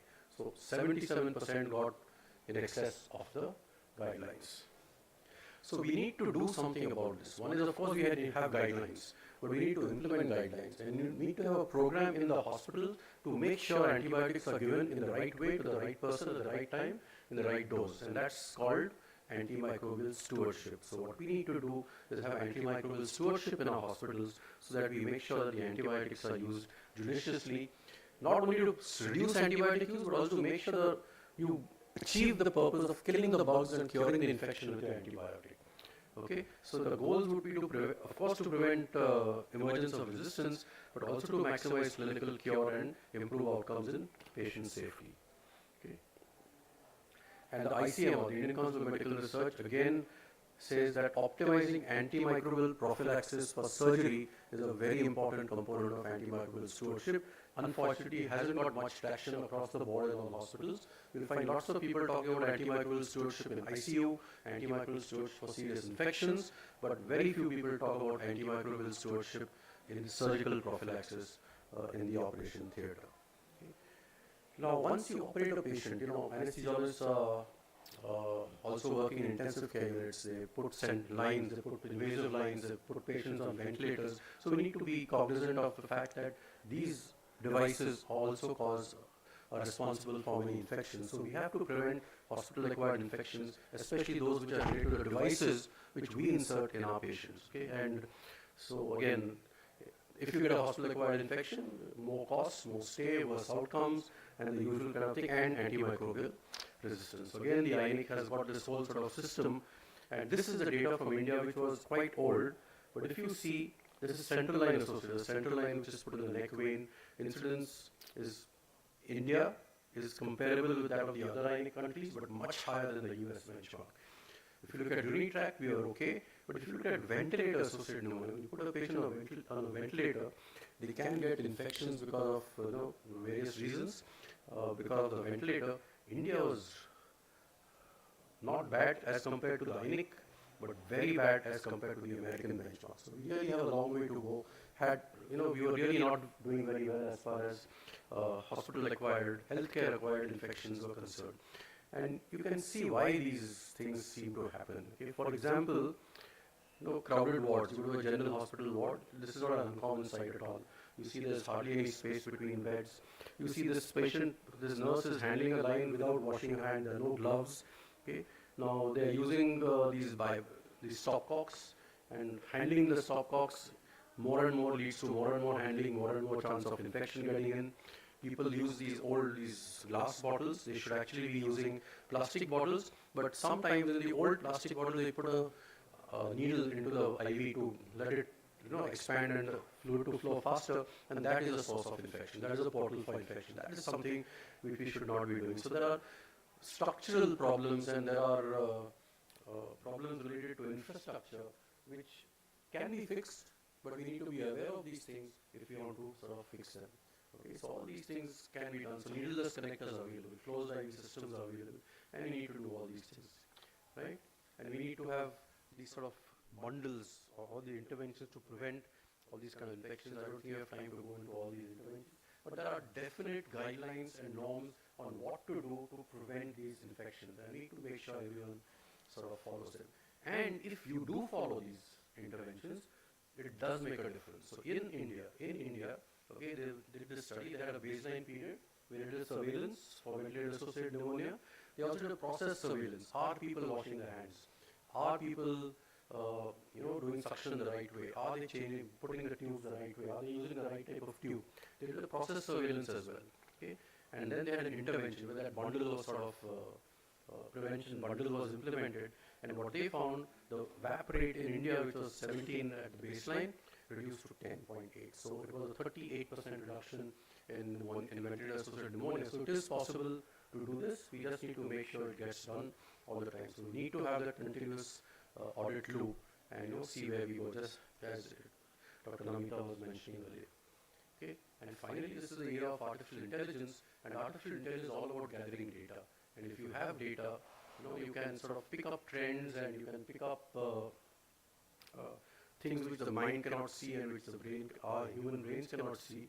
And there is this paper which actually looked at some models which are looking at hospital-acquired infections, and they are of course much better at predicting hospital infections in certain patients. So although artificial intelligence is great, you need data, and you need Indian data. We cannot use Western data to identify Indian bugs, right? So, and we need to have a system to gather that kind of data. The ICMR database is good, but it's only 8 or 10 hospitals. We need to have a much larger database if we have to address the problem. And of course, we need to have our own algorithms and our own these things to learning deep learning models to get that sort of thing. So I think there are a lot of things we need to do to control infections. We need to focus on surgical prophylaxis, and we need to try and prevent infections in general in surgical patients. Thank you very much for listening.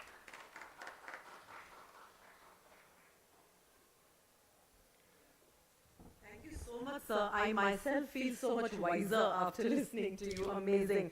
And actually, as someone who's worked extensively in joint replacement, I feel that every single case of surgical site infection actually pushes back the surgical program by years. It is such a, a fear-causing factor, not just for the patient and the families, but also to the operating surgeons and the anesthesiologists involved into those cases. Thank you so much. A lot many questions which I'll take with you after the third session. Now moving on. Let me welcome Dr. Rakesh Garg. Sir is professor at Onco-Anesthesia at All India Institute of Medical Sciences, the Apex Institute in New Delhi. He will be here, and he's also, I should not miss this, he's the editor-in-chief of the Indian Journal of Anesthesia, which has actually pushed the frontiers for our fraternity in India. Thank you so much for that. So today he'll be talking about perioperative monitoring tools for the neo-digital generation, covering virtual reality and augmented reality in training, artificial intelligence in perioperative decision-making. Over to you, sir. Thank you so much.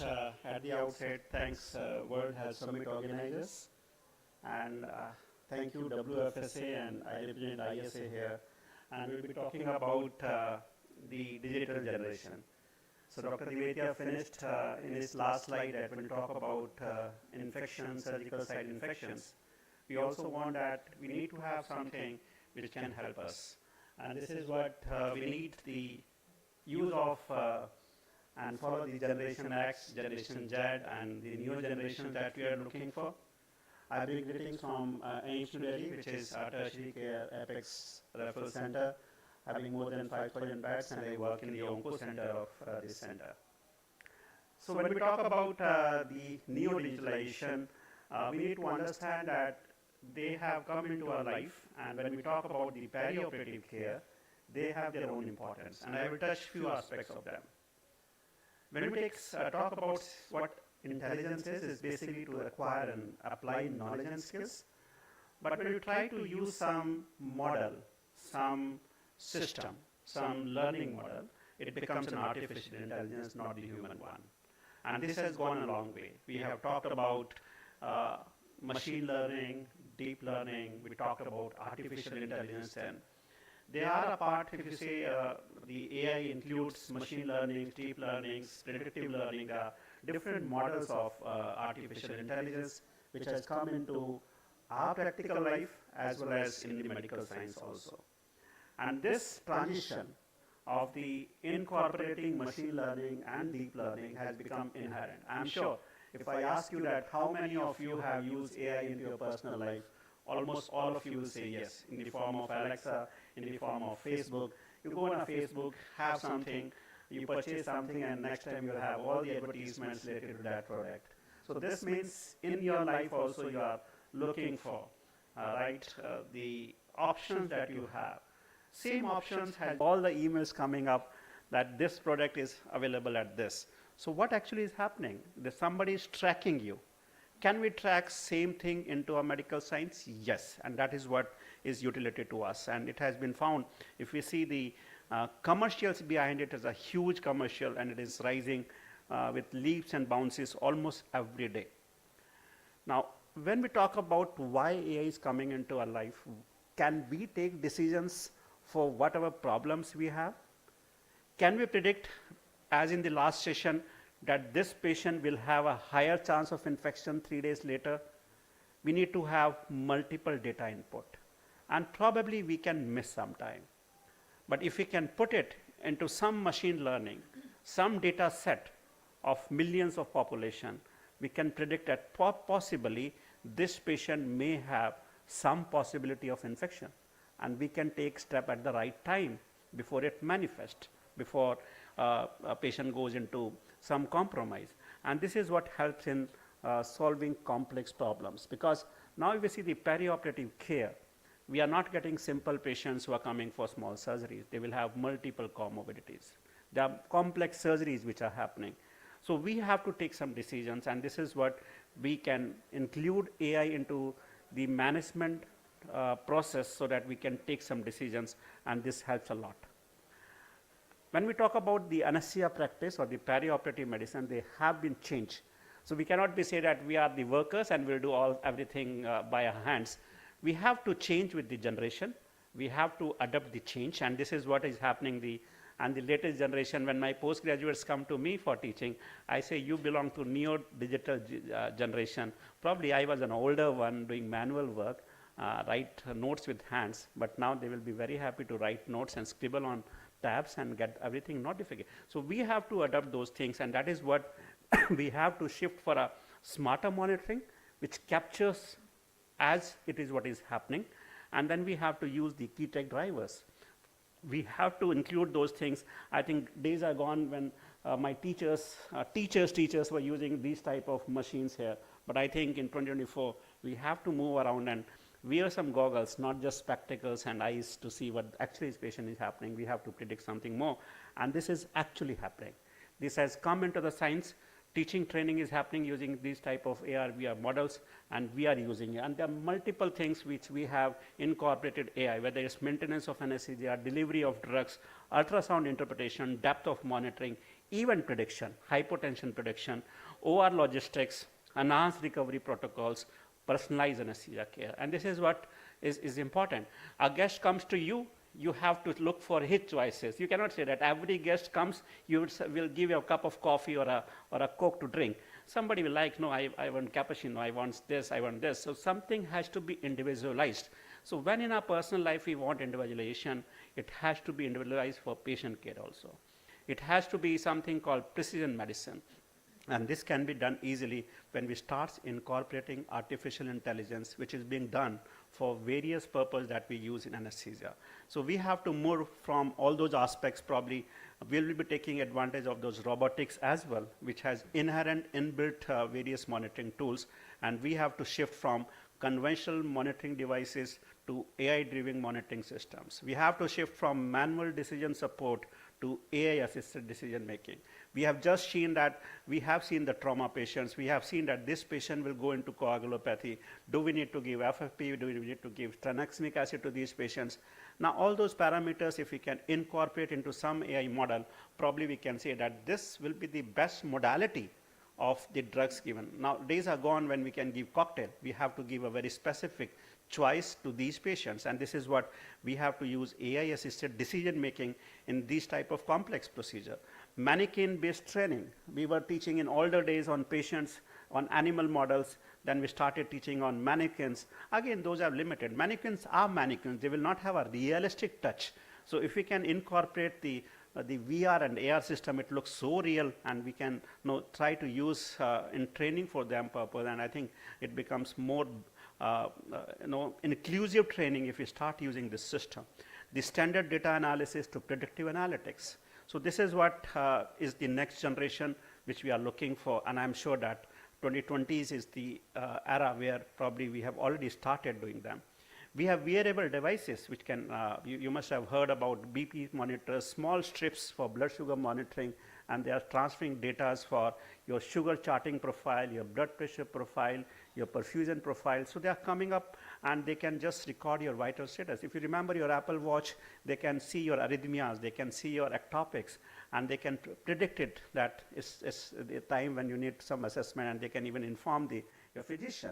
So this, I think these type of predictive devices probably are required, because prediction, as we say, preventive medicine, prediction medicine is equally important before the actual event happens, and that is what AI can do.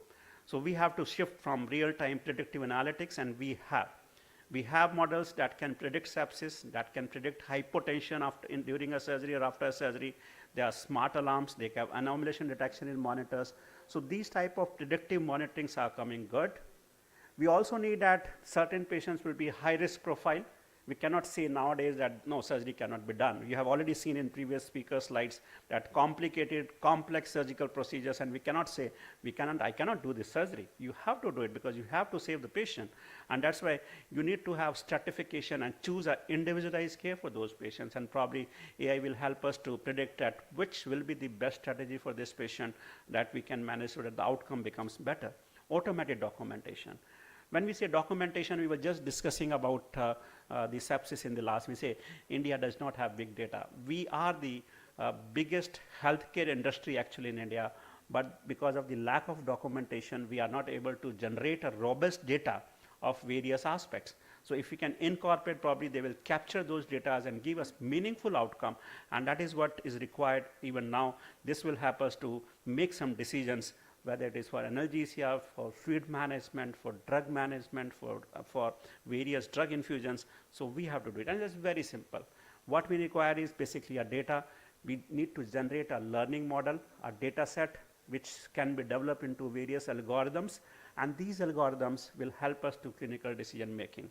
Only thing is we need to have data for it, because the computer, the learning models will make some decision based on those data, and these data needs to be collected. This is what we require for making something better, and this is how when we have some complex processes, when we get some inputs from patients from multiple points, these type of algorithms or neural networks so-called will try to generate, and they will move forward and backward to give us some analysis that what actually is happening with the patient. And they will try to compare with the previous data, that if this happens, what was the position of the patient. And this is what they give us output. And if this is a predictive analytics, and they say that if this data set happens, this patient will have this complication. So they will give us a certain hint to take some decision before it actually happens. And this is what we want. Because if I know that this patient is going to get hypotensive 5 minutes later, I will be prepared. I will have fluid, I will have drugs, and this is actually what is required. And that's why we have been collecting those data, and moment more data comes up, it has get more refinement, right? So for example, we want to purchase something. If we have 10 samples with us, we can choose better. If I have one, I cannot compare with somebody. So more the data, more will be the analysis, better will be the model, and this is what we are looking for. AI, which takes us the perioperative decision. And this becomes very, very important from various aspects of perioperative medicine. So this is an emerging application of the artificial intelligence, and this will come up in more florid way in another 5 to 10 years, wherein when we have data, we can train those models much better, and prediction becomes much, much better. This is as simple as that. If you want to track on a road, if you have done for the first time, it's a complicated road, multiple outlets, you may miss it. But if you get 100 times, even if you close eyes, you know that after 10 steps, you take a left turn and you will reach there. Same is with this data model. Larger the data set, it will predict much better, and this is what we are looking for. But simultaneously, AI is helping us in the automated documentation also. So we are helping on both the hands, and probably the decision making becomes better, and this is what we are looking for, predictive artificial intelligence. We are just not looking for output data, but now we are looking for prediction of certain outcomes. This patient will have more pain, more analgesic. This patient will be hypotensive, probably fluids. This patient will respond to fluids or vasopressors or inotropes. So these type of predictive analytics probably will help us to take some actionable steps, and probably the next will be that once we have prediction, even these models will help and guide us, do this. And probably they can be connected through certain monitoring system, wherein we can easily say that this will start on certain steps or certain actions that can be incorporated, which is already existing with us. And this is what we also improves our clinical workflow. When we say a complex surgeries, we just had an example. Sometimes we have just 5 minutes to work on. It's an emergency surgery, a trauma surgery. Sometimes we have 4 weeks like in a cancer surgery. Sometimes we have 6 months like elective surgeries, like knee replacements at times. So this is what we can see, that in all the steps, whether it's preoperative periods, intraoperatively, postoperatively, we can include it. And this is not just for the physicians to help us, but if we see that postoperative period and the recovery period, we can empower patients to enjoy and learn various aspects. Madam was talking about knee replacements. These patients has to do a lot of physiotherapy and exercise. We need to motivate them. They have to be mobilized, and we want all our patients mobilization at least on the next day, sometimes even on the evening of surgery. So when we start using them VRs, they can learn actually how to walk once they have a knee replaced, because they have to learn how to walk, and the use of these type of tools will really help them. And that's why we have been incorporating these type of models into various aspects. They could be reactive machines, self-awareness, theory of mind, limited memory. So this means we have to explore based on the need of a physician, of the patient, to choose what type of artificial intelligence can look for. And we have to use them. They are real. We have already learned so many video games and audio games on these aspects, but thus we have to use it for our clinical practice. We can use it for various ultrasound guided nerve blocks we were talking about in the previous sessions. But if somebody can show me that I'm going the right track, and this is actually a nerve, not a vessel, not a lymph node, probably my success rate will improve, my complication rate will come down. And this is what we superimpose. If you see the first image and the second image, you can easily say what structures these are, and they can identify, they can help. Even a relatively novice learner will be giving a block with much better success with least complication, and this is what is coming up, and we can easily go ahead and do it. And if we can have some VRAR, probably it becomes much better, because I know that the structure I'm seeing is actually a nerve, and this is the right direction. So even if it's a complex situation outside the hospital, emergency situation, probably these are going to help, where we can identify various structures for vascular access, for neural blocks. And this is what we need to learn, that these type of augmented realities right now is for the training purpose, where they are trained on models to learn these techniques. But in coming time, they will come into the clinical picture where we can actually use them. And they are used for enhanced accuracy, visual overlay, real-time vital ulcers, feedbacks, and hand-free information via the glasses. And we were talking about the hand hygiene. When we say the infection rates, if I can see something without touching the patient, if I can see how the pulse looks like, I mean, we are also decreasing those type of infection rates, which can be from one patient to another by touching, and those hand hygiene aspects. We have been using virtual reality primarily based on various training aspects, but it can be used for various other purposes, which is like, for example, difficult AV management, crash intubations, needle tracking, needle assistance, and they are coming in a big way. And there are models available where they have been used. They are giving us better clue, better physicians, better anesthesiologists they can use for management of various crisis management also, where different crisis scenarios can be created. Now, there are many published papers which has come up. They are compared VR trained residents versus traditional training in these patients, and they have understood that those persons who have been trained by virtual realities, they have a 40% faster skill retention. And this is a big number, because we want our physicians to be much better, much trained with better skills, and this improves upon. There have been papers where AI has been used, and they have found that the complication rates, the adverse reactions have reduced almost by 1/3, a big number. And that's why not to use it? Even the unplanned ICU transfers has reduced by 1/4. So this type of data is really helpful, we have to look for. But yes, I agree, there would be some challenges. The cost is a factor, the training is important. There could be some ethical and data privacy related things, but I think that will be taken care of, because benefits are much more than the limitations.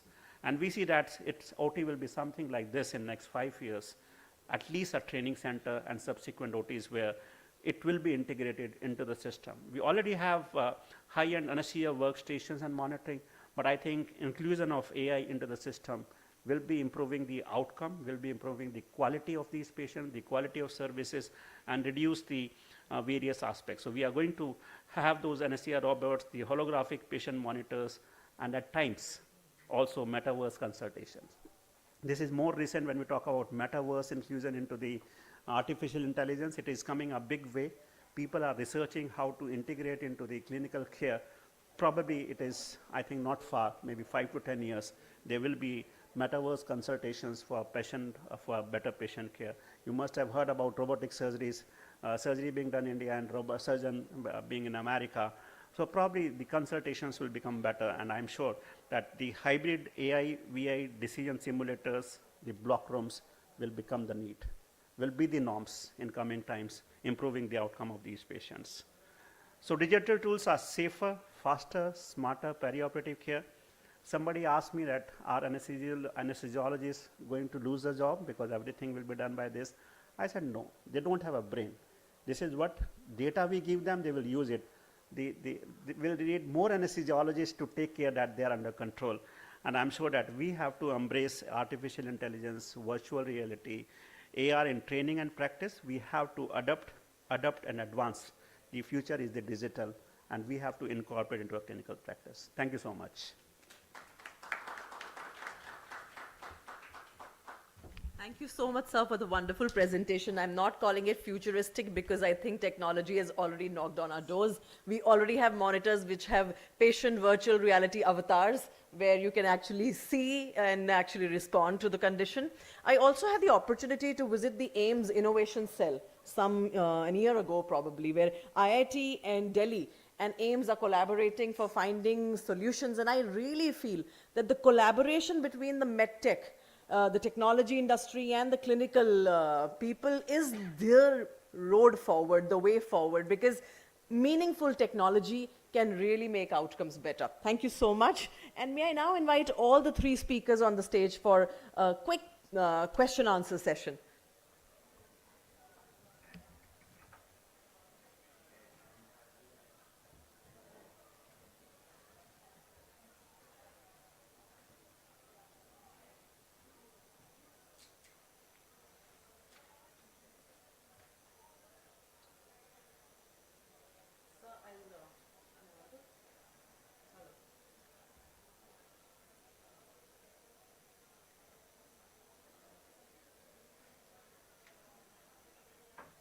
Are these mics working? Yes. Okay. I'll start with Dr. Bala. So I thought that Ganga is doing a phenomenal job in resuscitating and treating trauma patients. Two things. One, how do you think that what you're doing at the Center of Excellence at one part of this country can actually be applied to the interiors of this country, to this vast population?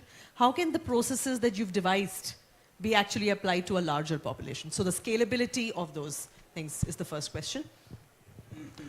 I think it's very simple because I spoke about the concept, not the technology. So it is the requirement and the availability of the person who can decide to initiate the treatment is what is most important. And the policy decision of the institutions not to ask money from an injured patient, because nobody carries money with them and nobody expects that they will be injured.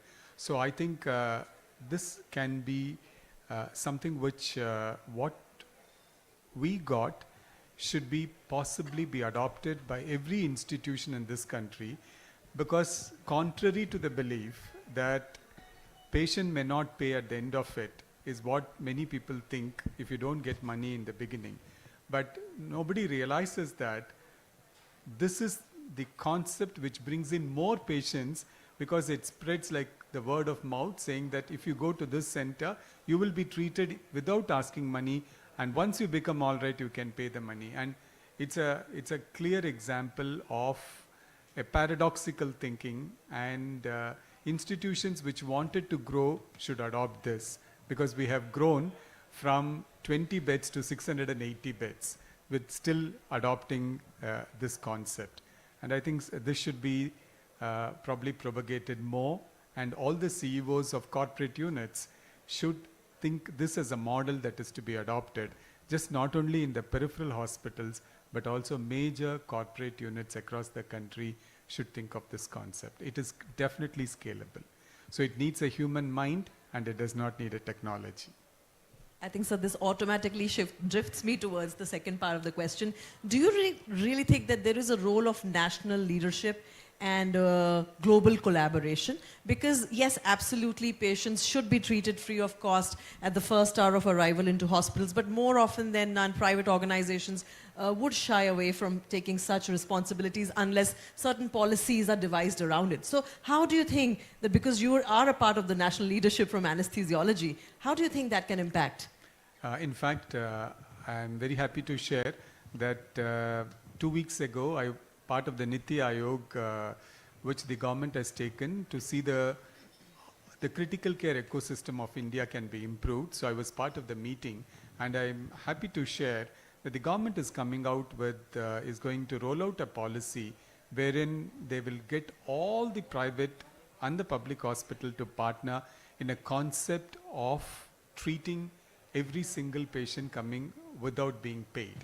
Government takes that, the initiative, and it will make it as an universal policy. I think it's in the offing, and I think that's a great thinking and a way to preserve life. Thank you, sir. My next question is towards Dr. Devatya. Sir, it was a wonderful presentation. I just want to know, how does one build the culture of accountability and standardizing processes and protocols? How did you do in your experience, in your long journey in anesthesia? So I think at the end of the day, every doctor wants the best outcomes for his patients. The problem is that it is somehow ingrained into the philosophy of many doctors, is that by giving more antibiotics, you're doing even better for your patient. And the longer you give antibiotics, the longer the patient's going to live. Right? An element of fear as well, they're afraid for their patients. Yeah, and the counter to that is that, you should, of course, if you're hungry, you eat only till you're satiated, right? You don't keep eating for the rest of the next 3 days. So I think that's the sort of analogy that you need to give. And you're actually very right, is that what is the approach? How do you tell people that no, you shouldn't give, and if you tell them I want to protect the environment, I want to preserve my antibiotic for future generations, they'll say I want my patient to survive. We'll talk about the future generations later on. But you need to say that, that even if this patient himself or herself might get a resistant bug, okay, and if there is no infection, and fortunately now today we've got biomarkers which help us tell us better that the patient's getting better. We've got C-reactive protein, we've got many simple, cheap biomarkers which tell you the patient's getting better. It's easier to convince people to scale down the antibiotics. And also probably the hazard we're already seeing in our practices every day. So the superbugs or the MDR bugs, they are no longer a rarity. So even in our surgical patients, it's not a rarity anymore. So it's an eye-opener probably to each one of us that if we don't act now, then when? Yeah, so I think to some extent we have missed the boat for many infections. There is still hope because there are some new antibiotics coming up, but I think we have to be really careful, and I think most people who are dealing with serious infection and infection in general are getting this message now, that we just don't have any more room to play with, and we better do things sensibly. There are always defaulters, but I think they are declining and protocols are sort of taking over. The problem comes in purely private setups where every physician or surgeon feels they can do whatever they can. Yeah. And the star surgeons and the star physicians who get lots of patients are immune to any sort of protocols or policies. Yeah. But even that sort of thing is, I think, on the decline. And overall, a much more better realization of the reality of antimicrobial resistance is kept. Before you prescribe, you should have a rationale behind what you're writing. So thank you so much, sir. Dr. Rakesh, I'd like to ask you that absolutely there's no shying away from technology, there's no shying away from artificial intelligence. It is the way forward. But how does one make sure that AI incorporated into healthcare still remains ethically correct and still remains culturally acceptable? So how can we actually make it more... Yeah, I understand. We have to be a little concerned because it's an emerging model. If you see the AI, they will ask you whether you want a male voice or a female voice, whether it was an Indianized voice or a US or a British voice. So I think cultural adaptation has to be there because we may not be very happy with a model or a robotics where the integration, which is not culturally acceptable, will not give you a true value. With regards to its applicability and ethics, I mentioned that the artificial intelligence works on what you provide input to it. The data set has to be very, very real. If you see somebody said to me that Google is like a garbage because anybody and everybody can upload anything which does not have peer review. And in medical science, we say that the data which has been peer reviewed by some experts has some value, and that's why we search for some sites which are like say PubMed, Medline, which are no scientific acceptable to us. But this AI model will pick up from the various cloud servers which may be unauthenticated data. So its applicability, and probably I'll say to certain extent ethical also, because if some miscreant will add dummy data of millions of people which can be created, it will just whitewash the outcome of the model. True. So that's why we have to be a good scrutiny and filter to use those data to have correct outcome decisions from them. Yes, sir, you were saying something. So I think Rakesh and I have both been editors. And you know, when you see a scientific article, a medical article, we can figure out what the study is about, what are the methodological problems, did they use the right protocols, was the protocol sound scientifically. When you read an article about AI, the language that the people who develop the model is mumbo jumbo. Yeah, you can't make out head nor tail of it. Absolutely. And you know, to get a medical person to review that and confirm it's this thing, so you just sort of literally take their word for it. Yes. And that's sometimes a little scary. It's scary. It's scary. Sometimes, and actually, yeah. a little bit. Also, I think what you said towards the end of your presentation, that the human bit of it, human bit out of healthcare can never be taken out, should never be taken out, because I feel empathy and the humane aspect of healthcare is the healing force in healthcare. So human intervention probably will always should be the superior force there. Definitely. And simultaneously, I said that even the AI has a human nature. We say that this person is hallucinating, this person is in delirium. Same thing happens. We have just published one editorial in IJA, just go through it, how AI hallucinates. And I was just checking, this is just last week, I was just doing something with AI and just checking with AI something. And I was asking for something, AI was not able to deliver. And it went for almost 10 days. I was just checking to what extent they say. AI will never settle for defeat. And never say no. He'll always generate a response, however funny that response is. And finally I said that I have generated a human for you, and this information that person will bring to you on a ESP, USB disk drive. I said, how will you? I have a special person, and that person will deliver at your home. And this was the message in ChatGPT was delivered to me when I asked for some video. Yeah. So this means AI didn't got to say, no, I cannot do it. And this conversation was happening almost for 10 days. Yeah. And finally said, done is done. I will deliver it at your home. I was working at a startup actually for digitizing prescriptions, and we were looking at the AI models. How could the already existing technology help us? And maybe a month or two of really weird responses, because AI doesn't say no. It just generates a response, whatever it is. Anyway, thank you so much, Dr. Rakesh. So any questions from the house? Yes, please.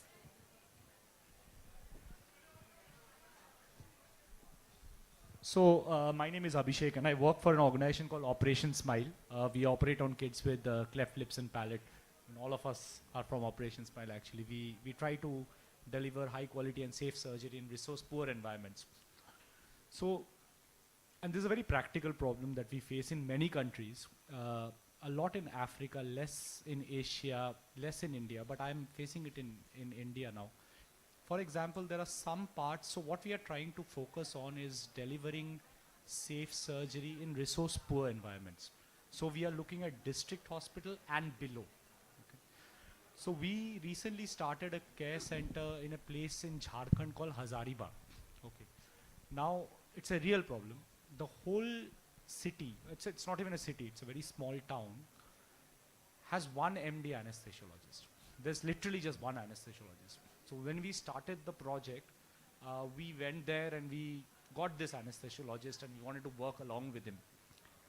On day one, within the first hour, we realized that while he was sitting with our baby on that table, he was actually providing anesthesia to 2 other patients in 2 different hospitals. Like over phone, he had his, not nurses, but technicians. And then while he was operating on ours, he was trying to leave and said, you know, koi aur aake extubate kar dega. Someone else will come and extubate. You know, so that is how the practice is working there, right? Now the point is that, you know, India is again one of those countries where we produce a lot of healthcare professionals compared to a lot of countries in the world. but majority of them are in urban areas. Majority of them are in the private sector, right? So how can maybe technology, but again, you said the metaverse of AI, right? But again, the human element becomes so much more important. Technology can also be a divider because of access and expenses, right? So how do we approach this urban-rural kind of a divide in a country like India and other places? And I ask you because you are the head of the Anesthesia Society of India and also WFSA. And this is a very practical problem. How do we try and address these issues? So I think as far as anesthesia is concerned, the person who is giving anesthesia needs to be there. There is no question of him leaving or doing a procedure. This is legally, ethically, morally wrong. That's number one. Number two, one of the methods which have come inside for other areas like critical care is the telemedicine, using it like where they're being monitored. The rural areas, the critical care units, they are primarily people, either technicians trained or MBBS doctors trained, but the whole system is being monitored somewhere and they kind of guide. So that's a possibility. But as far as anesthesia is concerned, I think it's a crime to do it, and we would definitely not encourage that happening. Yeah. And I think, Abhishek, you have a fantastic question about resource scarcity, right? Workforce resource scarcity. So it has multiple layers to it. There's no just one quick fix to a problem that has existed over the last centuries. But gradually, we're walking towards correction, and this walk will be very slow. Right? One is at the policy level that the government of India is actually talking about training more and more, allied sciences also coming up for pitching in the vacuum. Also, years ago, endotracheal intubation used to be the only gold standard of securing airway in patients. Then 1981 came up and we came up with supraglottic devices. Now we are coming to the next generation of those supraglottic devices. Every technology is now making it safer. So most hospitals, even paramedics can put those airway devices. So technology is definitely doing its bit. Clinical decision support system is definitely doing its bit. But definitely the problem has come through centuries, will take a little time to bridge the gap. No, but even the number of seats, like the MD, DNB, DA seats have increased now. And per year now 6,000 anesthesiologists qualify. So the government is trying to fill the gap. So, but this is not, like she said, it's not a new problem. It's going on. And it's not just Operation Smile. I mean, for example, the workforce, the surgical workforce, which includes anesthesia, we are deficient in gynecologists, we are deficient in surgeons, and of course anesthesiologists to do simple operation like cesarean section. Yeah, so which are life-saving operations. So the government, public health experts advocate training allied professionals. Professional societies do not approve of that model. But somewhere I guess you have to find a solution of the distribution. So even if you have more seats, you need to make sure that there is more service in smaller and rural areas. I don't know the answer to that. As long as you pay doctors for 25,000 rupees, I don't think you will solve the problem. But the other aspect is we are also venturing into rural areas which were untouched. So I must appreciate Operation Smile and Smile Train. These groups are really doing very good. I think applause to you. Those people, clubfoot, cataracts, and those nobody was touching and they were living their life. We are expanding our horizon to provide the healthcare system, healthcare delivery to those people. So when these are expanded, so we need a large chunk of population, though the anesthesia pool, as sir mentioned, is increasing, but simultaneously the operative procedures and the complexity of procedures are equally increasing on a very fast track. So I think at some point we have to integrate. We cannot replace anesthesiologists, that's so clear, but we have to integrate, as you said, that when you operate on Operation Smile, we can have telemedicine to assess all those patients pre-operatively, and we can screen that out of these 100 kids, 90 are okay to be operated here, 10 should be referred to higher centers because they are not looking well. So that type of stratification probably needs to be done, and this will take care of a lot of issues because those 10 kids who are high risk, will take away all your resources in the periphery. So those needs to be shifted, and these 90 kids should not be coming to a tertiary care center because those are made for complex cases. So I think that type of thing, integration we can do, and we can use our resources more judiciously. Low resource for low requirement patients, high resources for high need patients. I think with this, we've reached the end of this panel discussion. Thank you so much to all the speakers and the guests who've been here. I've enjoyed this session thoroughly. I hope all of you did too. Thank you so much.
Hello.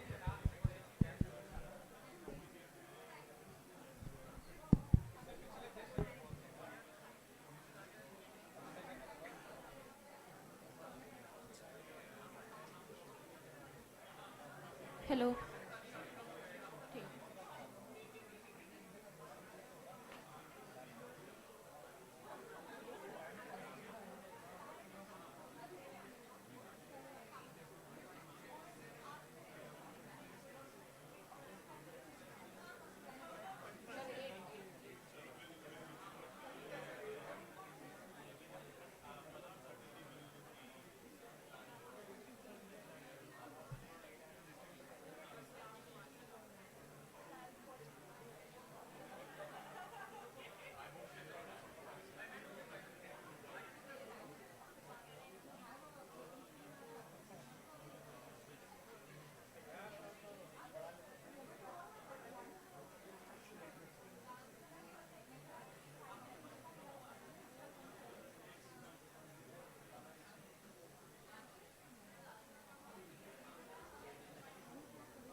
Hello. Okay.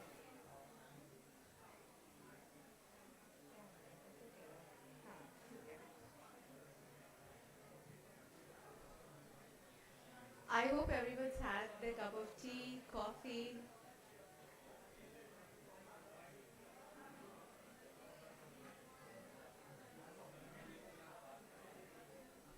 We have some seats empty in the front.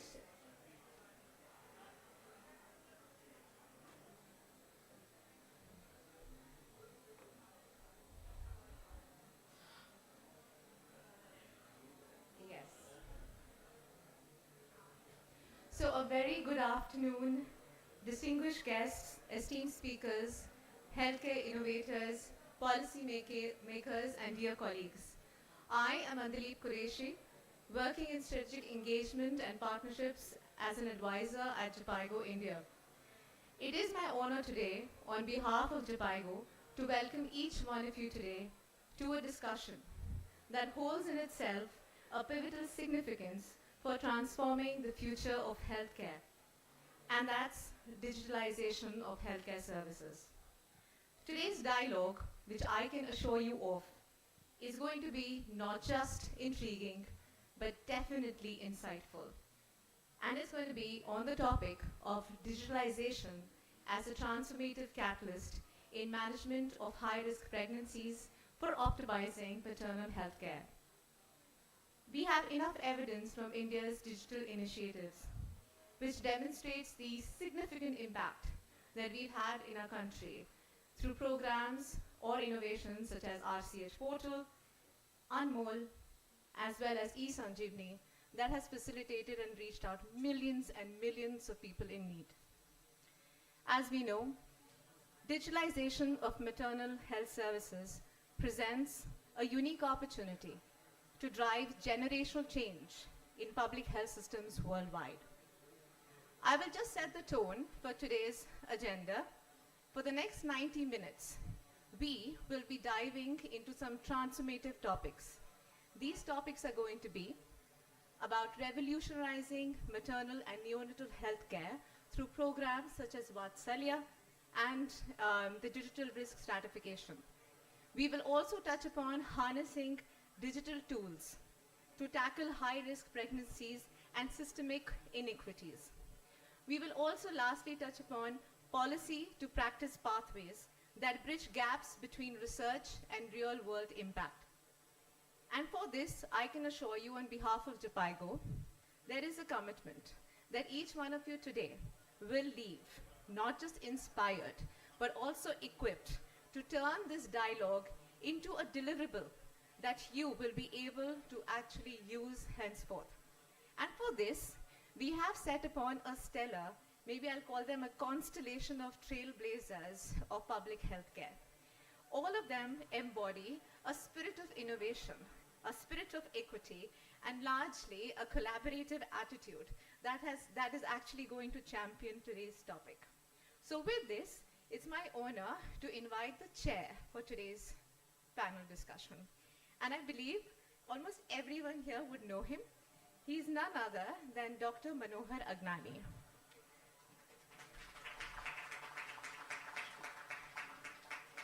Thank you. Dr. Manohar Agnani will be leading today's session. He is a distinguished public health leader, a retired IAS officer, and former additional secretary at India's Ministry of Health and Family Welfare. With over 25 years of experience in shaping policies for health system strengthening, RMNCHA, and gender equity, Dr. Agnani's leadership has been pivotal in India's COVID-19 vaccination program, which earned even the Prime Minister's Award for Excellence in Public Administration. Currently, Dr. Agnani is a professor at Azim Premji University. His work on missing girls highlights his commitment to addressing disparities in healthcare. As a chairperson of the National Commission for Allied and Healthcare Professions, he bridges governance and grassroots action to advance equitable health solutions. So with a warm welcome, please join hands and welcome Dr. Manohar Agnani over to the dais, please. Sure.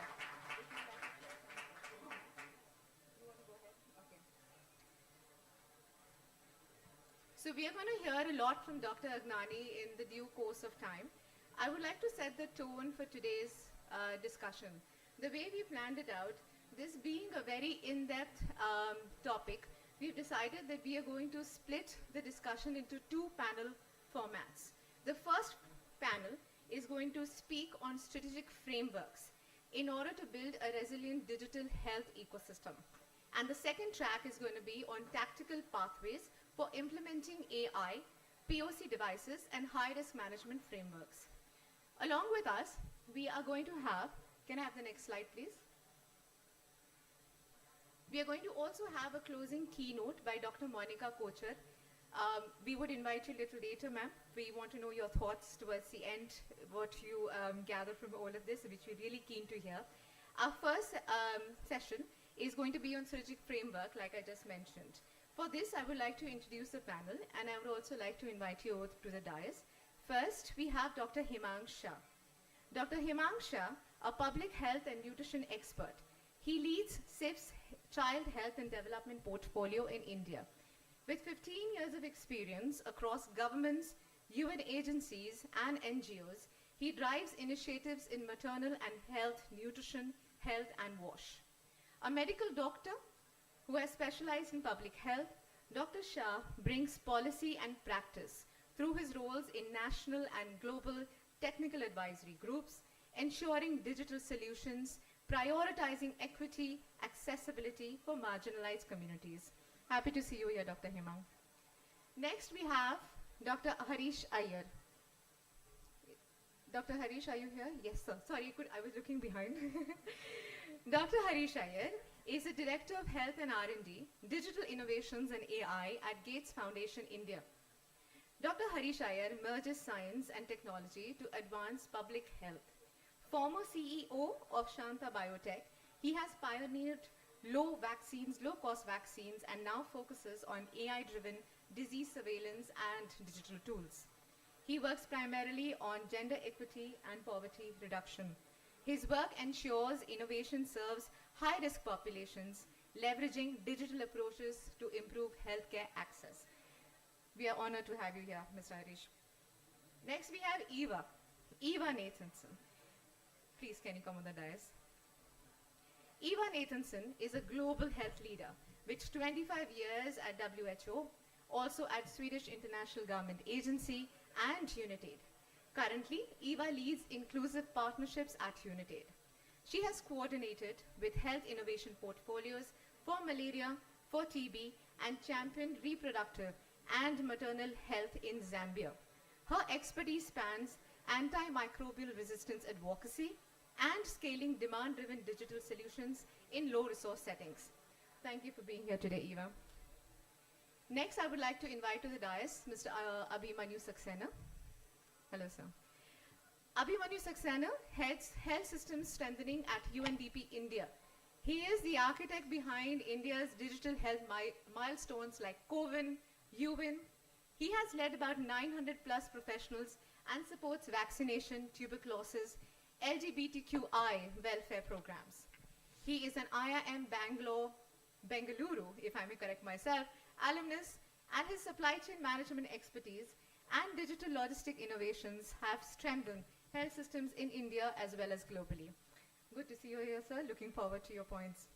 And lastly, to join our strategic framework discussion would be Mr. Rahul Pandey. Mr. Rahul Pandey is an senior operations officer at World Bank's Health, Nutrition and Population Global Practice. He combines grassroots experience from Gujarat's health department with global digital health interventions. His work in India and Nigeria bridges policy gaps to enhance healthcare access through technology, emphasizing equity and scalability. Thank you so much for being here, Dr. Rahul. And lastly, we have amongst us the moderator, because who else is going to harness the wealth of insights and inputs that we are going to get? It's none other than Dr. Anunya Jain. Please come on the dais. We fondly call him AJ. So Dr. Anunya Jain is the Director for Digital Health and Data Science at Jhpiego. A physician, MBA with 2 decades of expertise. Dr. Jain designs scalable digital health interventions at the intersection of healthcare and technology. His work spans the US and Southeast Asia. He focuses largely on AI-driven tools to ease administrative burdens on healthcare workers, while ensuring affordability, contextual relevance. At Jhpiego, he champions responsible AI and digital workforce to strengthen maternal and child health systems globally.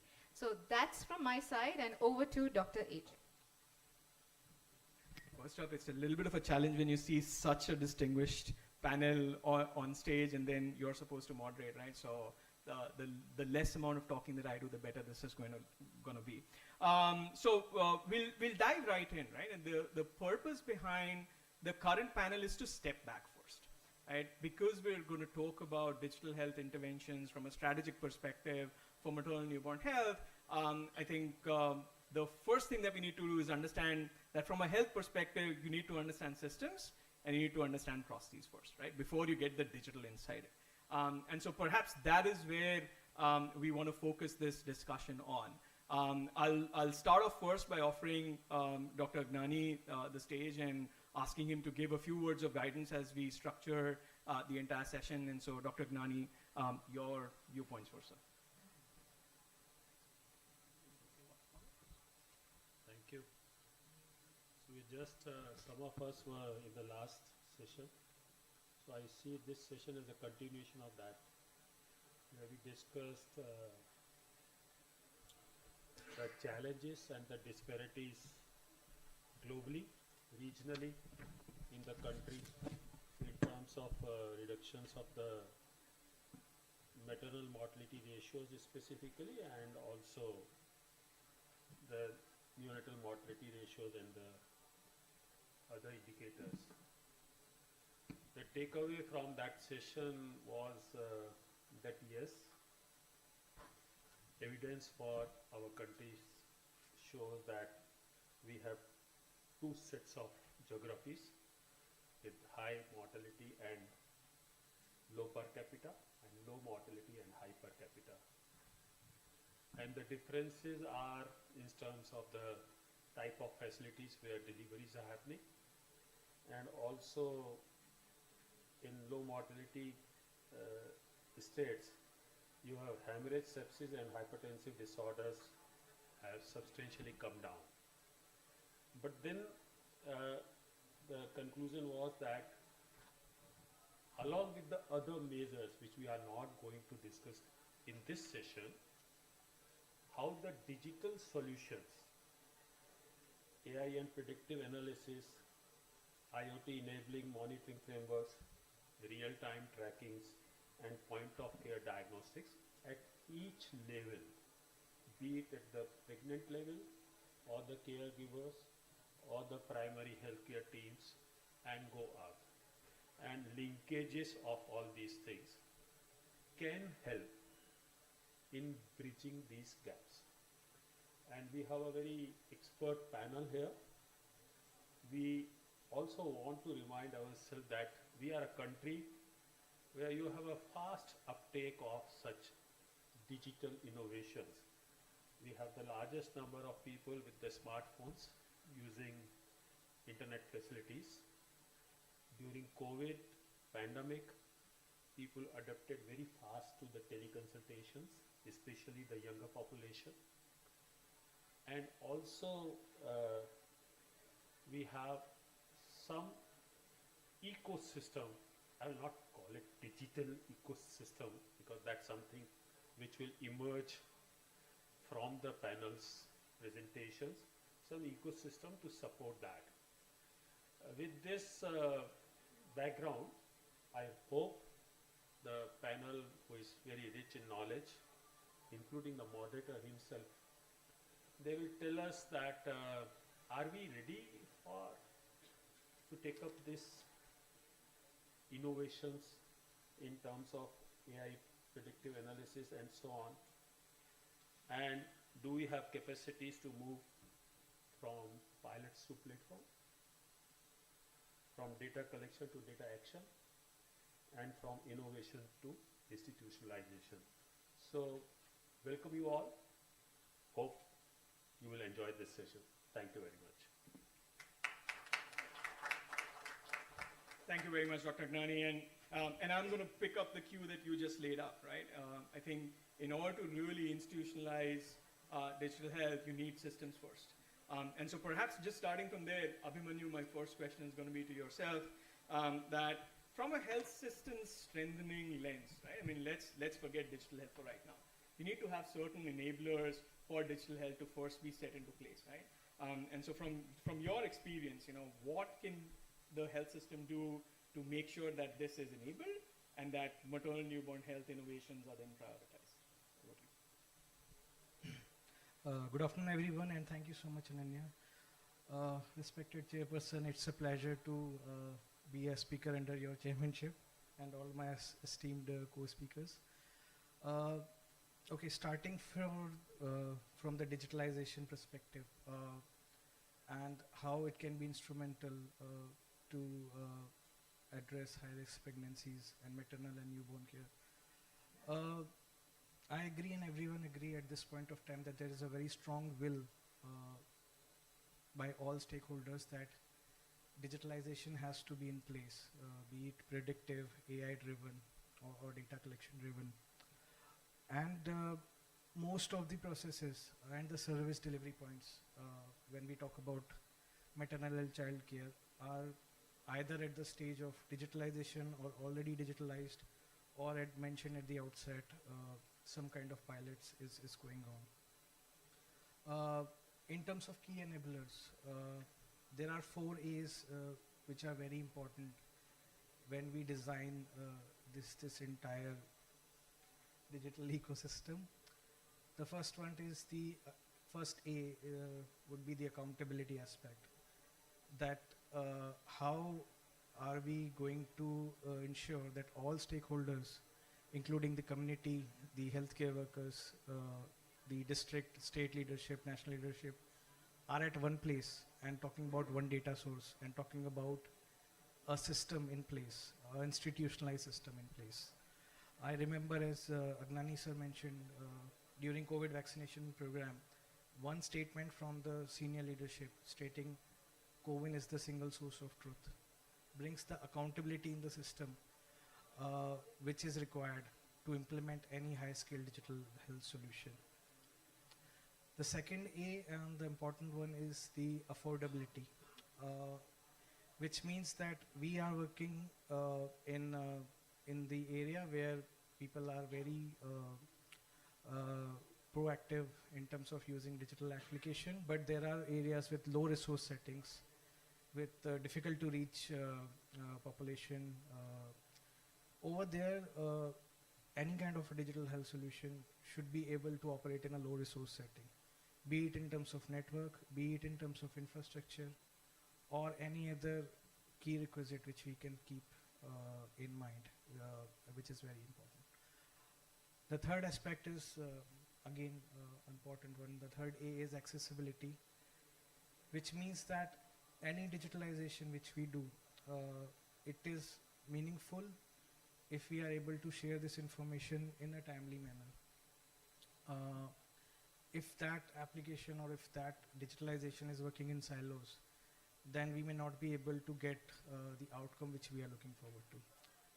Just taking an example or imagining a hypothetical situation. There is a lady with high-risk pregnancy in a village, and that high-risk pregnancy was detected during the ANCs, and it is digitalized.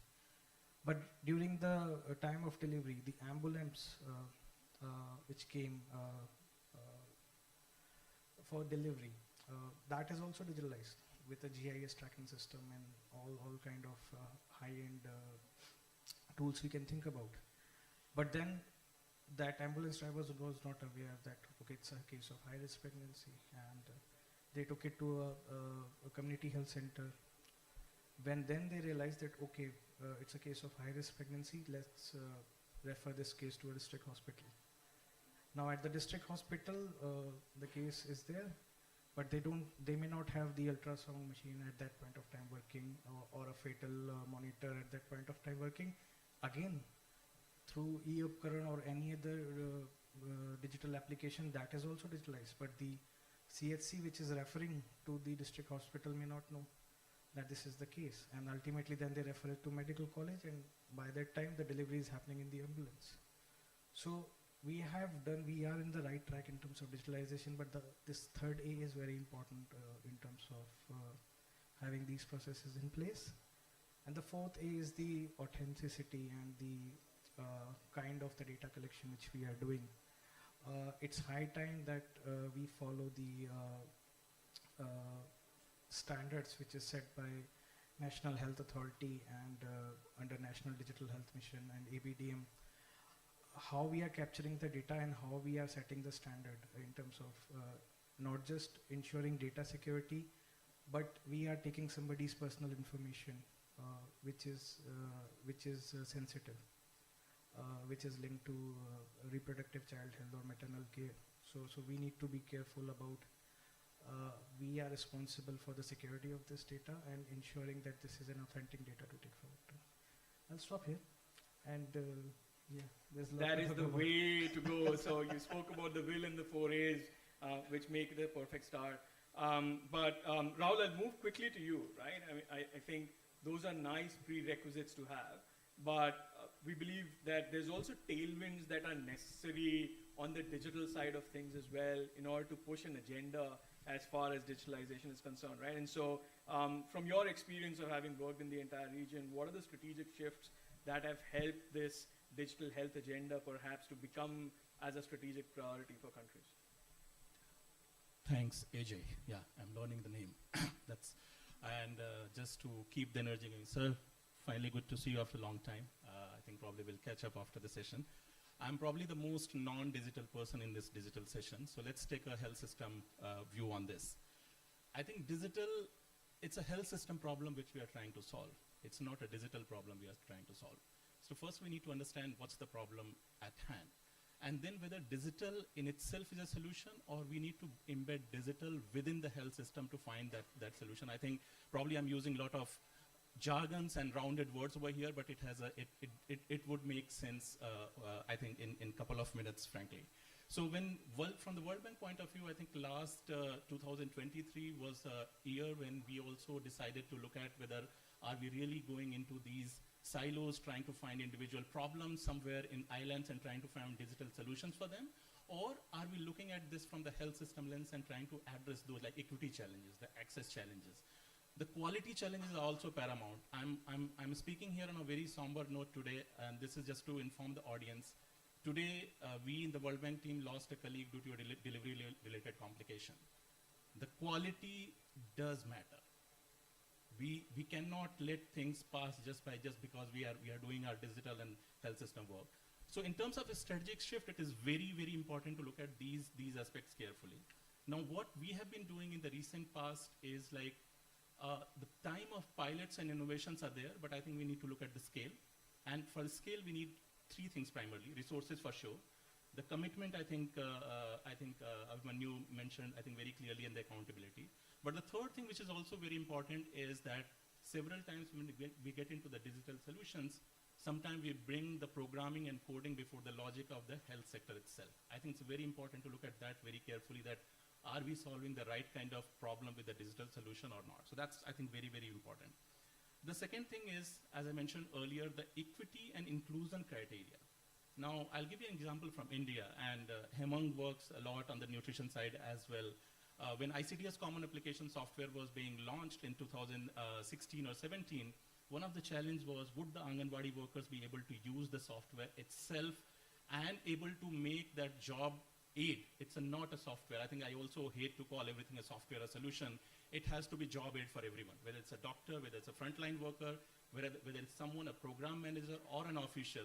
So the job aid, and it was important to make sure those frontline workers were capacitated over a period of 1 year in 4 different tranches, like they were repeated again and again.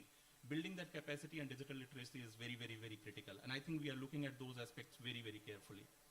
The important point, I think, last point, when you also mentioned a link to it, the data quality and the data governance aspects. I think that's something sometimes become victim of all our push to make sure that we are able to scale our solutions wide and take it to the deep inside, and sometimes we miss the bus not looking at that. And their use of secondary data, making standards right, I think is very important. Now, how countries can really work together on that? I think there are multiple ways.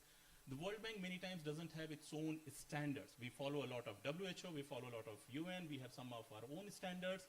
There are several frameworks in place which needs to look at the health system lens, whether we are going in the right direction with the digital health approach or not. I think it is also important to look at, there is a lot of separation these days between the NCD tools and digital tools and MNH digital tools and all.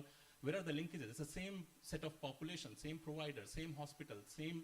So are there the way we are able to move the information from one system to another system? If a pregnant mother also is hypertensive and having, by worst luck, she also catches up malaria, are we going to look at 3 different systems tracking her outcome? I think we'll be failing badly.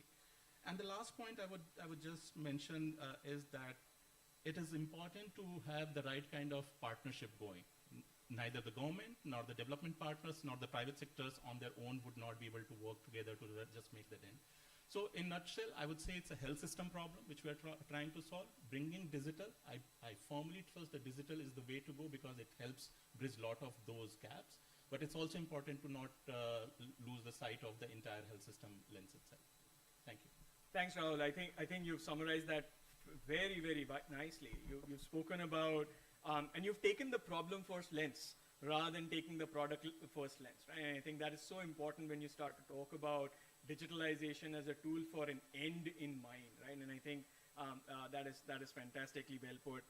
I think your levers and your tailwinds of ensuring linkages, continuity in care, partnerships as far as an ecosystem around digital health is concerned is extremely well put.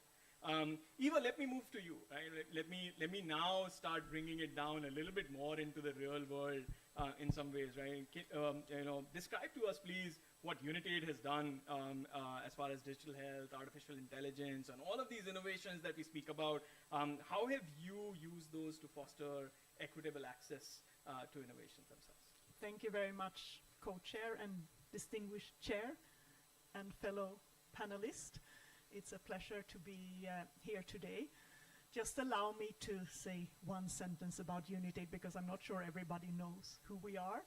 We are part of the World Health Organization, and we work to make sure that the best health products are affordable and available to the people who needs them the most. So we work on tests, treatments, and tools, and we ensure that we remove the market barriers that are holding them back. So I'm also not a digital health person, but of course digital health and artificial intelligence is so important these days in everything that we do. And it has, in a way, revolutionized a lot of health services. So certainly very important. At Unitaid, we have mainly worked on digital health on infectious diseases, because that's where we started.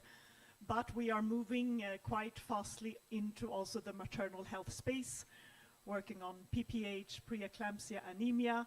We are also moving into more climate and health, where we will look at as well digitalization on pregnancy and extreme heat. So those are some areas. In infectious diseases, we have looked at screening tools and diagnostic tools for cervical cancer and TB using digital health. We have used smart pill boxes to ensure adherence to MDR-TB. We have also looked at generating awareness through AI for COVID, HIV, TB. We have worked with youth in Southern Africa. We have co-created chatbots with youth talking about HIV prevention so that young women can access information in a non-judgmental and confidential way. We are also looking more and more as we enter into the climate space also on vector control and see how weather and climate data can improve those vector control strategies. So of course, as Unitaid, where we work on equity and on access, it goes without saying how important this is. My co-panelists have already mentioned a lot of it, but really to ensure that there is quality care at rural, remote areas for marginalized people. We can reach populations fast. We can ensure that healthcare workers at the front line has much better tools. And also, of course, those tools are many times more accurate than you know, people looking with their own eyes, for example. So those are some of the things that we do on the equity and access lens. Thank you. Thanks, Eva. I think you've touched upon, and I know several members in the audience will agree, it's the core important principle of building digital health itself, right? Which is designed for the user, build with the user, right? And unless you're able to do that, you're not going to be able to reach the equity. You're not even going to be able to reach the adoption that is required as far as scalability is concerned. Hemang, I'm going to come quickly to you, right? And the word of the day for you is to be bold. Right, so from a CIF perspective, I think the Children's Investment Fund Foundation has fostered many bold initiatives as far as maternal and newborn health is concerned, especially those that have utilized digital health, right? So what has enabled you to really do that? Like, what was the strategic shift that happened in your mindset to really push that agenda forward? Thanks, Anunay. That bold word does intimidate me a bit, but I'll still go ahead. So I think there are two parts to this digital health perspective. One is the macro part, where a lot of work is driven by the vision of the government. So for example, the reason some of the philanthropic work or development partners have been able to contribute in India on digital front is because we have this online infrastructure, we have internet connectivity, we have to some extent good degree of digital literacy, we have mobile phones available, we have bank accounts available, and we have digital identities available. So if you look at these 6 pillars, there are not many geographies who will have block level, village level presence of these 6 pillars. So on macro level, these are the things that the vision of the government which creates the enabling environment, which then helps private sector, which then helps development partners, philanthropies, to think about some of the micro level solutions or pilots as we call them. But while thinking about those pilots, if we do not think about that where ultimately this pilot is going to dock into the larger system, then essentially as everyone uses that term in digital health, it will become a graveyard of pilots. So while thinking about the pilots, where eventually this pilot is going to dock, either in the government system or into the private sector, so that that pilot reaches its eventual scale. In that, there are 4 main things that we try and think about. First is, how do we think about the user-centric design? What normally happens is that a solution which is meant for a client is normally designed from a provider perspective. a solution which is meant for a provider is normally designed from a system perspective. And what that leads to is that neither client gets the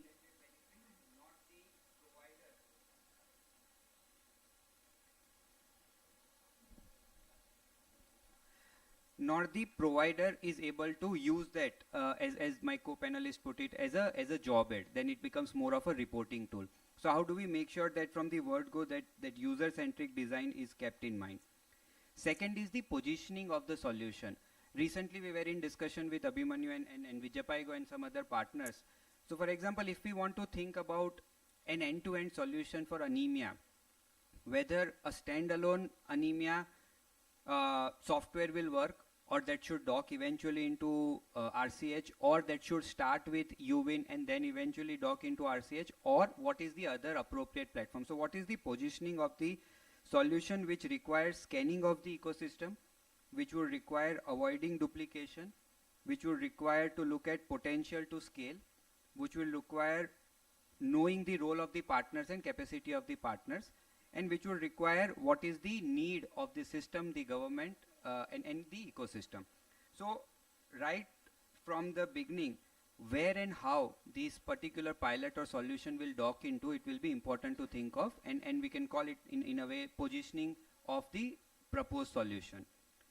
The third part is the digital literacy that we are thinking about. Whether if a particular solution is made for ASHA, what is the level of overall digital literacy? If it is made for A&M, if it is made for a medical officer or specialist, what is the current digital literacy, and whether or not we can create a solution which in a way is complementary to the available digital literacy.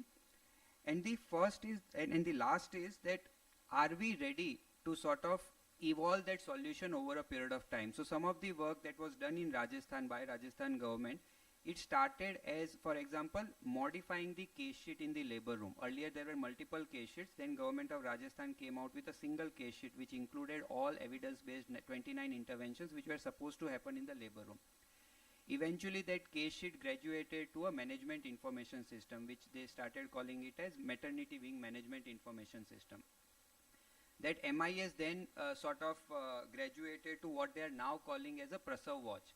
So now there is a lot of data coming in, there is automation, there is triangulation, and then potentially the next step could be the use of machine learning or AI to knee. So is there ability and is there sort of inclination for the system on an ongoing basis so that it evolves and gets better and still responds? Because the problem statement will keep on changing, the solution statement will also have to catch up and work towards that problem statement.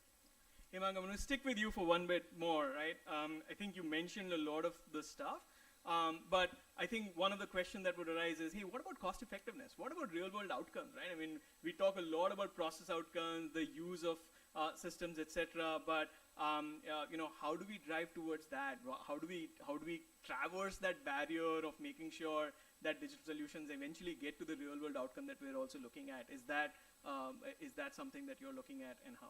Yeah, so there is evidence that is being generated in terms of effectiveness, but very little in terms of cost effectiveness, very little in terms of what change it would make to the life of end user. So for example, if a frontline worker is on a weekly basis spending 7 hours in data collection, would a new solution make it 10 or would it make it 4?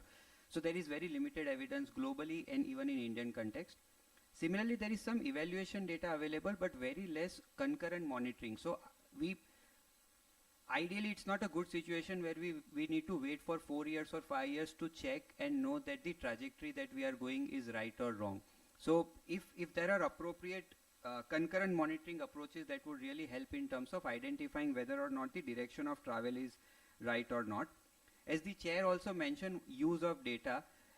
And what we have also seen over a period of time is that use of data is also it's not going to happen automatically, because it's an additional work that we are expecting for people. So if it is not intuitive, so rather than a dashboard, can we think about a system where the key points are shared with decision makers on WhatsApp? So there are multiple ways in which usage of data can happen, and there is a role that everyone needs to play to facilitate that use of data, and how best we can graduate further from the use of dashboard.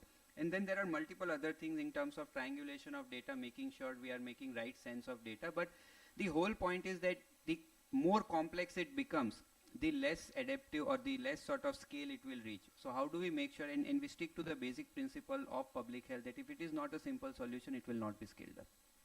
Thanks, Hemang. I think it's always useful when strategy automatically leads to the tactical steps as well, right? Harish, I'm going to move to you very quickly as perhaps one of the digital health practitioners on the panel. I'm going to ask you a very non-digital health question, right? Which is, often we talk about product innovations, we talk about process innovations, right? Which one's more important and why, right? I mean, as we start to think about digital health itself, right, is there space for both? Is there one that should be prioritized over the other? And how do you approach it from a Gates Foundation lens? So maybe I'll step back a bit, Anunaya here.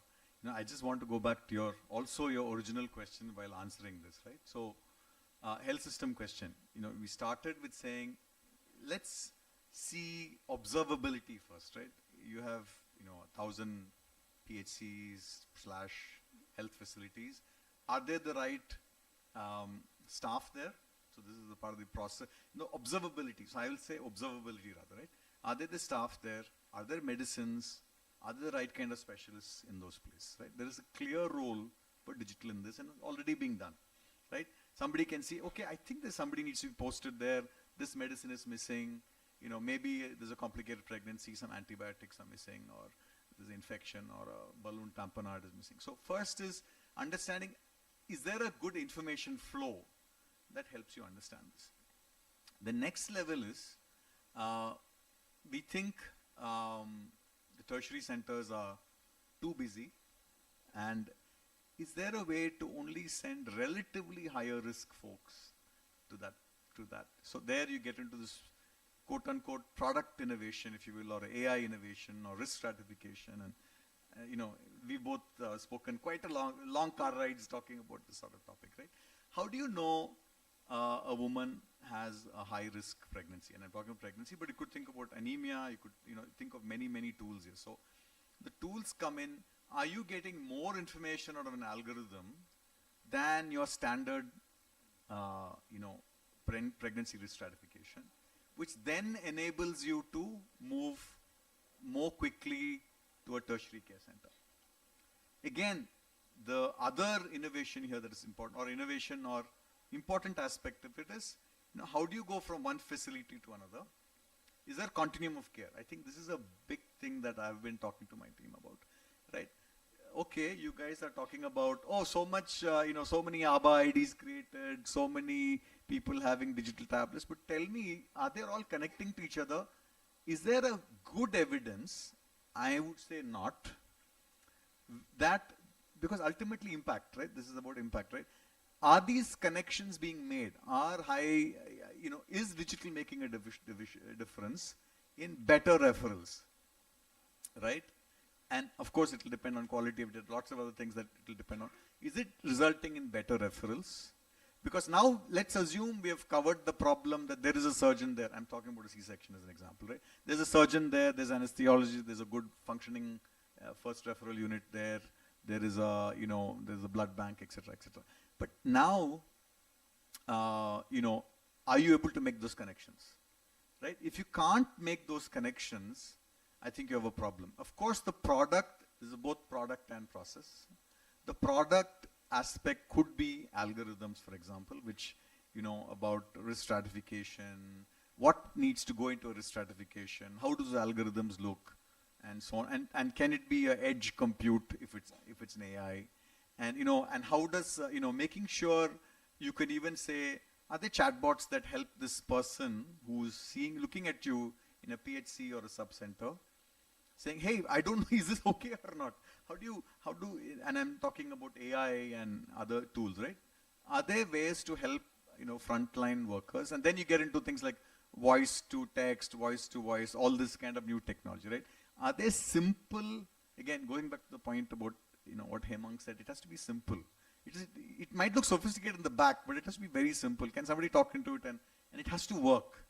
And then it has to be able to guide somebody, a woman, a family, through this system, right? So I think that Today, I would say that this is what I am certainly talking to my team about. How, you know, again, going back to the first statement I made, right? You said that, oh, I think we know. Again, I'm talking about bottom of society, bottom strata of society. This is not your nice fancy hospitals, right?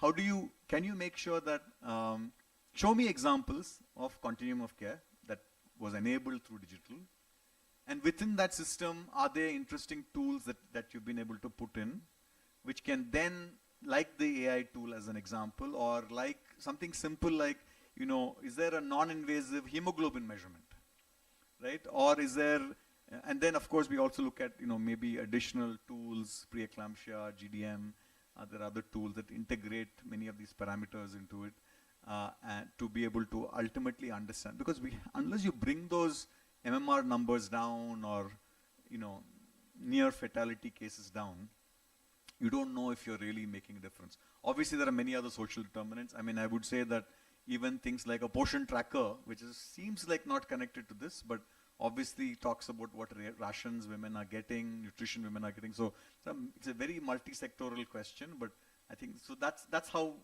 we've been thinking about process and product and looking at the continuity and impact beyond the first level of digitalization. So keep that mic with yourself, Harish. Yeah. I'm going to continue on with there. You've already spoken a little bit about, the kind of evidence that we need to start generating now before we move ahead. But is it time to take a pause? Are we moving too fast? Right? What is the next course of action, strategically speaking? I think that's a very, very important question, right? So, where are we working, right? Is there a reasonably strong set of principles? It's a complicated question, obviously, right? So, some places maybe we have to slow down. I don't know, depending on the soil that this is happening in. Again, everything I'm saying depends very much on the state health system and how the state health system wants to work, right? What its own objectives are. We are all in support of a state health system that wants our help and seeks our help. So I would say pausing is based on that criterion. But if there are places which are more advanced, but which on digitalization journey, but still somehow have not made it useful enough, are there opportunities to talk to the key authorities there to see what could we do better? Are you still interested in doing something better? Can we help in some way? So that's the best answer. Eva, I'm going to go to you with almost a similar question, right? What have been your lessons learned through your digital health journey as well, right? What's worked, what's not worked? Where do you see this going? Thank you. A lot of good things have already been said, but from our perspective, one very important point is to avoid the data bias. Just as we in Unitaid have made sure that when a medicine is developed in the US, you need to test that medicine on different populations. So the same with AI technologies.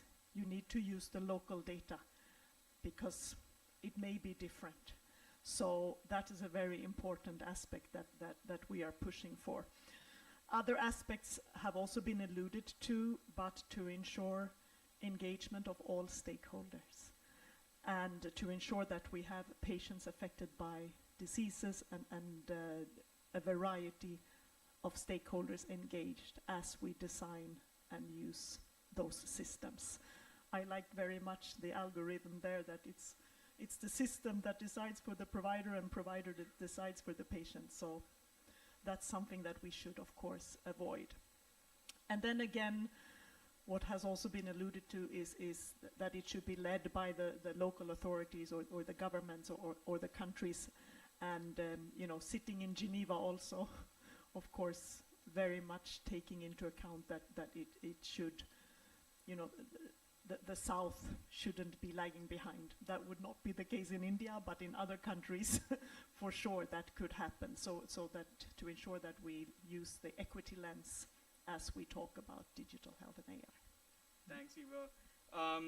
Rahul, I'm going to move to you very quickly, and talk a little bit about how can we even assess whether a region, a country, a state, a local geography is ready for this? Right? What does it take to evaluate the readiness from a overall strategy perspective, right? I mean, as we're talking about process innovations, product innovations, and all of the good stuff in between with equity, etc. But I think perhaps one of the first things that we have to also judge is, hey, are we even ready? Right? And so what does that look like from your perspective? I think we have to be always ready, isn't it? M&H, very important area of focus. And just those who work in this field, they would know that first sets of digital interventions in the country were in the area of M&H, whether we talk about DHIS in the beginning, from information system point of view, etc. But I think M&H has seen and was, in a way, I would say, was the guiding factor for digital innovation and intervention, at least what I saw in India in my own career as well. But I would like to just point out 3 or 4 frameworks, which, and as I said in the beginning, we follow a lot what's available in the global parlance and not necessarily always create our own. But I would just want to make reference of 4 kind of frameworks. One is the World Bank's own digital in health approach, which primarily says that digitization, whatever term, however we want to define is fine, but are we really looking at that every element of a health system is being taken care by that? And there are roughly 4 or 5 things. We have people in the population, because now we also want to track those who are not affected by any condition or any disease, but we are able to track their health. We have patients or those who need healthcare services. We have providers, as someone talked about. Then we have administrators. And then there are also civil societies and other aspects of it. So I think all of that are we able to cover in that. The second point in the digital health is about the interoperability someone mentioned and how exactly it is connecting. I think this is very, very, very important. There was buzzword around 2010, 12, 13, 14 that integrate system. And I don't want to take the name of a state. It was one of the front runners in the digital space, but in the name of integration, actually they collapsed the entire digital health system in that state, and frankly right now they're struggling to bring it back completely. So I think connecting is a much better approach rather than trying to dismantle everything and create something from scratch. And the scale is important. I think that's very critical. Then the frameworks which we have seen being very useful is the WHO's own digital health strategy framework. In fact, WHO has 2 frameworks which I would suggest that one is NQPS, National Quality Policy Strategy. It's not on digital, but it's very important to look at how exactly we are looking at a health system lens, and then bring it this digital health system, the digital health strategy framework to assess where countries are and what they can do. The World Bank has its own investment framework, that how exactly you make investment case, and these are available from 2022. I think this came. The Atlas is very important. WHO Atlas is very important. I would say that you can actually search and see what you are trying to do, whether it's really already someone has done it, can you really bring it back, the lesson and all of that. And then the World Bank Global Financing Facility has some very interesting kind of tools to track RMNCH related digital intervention. But I think what is more important is that when we are looking at the readiness framework for the digital system, many times what we have seen that the assessment lens focus more on the readiness of the digital infra or the DPIs, the technocrats in the sector would talk about, but also about some of the softer elements about literacy, softer elements about whether we can take it to the inaccessible areas and make inequity as a challenge in that. I think some of that sometimes takes backseat. So I think looking at that will be very, very critical. And I would again go back to and this is my last point, which I went earlier, that somehow we end up creating digital systems and solutions for specific schemes and programs several times. Are we able to, like someone talked about continuum of care. I think it's not just continuum of care for one particular condition going upward and coming backward. It's about, can you travel horizontally in that system with that person with help of unique identification, any other frameworks you want to use it. Because a person is a person who's going in a health system to take the care. For you, it can be a pregnant mother, but that person may have multiple other conditions to be taken care.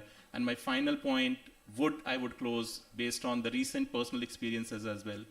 Every pregnancy is a high-risk pregnancy. And that too, after COVID, I think we need to be really careful, not just let our digital solutions to tell us whether it's a high-risk pregnancy or not. I think we need to bring in human interventions right there and then and find out what can be done for each of those cases. Thank you. Thanks, Rahul. Brilliant. I mean, those 4 frameworks that you just laid out and assets and tools are so very important. I'm going to end the panel with where we started, right? Not just in terms of person, but also perhaps the word that was said, right? And so, Abhimanyu, to you, I think the first word that you mentioned was there has to be the will. right? And so what does it take to build that will, right? How can we really do that advocacy with the government, with the local stakeholders in order to prioritize this, right? Especially for maternal newborn health. What does it take to really do that? No, thanks, AJ, for talking about advocacy. That brings into 3 additional A, the advocacy aspect. And as mentioned, scenario is changing and technology will also keep on changing. And when it comes to advocacy and the will, one thing is very sure is that we have to adapt ourselves with the changing scenario. Now, talking about the digitalization for vaccination program, if I talk about last 10 years, interventions of UNDP from EVIN to COVIN from 2014 to 2020, and then COVIN to UVIN after 2023. There has been learning in every segment. When we started in 2014-15, giving a mobile application to a healthcare worker and assuming that it will be very easy for them to access this is not a good assumption. So things have changed from data centers to big data architecture, from data analytics to artificial intelligence, from data exchange to API-based integration, from password protection to security audits. And we have to keep that lens in mind all the time. So the most important one is the acceptability or the sustainability aspect to it.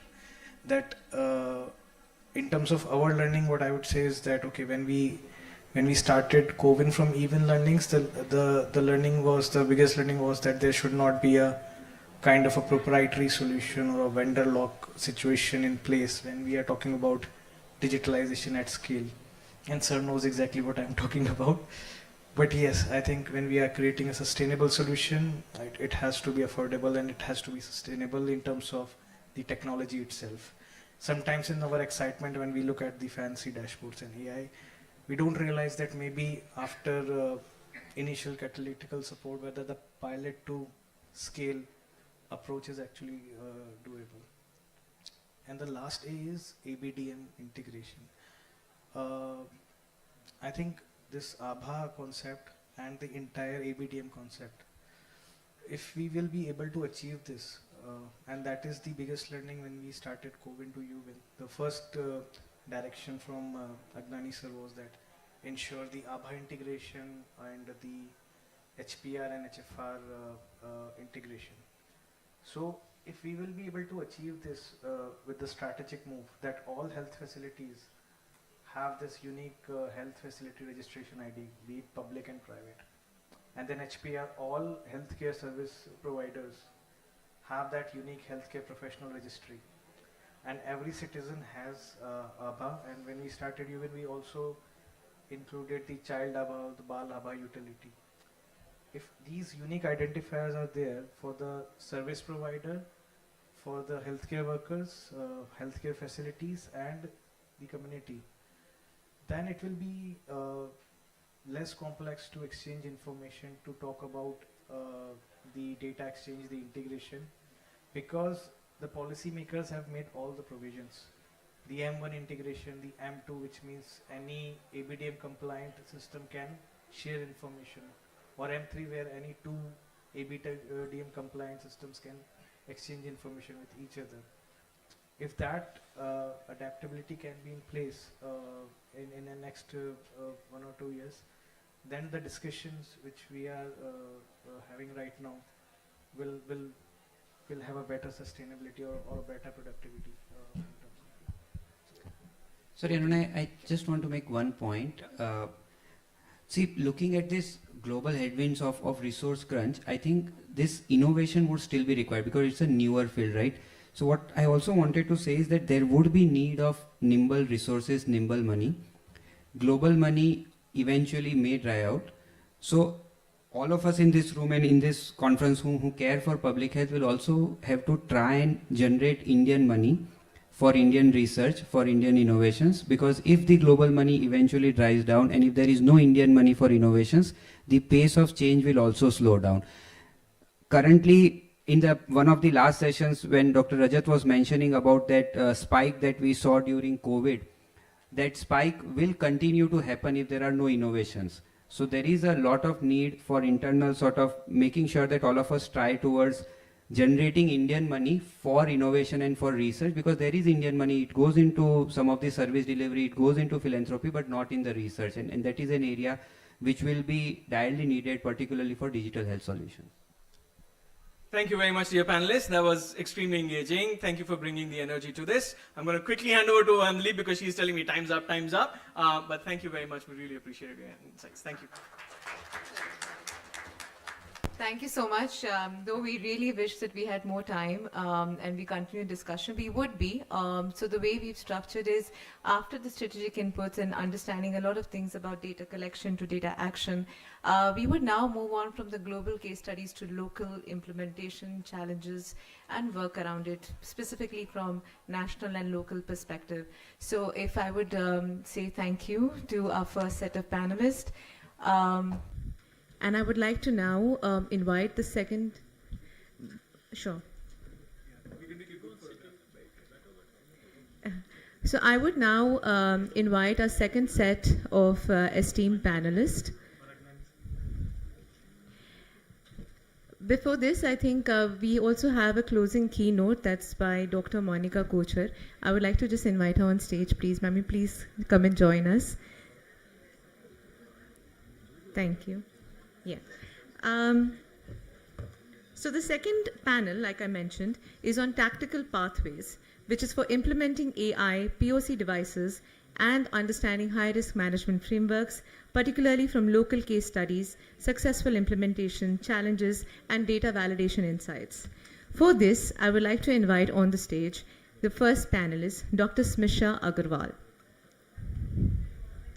Hello, please join us on stage. So we have Dr. Smisha Agarwal with us. She's a director for Center of Global Digital Health Innovations at Johns Hopkins. She leverages predictive analytics and machine learning to improve care for high-risk pregnancies. Her research informs WHO guidelines and national digital health strategies, ensuring data-driven safety nets for vulnerable populations.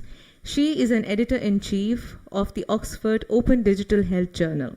She drives global discourse on equitable transformation. Such a pleasure to have you here today, Dr. Smisha. Thank you. Let's welcome our next panelist on stage. We have Dr. Sneha Nikam.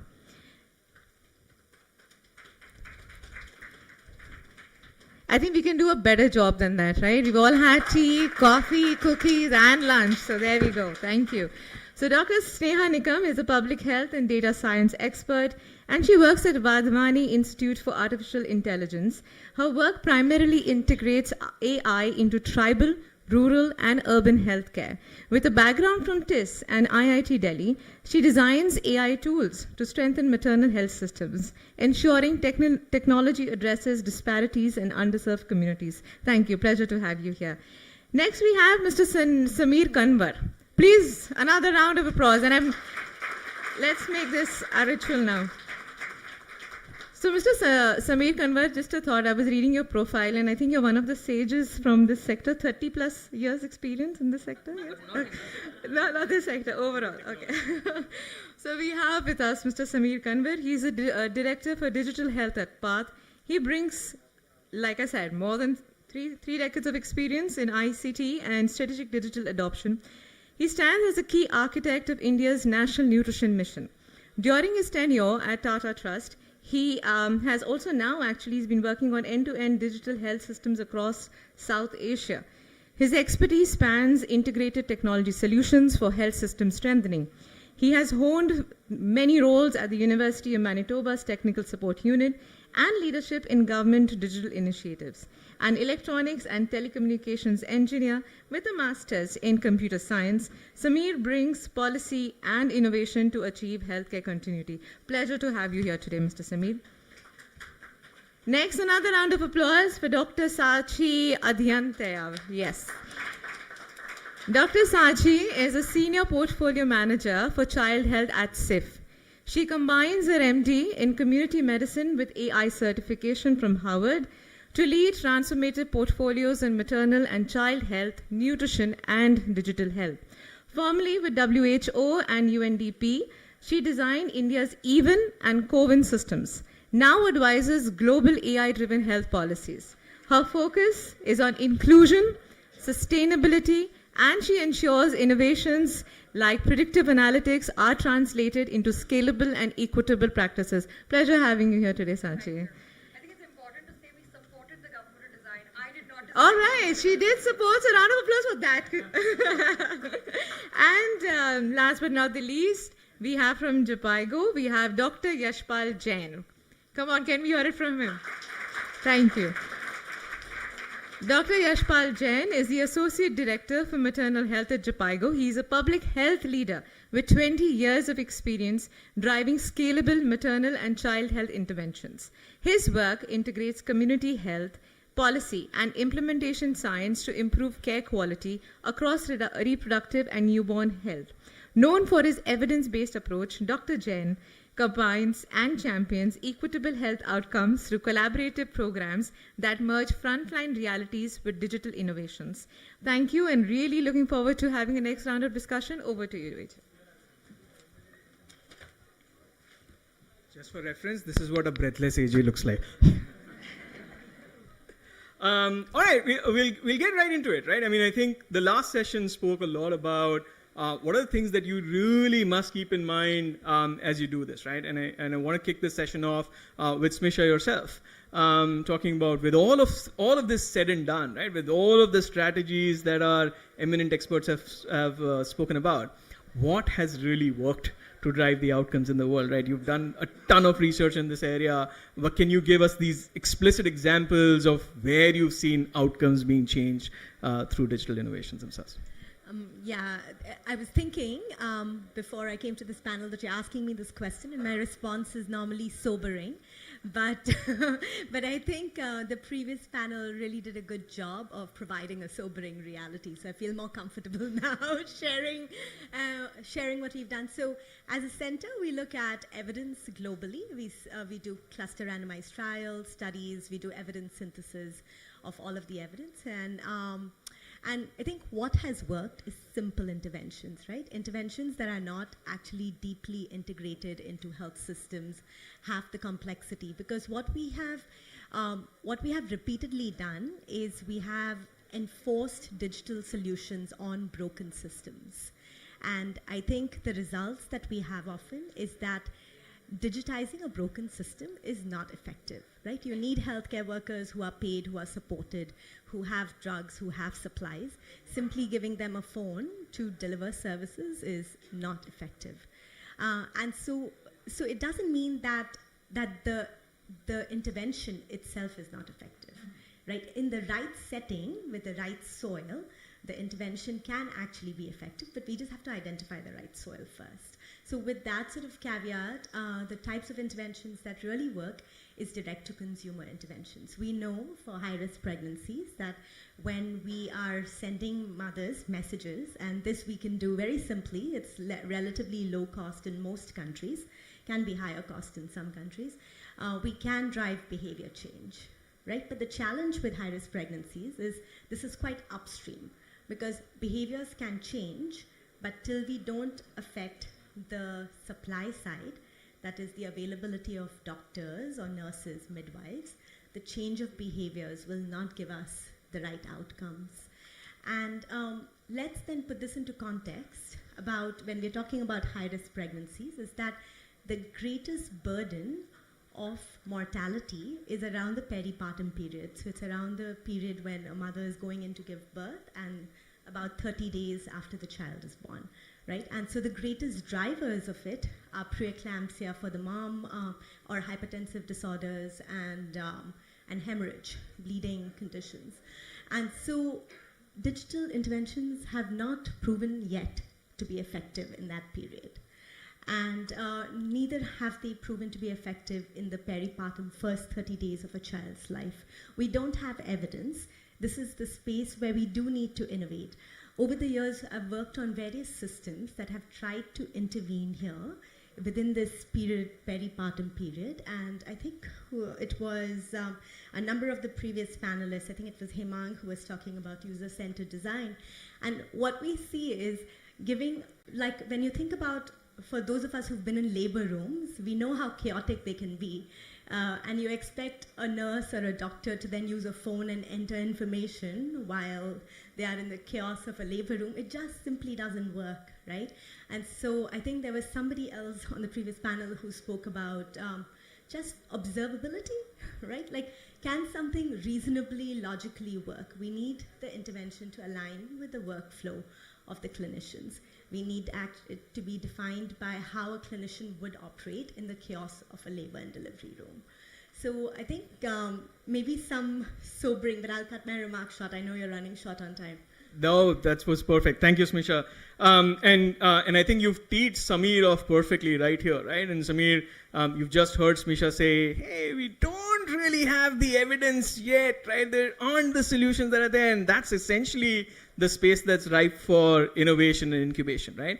And so what does it really take to incubate solutions like this, right? I mean, how do we really embed them for maternal newborn health? How do you bring an innovator into the game to be excited enough about saying, this is a problem that I really want to solve?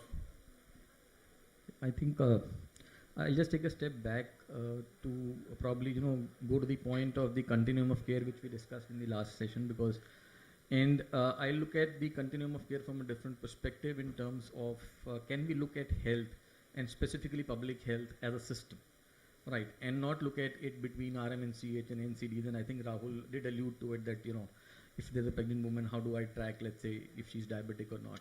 So I think we need to look at least from the public health perspective, we need to look at it from the aspect of a system that, and what's that system? System is screening, it's triage, it's diagnostic, and then you get into the treatment phase.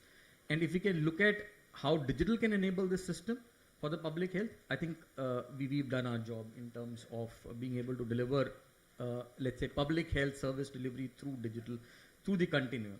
Right. I think the challenges which come up is when we start deploying technology because it is available. Right. So if I am an innovator, I reach out and I say, oh, I have this technology, fantastic, I can do wonderful change. The backbone is not there, right? So we do not have the digital continuum available to be able to track what innovation I am bringing in, right, on top of that backbone. So unless until we have that backbone, which is doing a continuum for us in terms of digital, any innovation which is going to come in is going to be a pilot, right? And like Hemang rightly mentioned, it's a graveyard of pilots. I have also seen quite a few and have been a part of quite a few, having done them myself, right? So the issue is that we need to identify the problem where we want to put in the technology to solve a very specific health service delivery problem and then push in technology where it is required, rather than picking up a technology because it is available and trying to push it. I'll give you a very small example today. For example, let's say I have a smartphone, right? I probably would be able to do a job with a normal key phone as well, right? But why do I need a smartphone at all? And if it is not required, why are we trying to push it in?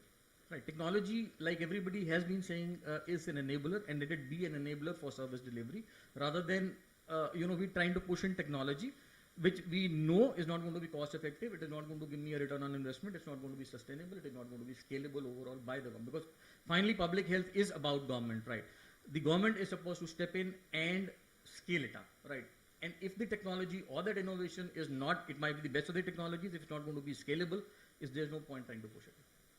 Thanks, Amir. I think very important point, right? I think the incubation starts first with the problem identification, right? Not what you want to incubate as a product, but where do you really need the incubation and the innovation to happen, right? Shachi, I'm going to have to ask you to channel your best version of a venture capitalist here, right? But just from even an investment perspective, right? How do you make your case for the fact that we need to really invest in this? Right? I mean, as a funder, as a partner in this ecosystem, you make those choices every single day, right? But how do you really make that investment case for yourself? See, when you're talking about creating an investment case, when you think about maternal and child health, I think it speaks for itself. You have 20 million children annually born low birth weight.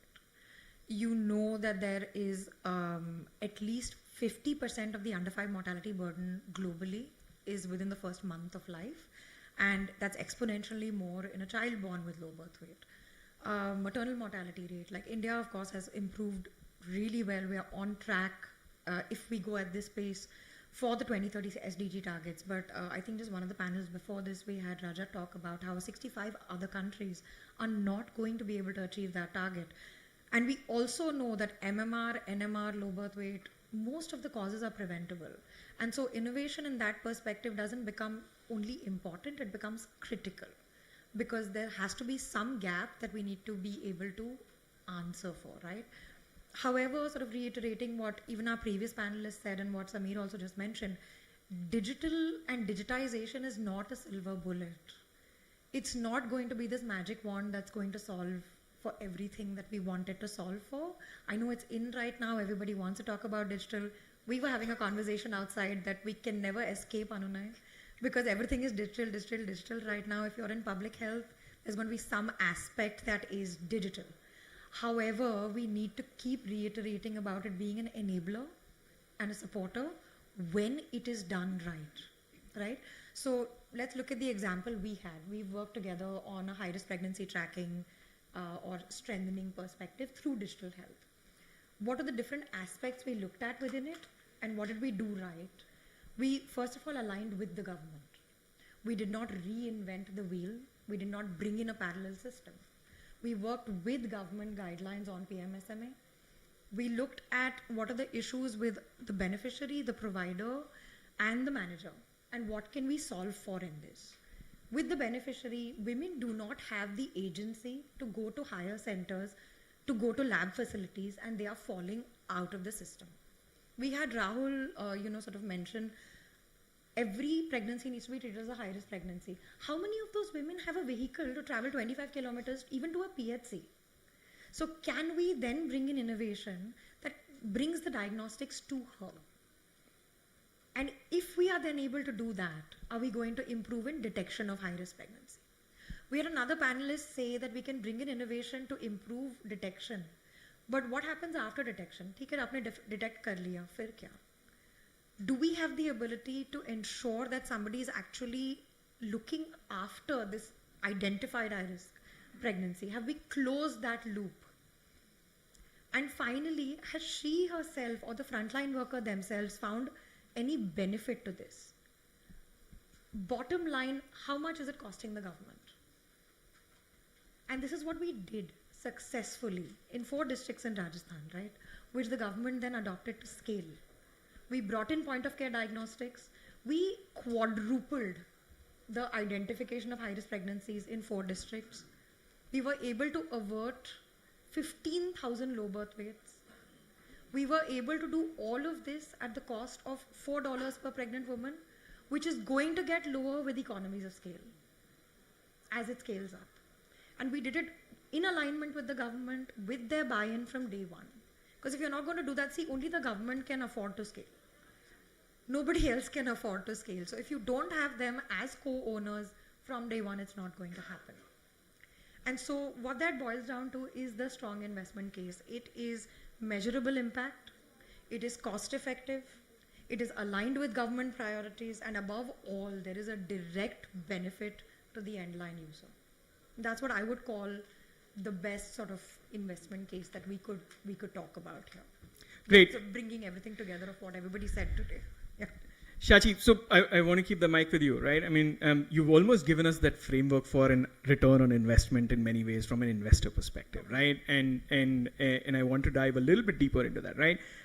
Is there anything more explicit that should be there in that return on investment framework itself? And what is the advice that you would give from your perspective to implementers? How should they be evaluating their work and really thinking about this while they're either crafting proposals, while they're either asking for investments, or while they're even measuring impact for the interventions themselves?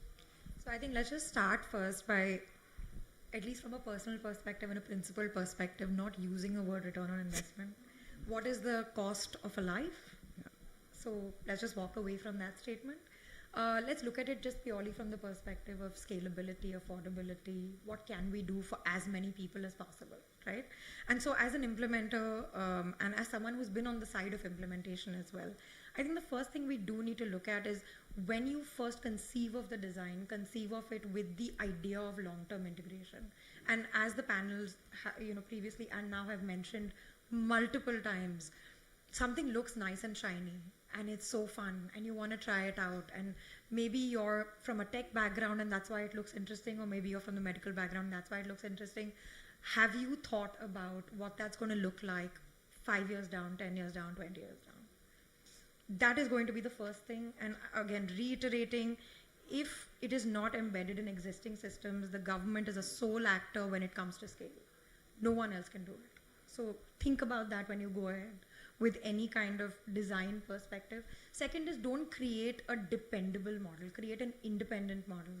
Unless you have this training of trainers, create super users, create master trainers within the existing system, you're going to not be able to allow them to go ahead and implement once you've walked away from it. So create that capacity within the existing system. Next is about aligning metrics with national priorities. Yes, measuring impact is necessary, and Himang said this as well. This is something that we have also embedded within a lot of the way we go about supporting, in our government partnerships. Endline, yes. Midline, yes. Baseline, yes. Are you doing concurrent monitoring? Are you creating enough quick data for a program manager, a government officer, to take the kind of decisions they need to be taking even while we are doing this slow scale up? Because everything has to be flexible enough to be, course corrected, and data has to be available.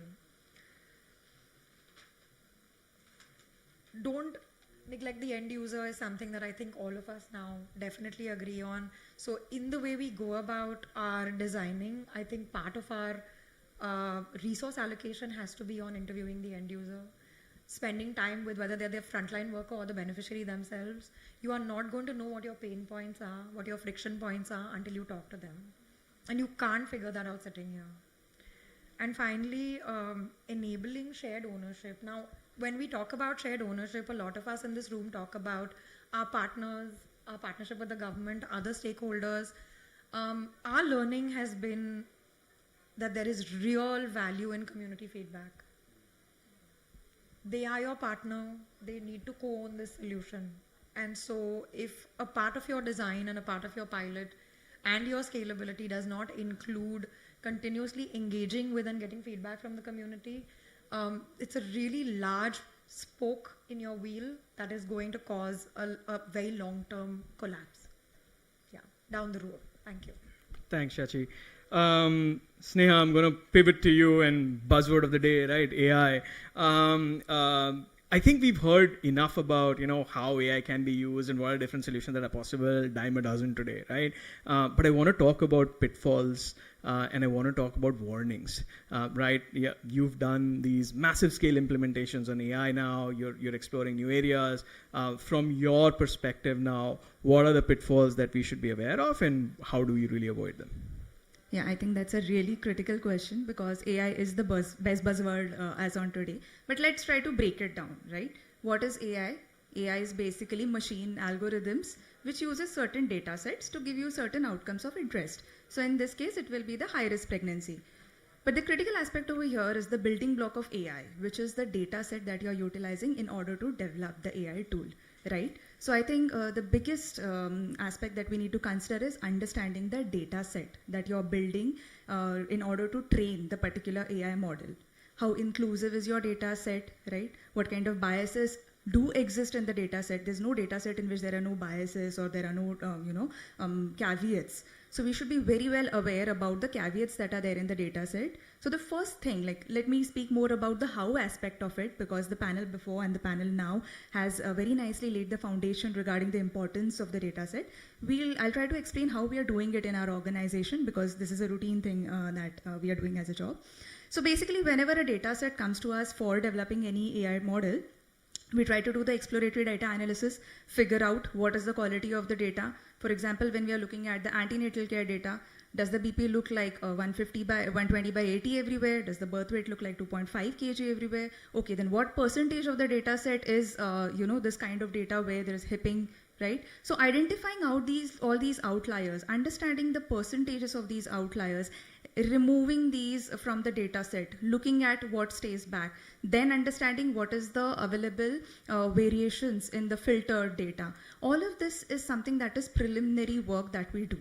Once we are done with that, then we help the stakeholder understand that given the kind of the data we have, what kind of AI models can be built around it. For example, since we are talking about high-risk pregnancies, we've collaborated with Chapaigo and the state of Madhya Pradesh to build predictive models on the basis of dataset, which is the Anmol portal datasets that are already there. The first thing that we did was again analyze what kind of information we have, and when the predictive models were then developed, we tried to explain the stakeholder what are the caveats of it, right? What is the sensitivity of the tool, and in what kind of geography can it be utilized?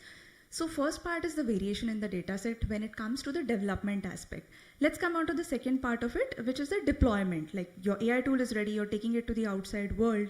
The critical aspect over there is firstly understanding what kind of geography in which you are deploying the AI tool, right? For example, I've built a AI model on the basis of MP dataset. I cannot directly take it to UP and say the model is going to perform the same.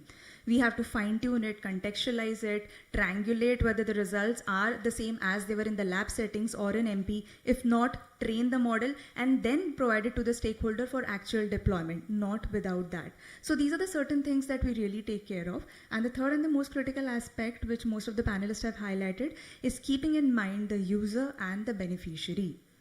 Right? The AI model can be very complex in the back end, but in the front end, it has to be as simple as just taking a simple video or just taking a simple image.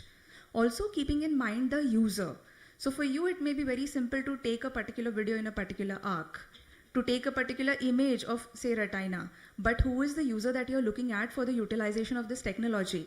Does the skill set of that user kind of allow the user to utilize this technology? For example, when we are talking about frontline health workers and we are developing an AI technology for them, what we try to generally do is we have a user research team. The user research team is at go on the field, not just after deployment, but before deployment as well, in order to understand the personas of the users. Like you would have a variations, right? Some who are very proficient in digital usage and some who are not. How is the technology being utilized by each of them differently, and how can we kind of provide support in order to help the frontline workers shift from one persona to the other? So these factors are equally important and have to be considered not just after the AI tool is developed, but I would say 90% of the work is before the AI tool is developed. Thanks, Neha. Appreciate that answer. I still remember when we first had the AI tool, we took it to the field and we said, hey, this tool is going to take 22 seconds and it's going to give you the result. The A&M crashed the application, 11 seconds, it's not working. And so that's reality for us, right? But moving on to you, Yashpal, I think you spent your life building this ecosystem for that is able to adopt data and digital technologies, right? So how did you do that? What does it take to really build that ecosystem from scratch? So Arun, first off, it's very difficult when 9 people have already talked about strategy and tactics, and then whatever point I have written, it's already spoken. So I'll just keep my phone, here, and I'll just talk from my experience. We all know that having a digital health strategy is important. A comprehensive implementation plan is important. But for me, what is important is having an integrated service delivery platform. If we can think about it, then there is high probability that end user is to use it. The last point about having this digital ecosystem is real-time monitoring and dashboard analytics, because I am not the one who is going to monitor the progress. It's government officials, policymaker, decision maker who are going to use this dashboard or data for decision making. So in the entire process, what I learned, so everybody has talked about what to do. I am going to talk about what not to do. So please don't pitch your digital solution as a quick fix for all the health need. It's not going to solve all the problems in just snap. It will take time. In Rajasthan, we started our digitization journey in 2015, and today we are in 2025. It's 10 years long arduous journey, and it took so many overnights for us to design that solution and make my vision of government of Rajasthan. And I was really thankful to them that they took that vision, and now it's a reality. Now Rajasthan is the first state in the country which has an entire end-to-end continuity of care tracking system. So digital is not a quick fix. It takes time. The second thing, what is it for me? If I am not keeping my end user in mind, policy maker, decision maker, or in this case, nursing staff, then it is not going to solve my problem. In Rajasthan, we were using 19 registers in labor room, and then 9 kind of reports. And it took me 13 months to convince that first we need to focus on this. I still remember the date 18th May 2018 when I told nursing staff अगले महीने में ना ये register अलग हो जाएंगे. But it took September 2019 to remove those registers, and still there are registers because nursing staffs are not confident. And as far as policymakers are concerned, they don't know how to use the data or how to see the data.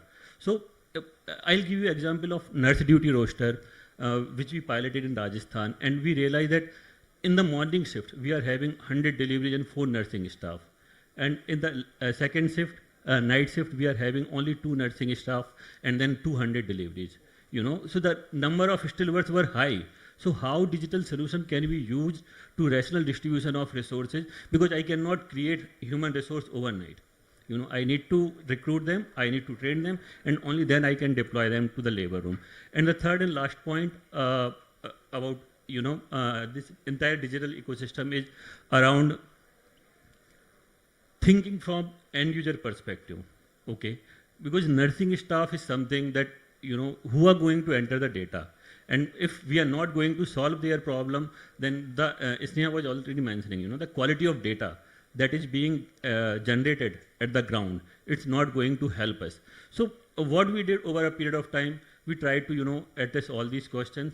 And the last thing that we did, and again in 2025 I realized that ANC should not be my starting point. Birth of a child should be my starting point. We are talking about continuity of care, but for me, because I am a maternal health person, I am deeply passionate, so I always keep thinking about maternal health, how to improve, how to do this.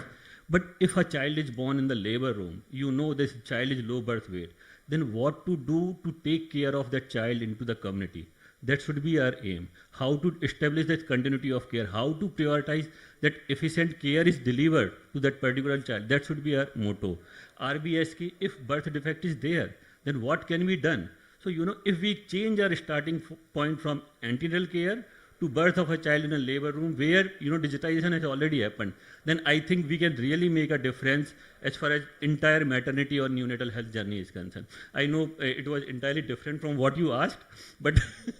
Still works, man. Okay, we're going to have to pivot ever so slightly, right? Because we are running short of time. And so, Samir and Smisha, I'm going to ask you the same question, right? And the question is that how do you really move from innovation to scale? And what is the role of localization and where is the role of standardization? Go ahead, Smisha, you're first.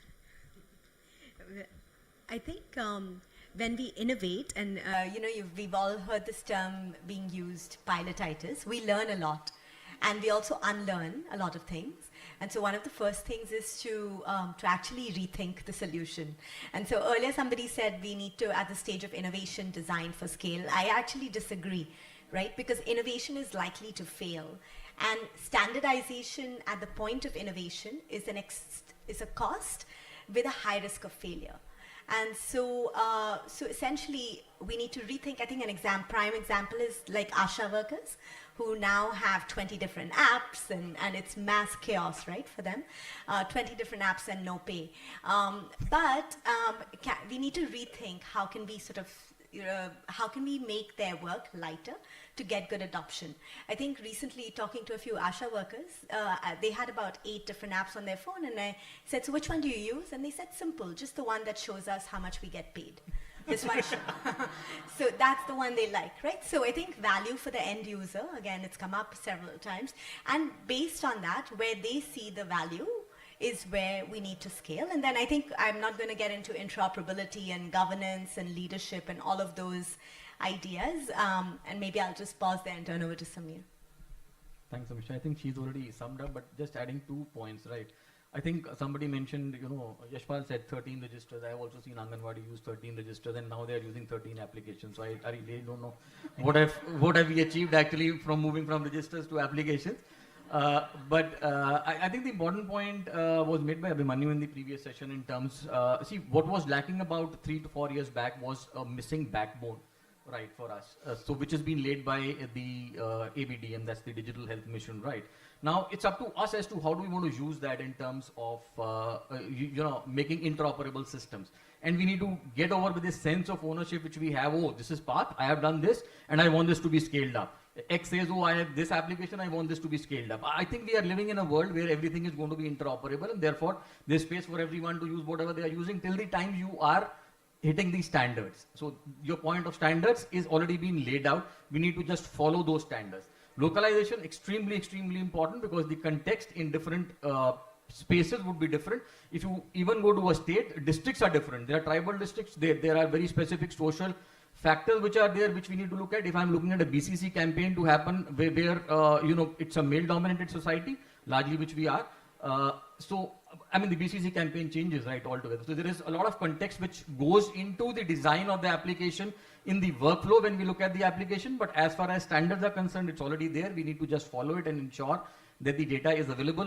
One single piece which I want to end on is that, you know, whenever we are looking at the design of an application, a very simple rule is that for every data point, there is only one single point of truth. So if in the entire ecosystem of health, if I'm picking up a hemoglobin for a pregnant woman at a particular time, that's a single point of truth for the entire ecosystem, and it should not be duplicated and triplicated and made it 4 times, and we don't really know that which data am I supposed to use, right, finally. Thanks, Amir. Thank you, dear panelists. Really, really appreciated the fire with which some of those answers were given. Dr. Agnani, sir, any last couple of comments from you before I turn it over to Monica ji? Thank you. Only 2-3 minutes.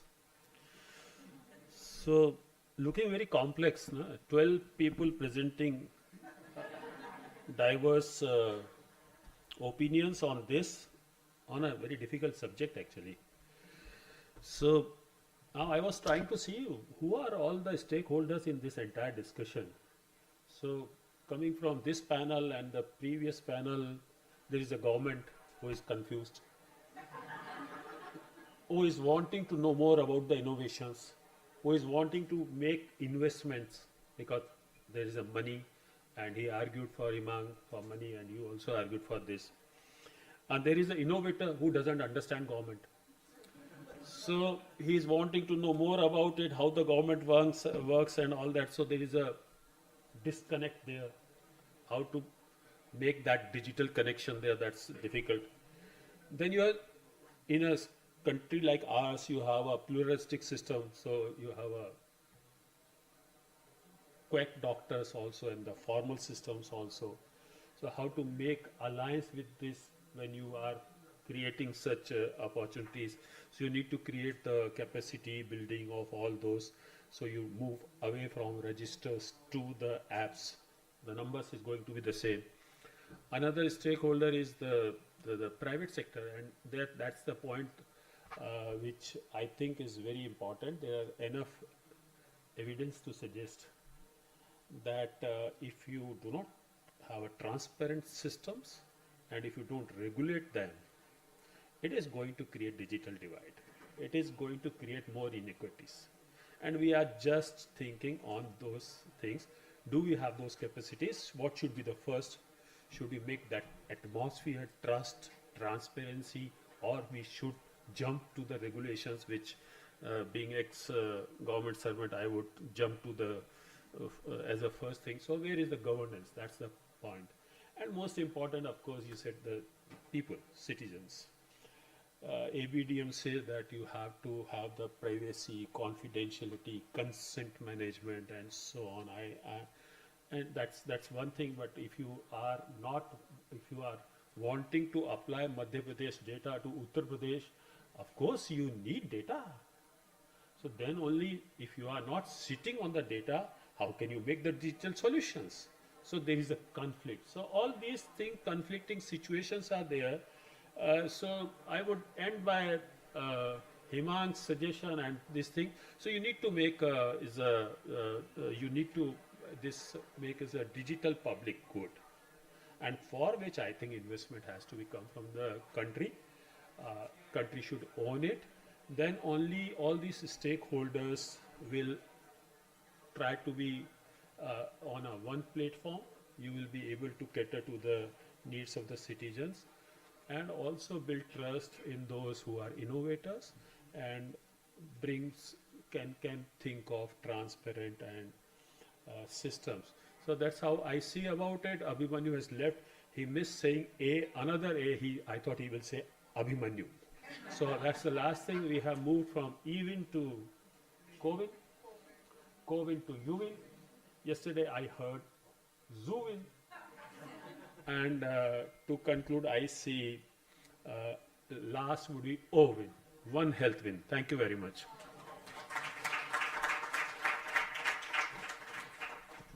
I'm sure that was a fantastic discussion, and I think to close it all, we have none other than Dr. Monica Kocher.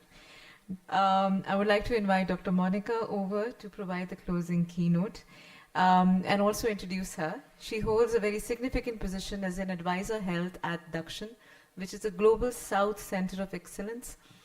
She comes with nearly 30 years of experience in public health administration.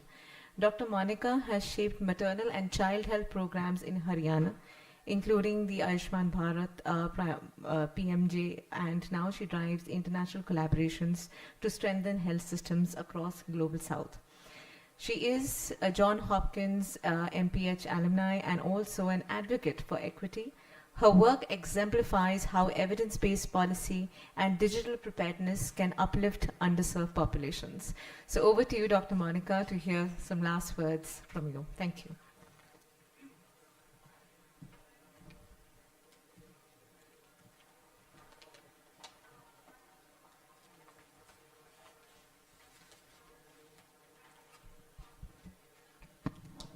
Thank you so much, Andali. That was a very elaborate introduction. Thank you. Before I start anything, I just want to share one small incident from my professional life. So, just a couple of years ago, I was the nodal officer for maternal health in state of Haryana. And I was also I used to do MDR. And when the reports came to me, I realized that, so one of the indicators which need to be mentioned at that time was the reason of death of the pregnant woman. And most of the, so there were 7 options, and the most ticked one option, chosen option was others. Others. The rest of the 6 options were PPH, preeclampsia, etc., etc. Now, this report had been coming for the past few years. Nobody realized what has been happening, and others kept on going to the higher stages of data accumulation. And I realized that I brought in a couple of my Ashas, ANMs, and asked them what exactly happened here. And I realized that the death happened in the labor room. The form was filled after 15 days. I mean, the form, the digital form. The form was filled after 15 days by an information assistant with a Asha. And by those 15 days, either it was forgotten why this lady died, what was the cause of the death, or most of the Ashas actually didn't know what was the cause of death. So others was the best option. So coming back to what Smisha just said, मुझे वो मालूम है जो मेरे मतलब का है. Otherwise, I don't know anything. And that was the point when I went on to these Ashas and ANMs and I told them कि आपको मालूम है कि आप ये जो टिक करते हैं, करवाते हैं आईए से, उसका क्या फ़ायदा होता है, उसका क्या नुकसान है? तो बोले नहीं, हमें तो नहीं पता कि इसका क्या होने वाला है. हमारे लिए तो ये एक एक्स्ट्रा फॉर्म है जो हमें भरना है. Sorry, I switched on to Hindi. So, I mean that they really didn't know what is the usability of the data which they were producing. And that is when I told them that this data will ultimately tell them what is the reason of the death of this particular lady. And that is going to generate a whole lot of data at the higher level. And that is when they started realizing, oh, acha, ye importance hai. And then they came to me, ki, ma'am, can we have capacity building exercises around PPH, around the causes of death actually. And that is how, you know, this whole loop starts working. So, let me get back to saying the last few words after I have, you know, told you that how this data becomes important and how the usability, the interoperability of the data is important. I would actually extend my sincere appreciation to our chair, panelists, moderators, attendees, and organizing team of SIF and JPIGO, whose contributions have made today's discussions most insightful and forward-looking. Your dedication underscores our collective commitment to enhancing maternal and newborn child health outcomes in India and globally. So we do realize that we have come to one certain level of maternal health, and if we want to reach to the next few levels of maternal health, it is imperative that we integrate digital innovations in managing health risk, high-risk pregnancies and newborn care. That is evident, that is important. We do realize that. So tools such as AI-based risk stratification, telemedicine, and data interoperability are instrumental in improving access and outcomes, particularly in rural and underserved areas. The panel today, they have provided valuable perspective of aligning national strategies with global frameworks to advance digital MNH. The emphasis on embedding digital health into public health programs is crucial for systemic change. The discussions have also underscored the importance of collaboration between stakeholders, public-private sectors, and the need to address challenges associated with innovation implementation in maternal health. So as we move forward, I believe it is essential to recognize and focus on 4 pillars. The first is optimize data's utilization as a strategic asset for informed decision making. We must shift from viewing data as a byproduct to treating it as a foundational asset.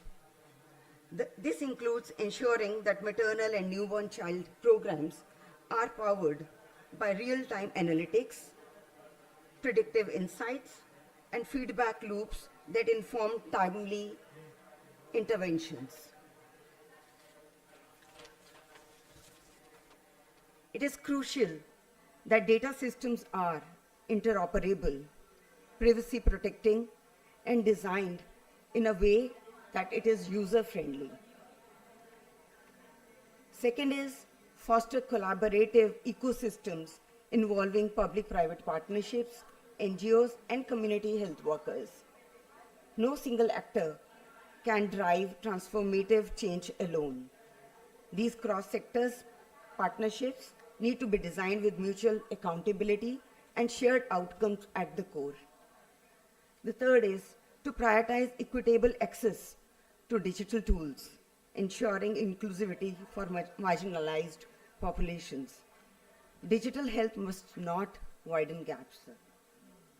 It must bridge them. That means prioritizing solutions that are gender intentional, language inclusive, and locally adapted to the needs of tribal, remote, and underserved communities. Fourth and last, invest in capacity building. I just gave you one of my examples.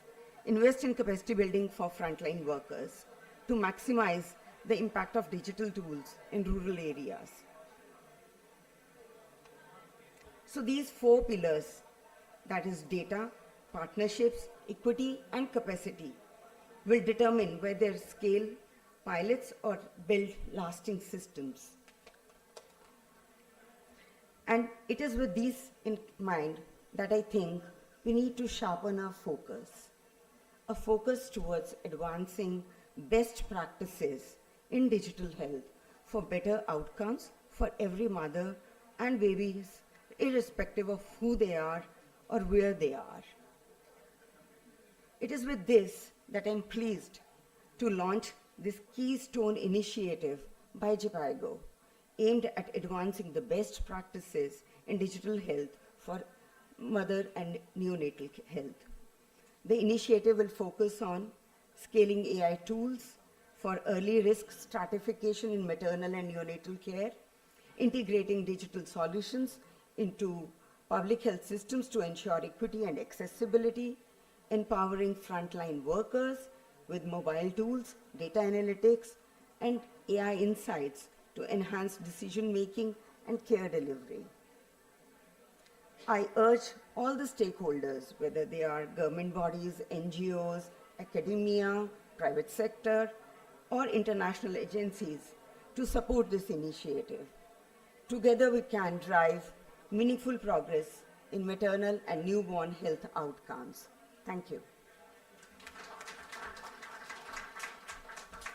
Thank you so much, Dr. Monica, for the enlightening closing words. And with that, we actually come to an end of today's dialogue on digitalization. I am really grateful to everyone who has participated, the audience, and definitely would like to thank our experts here on the panel and our special invitees, Dr. Manohar Agnani and Dr. Monica Kochhar. I just take away something from here that it's, we talk about digitalization, but like rightly mentioned, it's not a quick fix tool. It's highly a critical, essential element that we need to work on collectively. To ensure that every life, right, whether it's mother or child, because every life is a promise that we are here to preserve and protect. So thank you so much, all the speakers, and hopefully our paths ahead are more lightened with your words and thoughts today. Thank you very much once again. I believe we can also meet outside the space where we can further discuss and engage. I'm sure people have questions and thoughts that they would like to exchange. We also have a discussion on South-South collaboration in room number 10 to the left on how to combat anemia. So please, if you would like to engage yourself in that conversation. Thank you. Thank you. Thank you. Yeah, मैं कुछ सीखता रहता है.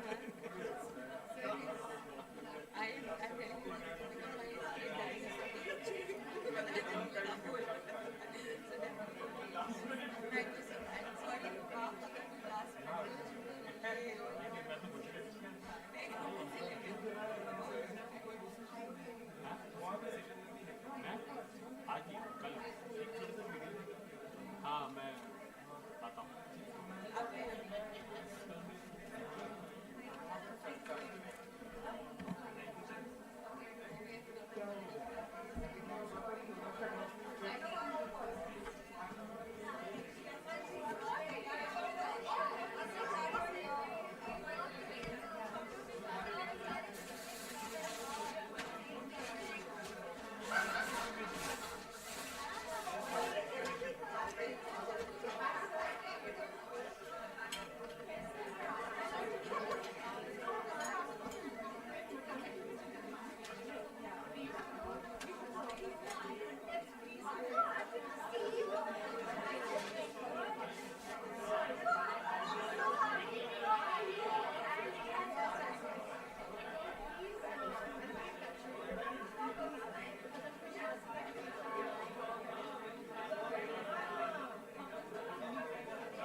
Okay, I think we could start now, right? Yes, may I invite the panelists, please, on the stage?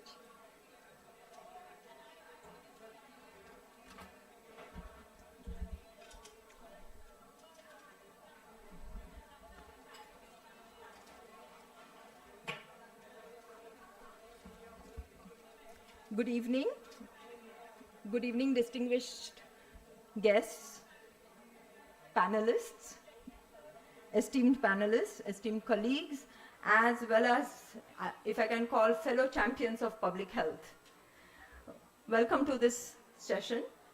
It is my honor to welcome you to this critical panel discussion in the World Health Regional Meeting Summit 2025, where we gather under the theme, Transforming NCD Care for Health Equity, by scaling access through digital health, innovation, as well as integrative medicine.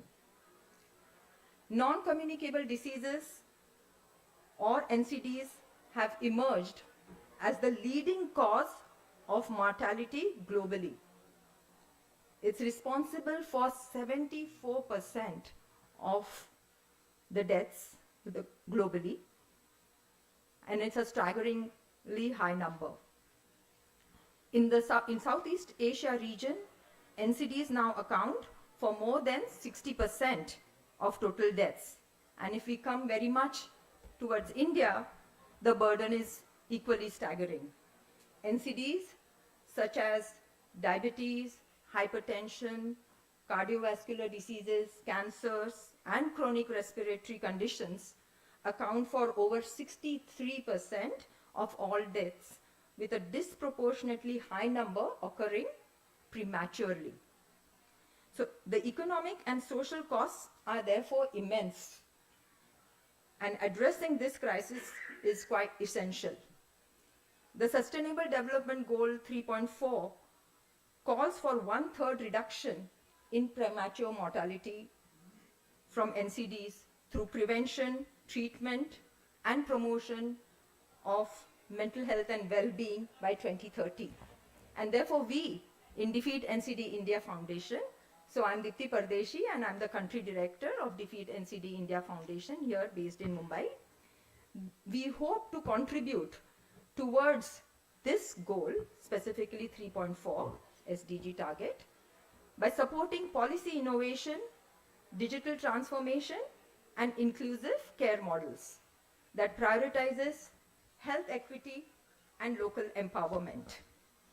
So today, we are privileged to be joined by an exceptional panel of experts, each of whom brings unique insights from policy, practice, innovation, digital health, and community health. I'm pleased to welcome, and let me briefly introduce each of our esteemed panelists. We have with us, and it's an absolute honor, sir, to have you on our panel, to introduce Professor Dr. B.S. Prasad, President of the Board of Ayurveda under the National Commission for Indian System of Medicine with the Government of India and the Ayush Ministry specifically. With over 3 decades of experience in clinical practice, research, and academic leadership, Dr. Prasad is a pioneer in integrating Ayurveda with modern healthcare. He has led premier institutions guided by national policy as part of multiple Ayush and health committees, and of course he has received numerous awards, including the Ayurveda Ratna and the Shri Mathurdas Parikh Award for Excellence. Thank you, sir, for being on our panel. I go now to Dr. Tushar Nale. He is the Deputy Assistant Director at the Ministry of Health and Family Welfare, specifically looking at NCDs. With over 16+ years experience in the field, he is a public health expert, and he's leading the efforts to decentralize and strengthen NCD services across India. He contributes to national strategies for integrated health, including cancer care and One Health initiatives. strengthening health systems at the grassroots, and building capacity among frontline health workers. Thank you, Dr. Tushar, for being with us today. We have also with us Mr. Prem Anand. He's the Chief Business Officer, Telemedicine at Apollo Hospitals. He's a digital health leader with 24 plus years experience, and he's helped bringing the healthcare through spearheading the Tele plus facilities to almost 25 million people in India and abroad. He's pioneered telehealth models like tele-emergency and NCD care, especially for rural areas. So today we'll be speaking about health equity, and this is an important dimension. Previously at ILFS, he led award-winning public-private health projects. He also teaches at top institutes and works with global bodies like the UN. So welcome, Mr. Premanand. Then we have Mr. Shamlal Santra. He is the Associate Director and Co-Designer, Neighborhoods of Care with Transform Rural India. His work focuses on fostering community-rooted care core systems that promote well-being through the interplay of family, kinship, and formal institutions. He has led major health projects, including fellowships with the government and Mission Anandi for rural cancer care. He helped in the launch of Mamta Vahan, which has transported 2.5 million people to hospitals, and co-founded the Bharat Health Fund to support small rural hospitals. He was also named as the 2021 change maker, if I'm not mistaken. So thank you, Mr. Shamla. Then we have Mr. Pratyush Sharma. He is the lead Digital Health India at World Economic Forum. In this role, he leads efforts to enhance public-private collaboration and scale digital health innovations. With nearly 2 decades of experience across India, US, UAE, and Saudi Arabia, he has worked with health ministries, hospital networks, multilateral organizations, and tech companies, I think including the big 4 consultancies, startups, philanthropic foundations, and the list goes on, where he has consistently applied a systems thinking approach to health transformation. Welcome, Pratyush. We have Mr. Prabhat Sinha. He is the Director of Government and Public Affairs at Boehringer Ingelheim, India, and he is also leading the CSR initiatives. He has over 20 plus years of experience working with pharma development, government, and he has held key roles at companies like Pfizer and Novartis, focusing on health access and policy. You're known for building partnerships for NCD, rare disease care, and also closely working with patient groups and NGOs. So welcome, Prabhat. And we have divided our discussion today in 2 segments. We have the first segment now, which is bridging the gap between policy and technology. And the second gap will work more on digital health and innovation, where we will be joined by Dr. Karthik Adappa. He is the Digital Health Regional Advisor at the World Health Organization in the Southeast Asia Regional Office. So in the second part, I will also introduce him when he joins us in the second segment. So together, this panel represents the synergy of public policy, private sector innovation, grassroots action, and global guidance, all essential ingredients in transforming NCD care for equity. India's approach, grounded in community-based care and digital innovation and integrative medicine, are all offer valuable insights for countries across the region and beyond. One of the most ambitious initiatives globally is India's 75 by 25 mission, aiming to bring 75 million people with hypertension and diabetes under standardized care by December 2025. It's just around the corner. And if we go by the figures and the statistics or the numbers, already over 67 million individuals have been reached, making this the largest expansion of primary NCD care worldwide. This panel, therefore, is a timely opportunity to reflect on how national leadership can align with global efforts, such as the WHO's global NCD targets for 2025, the Global Action Plan for NCDs, or the Global Breast Cancer Initiative, which aims to reduce breast cancer mortality by 2.5% per year, thus preventing 2.5 million deaths over 2 decades.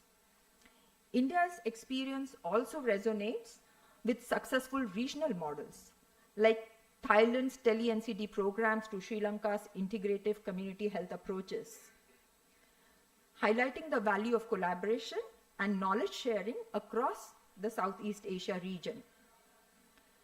So when we have all these successful models, we still have challenges. So they remain. India continues to face a high burden of cancers like breast, oral, and cervical cancer, mainly diagnosed very late, with only 29.8, so just under a 30% of women aged 30 to 49 ever having been screened for cervical cancer. So this is a strikingly low number. Stroke is the second leading cause of death, and India contributes to over 20% of global COPD deaths. So we need more than clinical interventions. We need holistic solutions. And therefore today, I welcome the panel to speak today as to how we can have the multiplier effect, especially for health equity for NCD care. So the three levers being digital health, innovation, and integrative medicine. Most of you know, I'm sure, like, even my mother or me to my children, if we get a cough and cold, I'm like, have honey, lemon, ginger, and you might feel better. We are forgetting this, and therefore NCD care, as you know, one of the leading causes is really related to our lifestyles. Yeah, they are silent killers. There is, whether it's tobacco, whether it's alcohol use, or whether we have less physical inactivity or unhealthy diets. It is known, and it is, even as per WHO publications, these are the top 4 causes for the top 4 NCD issues, which are resulting in 74% of the deaths globally. So there is something we need to change here. So I'm really honored and privileged that we have such a mixed and diverse panel. And so let me now go to the first segment of the panel, which is bridging the gap with policy and technology for equitable NCD care. So in this first part of the session, we'll focus on policy frameworks and technological innovations that are helping bridge the urban-rural divide in NCD care. We will look at ABDM, our national flagship digital initiative, Ayushman Bharat Digital Mission, telemedicine infrastructure, Ayush efforts, and community health networks that can together drive inclusive solutions. So let me get started with that. I go to first Dr. Tushar. How are we accelerating NCD screening, especially in rural India? Are we really able to leverage all these digital health advancements to ensure equitable access to care? Over to you, Tushar.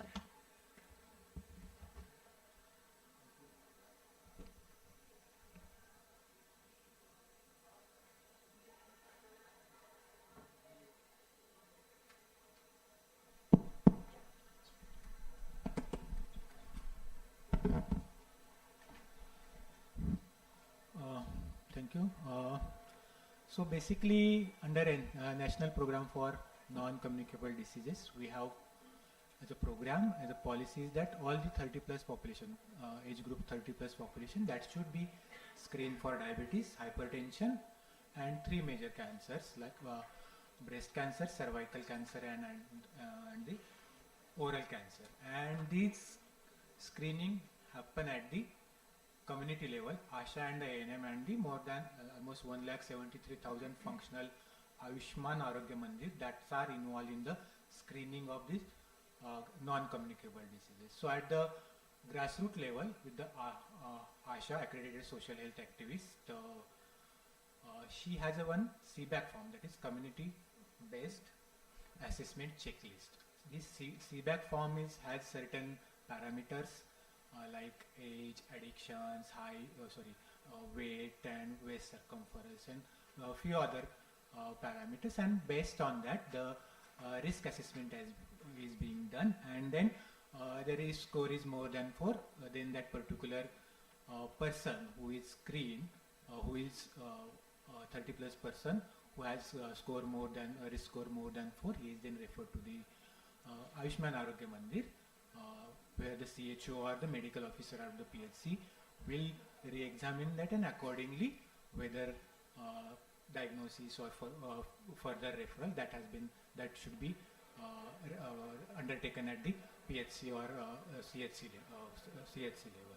So this CBAC form is completely digitalized, and at the NCD portal, the program has the NCD portal where each and every person whose CBAC form is completed has been digitalized into the NCD portal, and this portal, every individual has one unique ID, that is ABHA. This portal is integrated with the ABDM, Ayushman Bharat Digital Mission, and one ABHA ID is created, and that particular ABHA ID is available for whole, from screening to the diagnosis, and then further referrals and the treatment follow. So like ma'am mentioned that the 75 million by end of this year, and we already crossed around 67 million on the treatment. So all these 67 million people which are on the treatment have the unique ID of the ABHA ID, and that's are registered on the NCD portal, so that there is no duplication of the single individual is repeatedly screened, or there is a duplicate number, or the same person is being referred for diagnosis, and he is diagnosed and initiated treatment, and again there is a duplication of the number. No, this is not happening in the NCD portal. Every individual has unique ID with the ABDM, and so that more and more people are being screened. As this particularly ABDM integrated NCD portal, we have the line list of the each individual, and the CHO or the PHC medical officer who can download that particular line list, and then those patients who has not been screened, this ASHA or the ANM can again go to that particular patient's home, and then screening can be completed, and then again this referral cycle that will be initiated. And being an ABDM compiled this NCD portal, referral, counter referral to the government health sector or the private health facilities which are in compliant with the ABDM, so that particular referrals will happen with unique ABHA ID follow-up, and then without duplication, more and more number of people will be screened at the rural and as well as the urban facilities.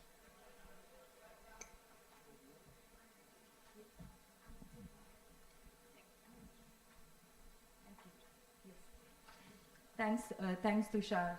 So we heard about the government efforts, through its Ayushman Bharat Digital Mission and the creation and its vision.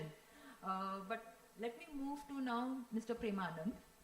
So from the private sector, so you have established and spearheaded the Apollo's telehealth infrastructure. So leveraging Apollo's such infrastructure and experience, how can hospital-led digital initiatives be strategically designed and implemented to effectively bridge the gap between advanced technologies and affordable, accessible care for diverse populations across India? Thank you, Deepthi.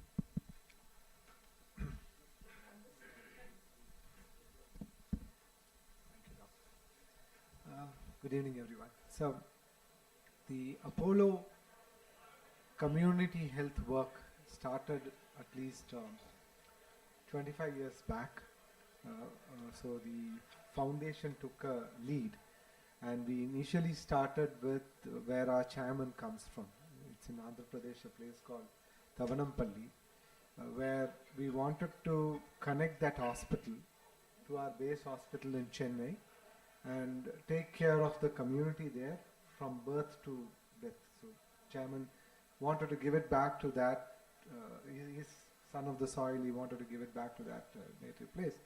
But in the last decade plus, we were heavily invested into community health, and we learned quite a bit of lessons, particularly on the digital front. When we started into telemedicine and remote healthcare practice, at that time we didn't have a kind of a electronic medical record system integrated with teleconsultation platform. So we had to form a technology company in-house, and we started developing. So our EMR solution is as old as now 20 years plus. And the way the technology piece is evolved is that it's a learning, it's a teleconsultation platform. It has an integrated learning management system, a pharmacy module, an LIS, lab information system, and it gets integrated into Internet of Medical Things, and an API to function across protocol-based HL7 and those kind of things. This is a technology platform. But technology alone doesn't solve a problem. So as a policy, we decided that we would work in the most toughest parts of the country, where accessibility and service non-availability. India today has about 30,000 plus primary health centers, and the government is heavily invested. But having said that, the public health system also faces challenges. Like, for example, there's a place called Kaza in Himachal Pradesh. 7 months in a year it is snowbound. Similarly, we do some programs in places called Tripura, Tribal Belt, Kumlum. So I'll just share one example of a child. We did this connected, so we have various formats. So we are in a way aligned to the public health system, like the primary, secondary, tertiary care, and the community linkages of mobile medical unit, etc. So the foundation work within our system is also more or less aligned. So our formats are digital dispensary, which is equivalent to a primary health center. We have a connected mobile medical unit, which is nothing but our medical mobile units in the government, which travels into the villages. We have targeted intervention programs for non-communicable diseases, which includes cancer screening also. Then we have high-end services like tele-emergency, tele-ICU. So there are various formats of technology-enabled healthcare models, and initially when we got started, it was aligned to blending the clinical practices in the allopathy stream into the technology blend. But over a period of time, we also realized that business modeling is a critical aspect of it, and operational modeling is another important aspect of it. So we started working on that front too. So if you look at the division I work for, we have a for-profit, we have a tech, we have a foundation. So we are, though in the first half a decade we were highly invested on public-private partnership. We worked with government, state health departments, public fund, which funds our community health program. And many of the state governments were willing to give those challenging places and see if there are works which could be done. Like, for example, this Tripura which I spoke about, we picked up a child through our mobile medical unit connected, which means you can do a teleconsult deep inside a remote village, where a girl child, 4-year-old, and the parents have been moving around all over because the child has breathing difficulties, and they have been trying all kind of medication, including the native medicine. All it required was an ECG and certain test which needed to be put to our central lab, and then they were very the child had a hole in the heart, undetected. And then we had also set up a tele-emergency in the government community health center. So we immediately bought the child, did all the tests remotely, connected to a pediatric cardiologist, and fortunately Apollo also funds a program called SAKI, Save a Child's Heart. And in matter of 7 days, we picked up the child, fixed the child, and the child today lives. I have a picture, but it's okay.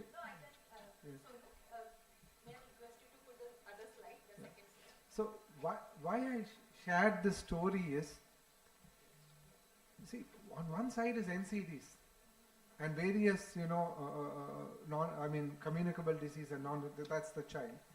And the picture on the extreme right is the child going back after the surgery. And it was a well-integrated, government-supported, so certain aspects the government picked up the tab, and the interventional procedure and other things we took care. And of course, a pediatric cardiologist is not available across the country even today. So that's the challenge. But having said that, all the pediatric cardiologists are also not very busy. So how do you build efficiency? How do you build equity? How do you build accessibility in the last leg of this village where, government is willing to invest, but service provisioning is a challenge. So on the technology front, when we talk about this, like recently I was visiting one of my own MMU, and this is a state of Tamil Nadu, okay, not very far away from the state headquarters Chennai, about an hour and a half or two drive away. And all the people who came there were senior citizens. And most of them who came there was primarily for their diabetes medicine and pain control medicine for their knee pain. It's not that 15-20 minutes away through a public transport, these people, it's not that the government is not provisioning the service. What we realized was that 15-20 minutes of transport by bus, there's no caretaker for these people to take them there. So this, in Tamil they call it Marundu Vandi. This terminology I've never heard, I don't know how many people understand Tamil, which means medicine vehicle, medicine van. In their terminology, it's just got medicine van. And just because it reaches that point and people are able to, get medicines in a regular fashion, they were able to. So, to summarize what I'm trying to hit at is, public-private partnership is an important aspect in solving our problem. Technology, we have models evolved and it's reasonably, established. And how precisionally can we stitch this whole model together? Technology, business modeling, public health system getting integrated, and corporate, not-for-profit, everybody coming together. I think technology can definitely play this role. And we have learned it over the years. I think this is a transition point where I think a lot will evolve in this space, and we will be able to find some significant stride in achieving the goal of defeating NCDs and all that. Thank you. Thanks for that insight, because it only goes to show that the efforts have to be joined up. You see, there is no one single silver bullet, and engagement at all levels is necessary. Let me now go to Mr. Shamal Santhra from TRI, and especially from what you have co-designed and architected. How can community health workers and local systems integrate community wisdom, digital technologies, and people-first approaches to overcome the last mile gaps in the context of health equity? Thank you. Shall I take that? Okay, sure.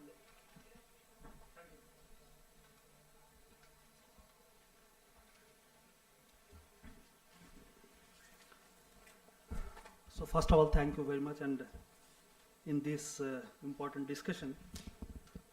Before I go back, I just want to recall one girl with whom I had met few months back, last year I think, most probably.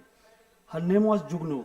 I was traveling to a district called Simdega in Jharkhand. When I was there, I had found a very small girl, around 7 to 8 years. She was standing there with a very pale face. When I asked that Jugnu what happened, Miss, after the discussion starts, came to know that her mother, who was working in field, has got sunstroke.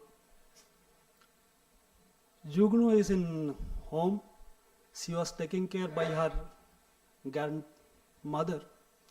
And when I deeper into a discussion with her, that why her mother was in this painful swearing son, she was there, came to know that Jugnu's father was actually separated from her mother, so therefore her mother didn't have any options, rather than going for a labor into a swearing sun.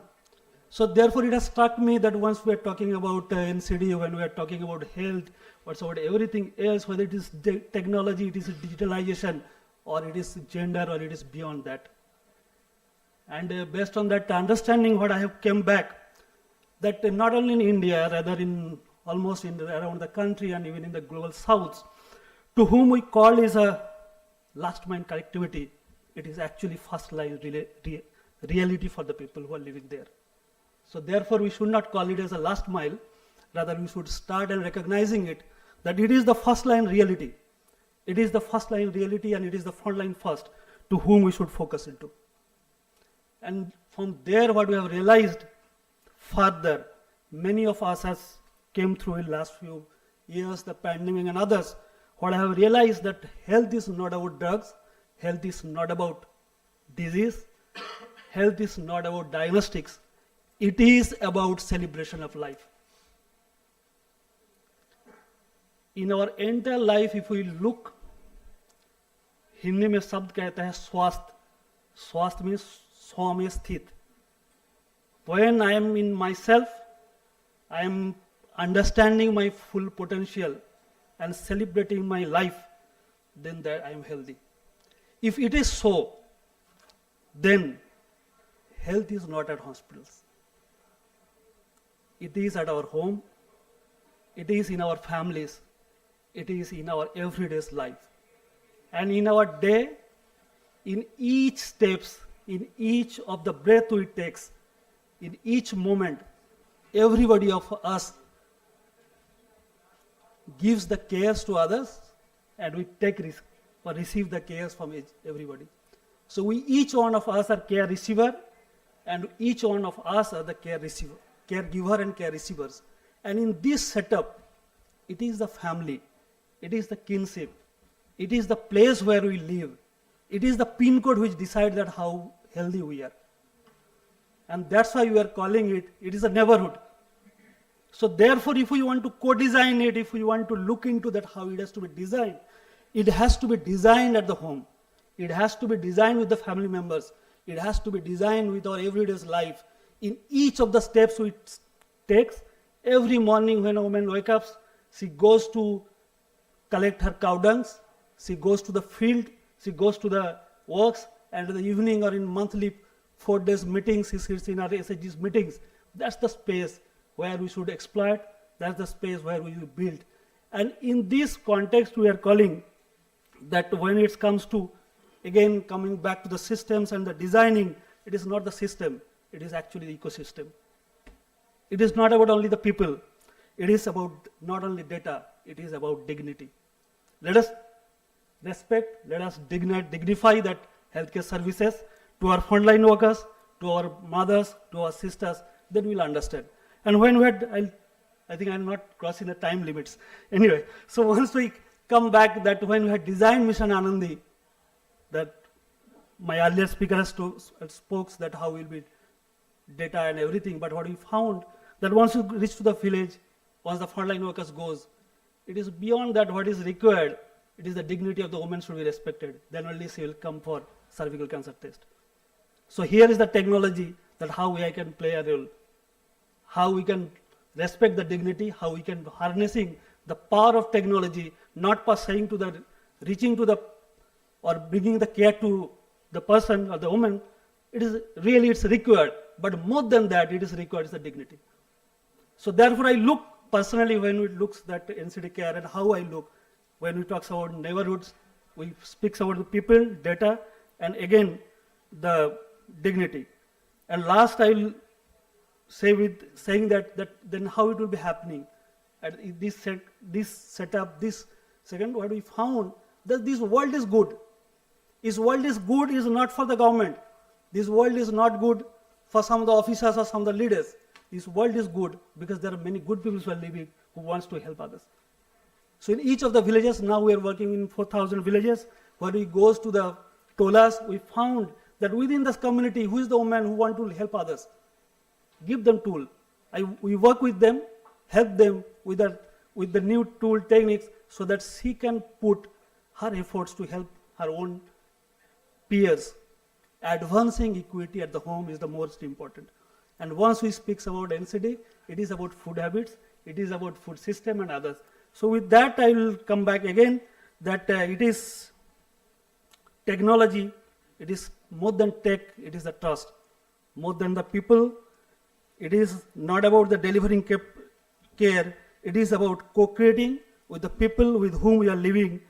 And at last, I will end with that the shortest path to the health equity may be the very old, which we all know, that is the human connects. Let us deeply listen, connect, belonging, design, and deep listening to the people, sitting with them, respect them, dignify that place in each of our life, how we are belonging, how we take the deep breath. And that's the way we look, that how we co-design with the people. Imagine, for me, it is might be my job. For someone, it is a profession. For government, it's a program. But if we look from the eyes of a woman, it is the life. And it is the rainbow. Let us believe on the rainbow and the dreams of the woman and help them that and dignify them with all the power which we can bring, technology, financing, many other pieces. But end of the day, it is the dream, it is the rainbow. Let us build on the dreams, help them to take the stand and co-create, co-design. Thank you very much, ma'am. Thank you. Thank you for this passionate, intervention, Shamal. And what is highlighted is really the humane and the compassionate part and the kind part that we need to integrate. We cannot ignore that. We are just joined by Dr. Karthik Adappa. He is the Regional Advisor for Digital Health at WHO Southeast Asia Regional Office. He's also, let me just quickly introduce briefly Dr. Adappa. He's also a physician scientist and a senior digital health expert. With a background in government leadership, academia, and global health, he has pioneered AI and digital innovations for health systems across Asia. His work focuses on strengthening health governance and advancing digital public infrastructure to tackle NCDs and improve primary care. So we'll soon be listening to him as well. But before that, let me go now to Dr. Prasad, Dr. B.S. Prasad, and bring in the Ayush angle. So, we talked about the government ABDM and digital health flagship program. We talked about the private hospital, the Apollo telehealth infrastructure, and how it is reaching almost 25 million and more. We have heard now the community angle, the humane angle, and now let's hear about Ayush, like how I started. I think NCDs and the lifestyle diseases so closely associated that the Ayush can be a real game changer, and it is so heartening to see the Ministry of Ayush's efforts in this area. So we are very eager to hear from you, sir. What is the evidence-based integrative therapies and policy implications, or what are the policy frameworks that are essential to responsibly harness and have a more holistic and accessible NCD care pathway? Our co-panelists and all the Dipti and all the delegates. And let me brief a little bit about how Ayurveda looks towards the NCDs or the lifestyle disorders. And as now we are thinking about the One Earth, One Health, or the other factors also. But Ayurveda, the fundamental principle came from that only. The microcosmos and macrocosmos. Human being is the microcosmos of the entire things. So that way it is a replica of the entire universe. That way itself start from that angle. So it is very relevant that one have one earth, one health. So that concept is imbibed in Ayurveda. And then Ayurveda has two main objectives. One is swasthasya swasthya rakshanam, adurasya vikara prashanam. The first objective is keep prevent or maintain, rejuvenate the health of healthy, and then cure the disease. One is the prevention, maintenance, and promotion. These three aspects are the first objective of Ayurveda, and then disease management is second part of that one. So in that, they take the lifestyle is very important aspect that one. One is even the geoclimatic conditions is one part of the Ayurvedic principle itself, fundamental principle. There we call Desha. It means Anupa, Jangal, Sadhara Desha. The geoclimatic conditions, where these marshy lands they have different the diseases, and the dry lands and the mixed lands. Likewise, They're also taken care of that one. Then aspect the lifestyle, the dinacharya, daily regimen, seasonal regimen, and likewise food and all the aspects of the lifestyle. They are taken very well, very care.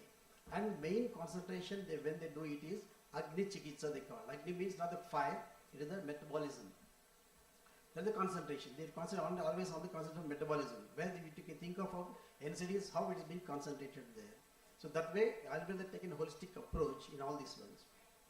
It is a part of these ones. The lifestyle, as I told, you include the conduct of life. And then Ayurveda may be the only science which prescribed even healthy sexual life also. What is the ideal sexual frequency for a human being? No science has may have described that one. The Ayurveda described that one also. And they give exemptions also, who can be exempted from the prescribed the regimen also. Likewise, every aspect of the life has been touched in the Ayurveda. And another beauty is they have given the relative measurements.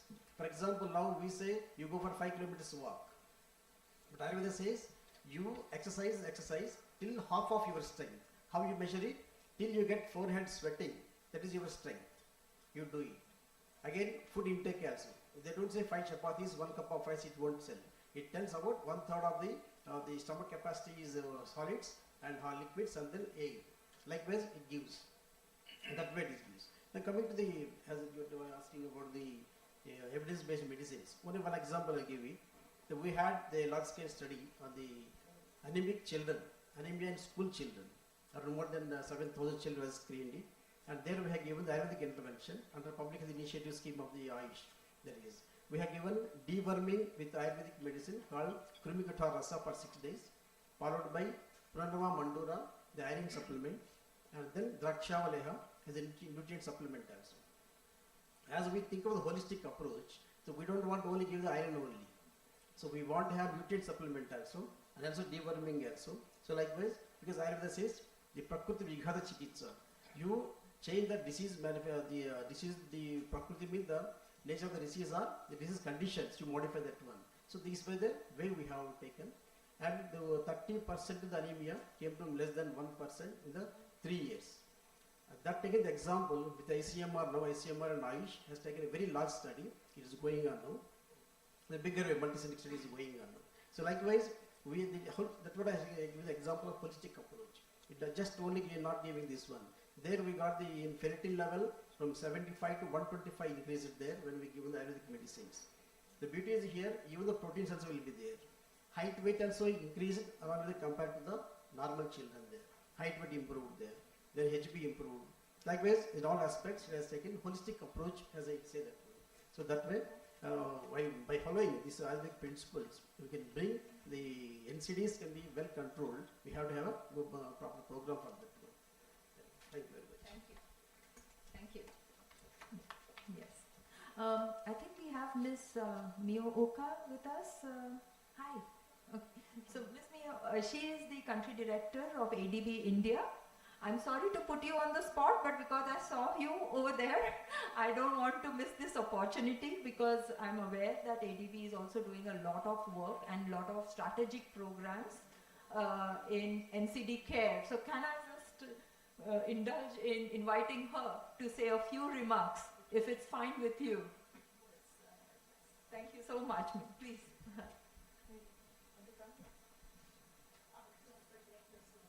Sure. Sorry for this. But I wouldn't lose this opportunity because I know that there is a multi-year strategic program you're working on NCD care. Right. So yes. So I just, to build my confidence, I brought my colleague Sonalini, if we can go on the details on the program. And yes, so we are fully committed in the area of the NCD. And of course, there are many ways of handling it, and then particularly also what ADB, just slightly of the different topic that we also studied to really give emphasis more on the early childhood support as a foundation for to any kind of disease to come. And this is an area that I think the government, also the India, is needed to grow to have a quality personnel and also the quality skilled personnel in this area. So this is a sort of, I just wanted to give an emphasis to the new area that we are looking into. But overall picture, sorry, I'm going to hand over quickly to my colleague so that she can explain about to give a big picture on this. But it's such a pleasure to be a part of this session. Thank you very much for inviting us. Really appreciate it. Thank you, Siri, and thank you for the esteemed panel you have here today. Our ADB has been working in NCD over the past decade, and the way we have been engaging on the agenda has been through a results-based framework, because Government of India is very keenly committed to the agenda themselves, you know. So our main focus has been on screening, largely through strengthening digital tools. We've been working very closely with NHSRC on that. We've been strengthening the M&E systems so that the reporting from the CBAC forms that were mentioned through NCD portal stands more robust. We're linking a lot of our money behind actually getting the right kind of reporting in 13 states in India. So our efforts have largely been on strengthening institutional systems, digital systems, and also state-level capacities in being able to make the reporting more robust. Similarly, in Bhutan, over the last couple of years, we've also been strengthening, ADB has been supporting with the formulation of a digital health strategy. And Bhutan, as a result of that, has also rolled out the EPIS system. I think we did that in collaboration with WHO, the digital health strategy through AHIN at a different time. And now the strategy is being revised. And again, I think we're in collaboration now with WHO again through the country office to do that. Now with NCD, I think besides just the investment that ADB brings in, the digital component and reporting, screening, especially with the increasing cancer cases, ADB stands very alerted to those, and we are specifically engaging at the state level now to see how we can strengthen those systems as well. Let me end with that. Thank you. Thank you. Thank you, and I hope you'll forgive me to put you on the spot like that. Okay, so may I now just go briefly also to Pratyush from World Economic Forum and who leads the digital health. Considering the ethical and practical implications, what policy frameworks are essential to responsibly harness the power of data and AI in digital health for NCDs while prioritizing equity? First of all, thank you so much for inviting me for this panel, and we have heard wonderful things from my fellow panelists, and good evening to everybody. I am Pratyush. I lead the digital health efforts for World Economic Forum. Thank you for this foundational question. I think Indian healthcare is at a cusp of digital health transformation. So this is the right time for policy frameworks. And especially when it comes to NCDs, it's the maximum burden. Like all 60%, more than 60% of the deaths are because of NCDs, right? So policy frameworks are required for determining how to use AI and data and in general digital health to kind of make a difference in delivery of care, and especially when it comes to NCD. Now, basis our work and various dialogues which we have conducted over the world on policy frameworks, there are multiple strategies that can be considered here. So first of all, we need a very strong data governance framework. We have ABDM, we have DPTP Act coming on, but for the healthcare, we need to define things. There's a lot of confusion. So we need to focus on a strong data governance framework for Indian healthcare. Indian healthcare is generating tons of data. So how do we store the data? How do we, share the data? How are we collecting the data? How are we using the data? So we all are used to getting the spam calls, right? But in Indian healthcare, is the data getting misused? There are so many cyber attacks which are happening in healthcare. Healthcare is actually one of the favorite sectors for the cyber attackers, right? So we need policy frameworks. We need to be strong to, we need strong policies to kind of manage the data governance. The second piece is like, once we have the data governance in place, how do we look at responsible development and deployment of some of these digital health solutions, including AI solutions. Like if you look at it, like there are biases in current models, AI models. There have been cases, I don't need to quote examples. How do we prevent that? So this is very important, that we need to have responsible deployment and development in all these policy frameworks. Third piece I would believe is that interoperability is critical. For any digital health solution, it will be garbage in, garbage out. If we are not collecting the data in the right format, if we do not have the data in the right structure, it will be garbage in, garbage out. And then we'll never have confidence in these digital health solutions, especially when it comes to AI solutions. And if we implement it at large scale, imagine the kind of problems that we'll land into, because it is garbage in, garbage out. Next one is like digital literacy and infrastructure. Like if the country is not ready, like if we have all sorts of population, there is a strata which is like probably digitally very, very literate, but then there is a huge segment of population who do not understand digital health. And as I mentioned earlier, we are at a cusp of digital health transformation. We need to be very, very careful. One wrong incident which is publicized extensively can derail our digital health adoption journey in India. So this is very important, that we need digital literacy in place. We need means to reach the remotest of the places in India. Next, I think we also need to have, like this is a request to the government panelists out here, we need to have regulatory sandboxes wherein we can try some of these models in a controlled environment. We can come up with some best practices, we can understand what is working, what is not working, we can do the course correction. One of the things like what World Economic Forum is doing in India, we are calling it as India Activator.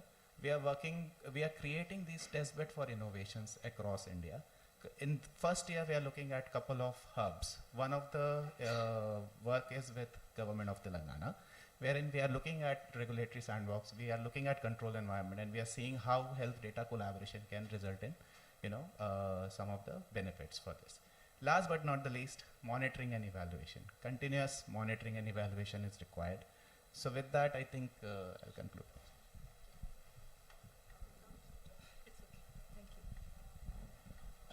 Thanks, Pratyush. So we need a lot of policies, is that what you're saying, and regulation, and to the government. No, of course, I'm sorry. No, but that's, continuing with that trend of thought, and now we have Dr. Karthika Dappa with us.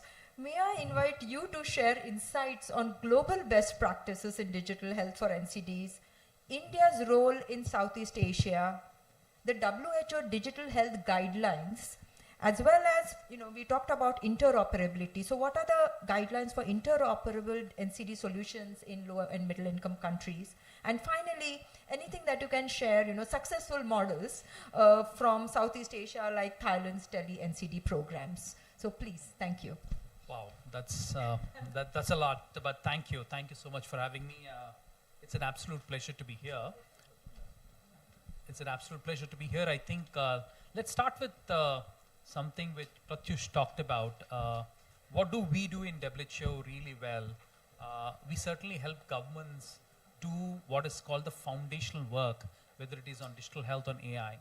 Now, for example, if you go to India, in terms of ABDM, which is essentially the foundational block, ABDM has essentially come because you have a principal foundational document called the Digital Health Blueprint. Now, the Digital Health Blueprint, which came in 2019, then went on to help us implement the ABDM as an entire digital health program for India. Now, this is exactly what we've been doing for the rest of the countries. When I joined WHO last year, essentially there were only 4 out of the 11 countries which had a digital health blueprint, and now all the CRO countries have at least a fundamental digital health strategy. Now, coming to AI, for example, AI, in India, we don't have a national AI strategy for health. We have an AI mission, India AI mission, which is essentially as a project mode, as a program mode, but but we don't have it as a national strategy essentially for health. So we need to work on those foundational elements. Now, and that is something which NCD is going to benefit from. Now, over this last 20 years in digital health, one major thing that we've learned is we certainly don't want digital health interventions that are vertical, siloed, and disease-centric. You know, when you do this disease-centric approach, what is going to happen is you would certainly have digital health interventions that would become more of pilotitis. So over the past 2 decades, what we've learned or variety of countries in the world is you don't want to implement any of these vertical, siloed, disease-centric approach, but rather want to take an entire whole of a government, or more specifically, something that will strengthen the health systems first, so that you can then think about digital. Very often, we just, when we started off, we thought anything that we want to solve, let's go digital. But now we realize a lot of the problems that you're talking about in standards is essentially primarily because all these tools never spoke with each other. So even coming back to standards alone, standards and digital health are again an extremely complex landscape. Now it is almost like when you travel from the UK to the US, each time you go, you take your power plug changes, right? It's the same thing with digital tools. So you have NCD tools which don't talk to your communicable disease tools. They don't then talk to your other health system tools. So today what happens is, in terms of standards, the labs have their own standards called LOINC. For entire clinical language, you have standards called SNOMED CT. To transport your data, you have a standard called FHIR. There are close to 100 data and digital standards. Now, who builds these standards? There are standard development organizations. And how many are they in the world? There are 40 of them. So there are 40 standard development organizations, each building their own. Now, amongst them, the finest and the most widely known standard development organization is called HL7. Because HL7 essentially comes out with open standards. Because some of the standards that you have, like SNOMED CT, is a commercial proprietary standard. As against them, HL7 has an open standard, but HL7 again does not have one standard. It has HL7 V1, V2, CDA, and then finally they came with something called FHIR, which is now considered to be a global transport standard. But again, the problem with standards is, when FHIR gets implemented in the US, you can't just take the same standard and apply it in India. You will have to again take FHIR and contextualize it to Indian settings. Now, the other important thing that we're essentially learning globally is, as countries grow in their digital health maturity, the number of standards that they adopt is increasing. Now, for example, a country like India, with the digital health monitor, if you look into the global digital health monitor, we're essentially at a 4 out of 5 in terms of the scale, whereas countries which have essentially reached 5, like say Denmark or in Australia or in Singapore, they've essentially adopted close to 108 digital health standards. So the problem with standards is the very fact that standards, one, are very diverse, two, the landscape is huge, third is standards by themselves involve cost. You know, it's not just that there is, once you meet with the standard and then your standard implementation is over. So countries need to invest on capacities for standards. They also have to invest on ensuring that these standards are maintained. So a large number of the NCD digital tools really don't meet with the standards. So what happens is they remain as very fragmented digital tools. Now, you also said, tell us about some good practices, right? I mean, after this very dismissive, very depressing story that I told about digital health, what is something which is very exciting? Now, what is very exciting for me as someone who plays the other role of building AI machine learning tools is, what are good examples in the Indian ecosystem where you've truly scaled at large population level. And this is one of our recent publications in Nature, where we talked about how you take an AI machine learning tool for breast cancer screening and implement it at scale at the population level. Now, this is a study that we've just published in Nature. And what we've tried to highlight in this was not just about the tool itself. The part of the tool is a very small one. So we spent about $20,000 for implementing this AI machine learning tool at the population level in a state in Punjab, just 20,000. Of this 20,000, the tool by itself just was about 60% of the cost. 40% we spent on project management, on the knowledge partner, on ensuring that once you screen people, you don't want to leave them in the lurch. The most important thing when you do in screening for NCDs is you want to ensure that they're taken the most natural course is ensure that you get diagnosed, you get treated. And so what we spent 40% of our resources in that small project is essentially to say how do you strengthen the public health system around ensuring that there is diagnosis and treatment. So what we leveraged was an existing scheme in the government where we had something called a CM Cancer Relief Fund, where every citizen of Punjab, essentially, or resident of Punjab, not even a citizen, resident of Punjab, if they went to any of these empaneled hospital, their initial access of care is covered by the system. So what we've learned in this large population level implementation is one, that you have to ensure that this NCD screening can just not be an independent activity. It has to ensure that there is a logical pipeline. The public health systems have to be re-engineered. And the third thing is very often when these tools are built, and I really like someone who talked about the user-centered design methodology, where very often every digital health person who would come in would never talk about how bad their tools are. They would only talk about how great their tools are. Now for me in public health, the proof of the pudding is actually in seeing whether the tool is truly useful. Now here for the AI breast cancer screening, as government, what we did was we said, if your tool is truly usable, we will promote and support mobilizing women for the first 4 months of the tool implementation. But if the tool doesn't get accepted, we're not going to support it anymore. But what we've seen is the developers in this case, I think it was very gratifying to see that women, when they realize that there is a screening tool where there is no pain, no touch, no radiation, and most importantly, the overall experience of getting a breast cancer screening done, where there is no person around, even if it is a female technician, most people are uncomfortable, and especially in the kind of settings that we work, when we realized that women started liking the tool themselves, they started promoting the tool, and so the government did not have to do any mobilization. So for me, the proof of the pudding in the co-design process is when users come and promote, saying that the entire experience of screening is great. So therefore, can we use evidence and science in building these tools and use human-centered design process? Now, all of them claim that they've used human-centered design process, but I think the proof of pudding is essentially listening to the end users.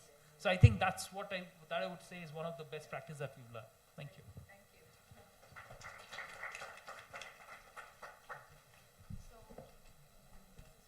Hello. Yes. So, last but not the least, Prabhat, but let me just give a heads up to all the panelists. We actually had planned for a second round of questions, but looking at the time, I'm a bit sensitive to it. So just a heads up to all the panelists. Maybe I'll pass the floor. You could just give a 2-minute brief of what could be the transformative component that you would like to highlight for NCD care to achieve health equity. So if you can just think a little bit and in 2-3 sentences, what is the key takeaway you want to leave with the audience in this topic? Please think about it. And also to the audience, I'm speeding up so that we can also have some Q&A with you. So I'll go to Prabhat. We are lucky that we have somebody from pharma, right? And this is, how can we move beyond, or how can we move beyond pills to a tech-enabled NCD patient support? And we'd also love to hear about your project on stroke care, which you are running in multiple states, as I understand, in India. So thank you. And what can we learn from there to replicate it? Yeah. Thank you. Thank you. So I think, for even for pharma organization, the ultimate outcome we work for, every scientist who put almost 15 years to bring a drug for any disease, let's say for NCD, is to see that the patients improve the outcome. That's the mandate. And when I see equity and scaling access, is these two critical things we always work for, to see that most number of patients should get benefit out of it. And this beyond the pill solution is an integral part of our access program. Any NCD, whether it is cancer, diabetes, stroke, wherever we work, either with my current organization or the previous organizations I worked with, before a drug is launched, a lot of focus is given on what is the beyond the pill solution. Two things. One is that we don't treat when I talk about treatment is the number of patients. If there are 100 patients to be treated, the access to treatment may not be 20 to 25% with the right patient who need that treatment. So that's why if we screen more, the cake will be bigger. So if you see from a profit perspective, also that makes sense. It will, organization will not be wise if they don't put effort on screening, because more screening, you will be able to reach out to more patients. Second, especially in the non-communicable disease or a chronic disease, is the treatment compliance, which is very important. You put a lot of effort to bring a patient on treatment, and then it's sad to see that that patient discontinues treatment. Working in a cardiorenal metabolic space, we know that it's so difficult to bring a patient on right treatment, but disheartening to see that patient doesn't continue with that treatment. When the patient feels that after 2 months I'm fine, without going for an evidence, patient will stop treatment. These are the two areas where the digital health adoption has been on a very high side. For example, a lot of mobile applications, which actually helps patient to track the outcome of the treatment. Not only about drug, but about lifestyle, about various other indicators, which actually puts patient on track, and the patient is always there to get multiple support. And there are, I think, multiple number of such applications that is being used by companies, not developed by them, but many times in partnership with some other player who already have those kind of applications developed.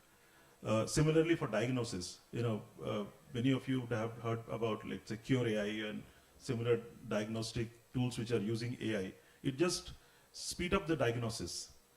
And that's why there are multiple examples from cancer to CRM or many things which we are doing. So, paucity of time, I'll not go about this, but one message I want to give, that this is not CSR.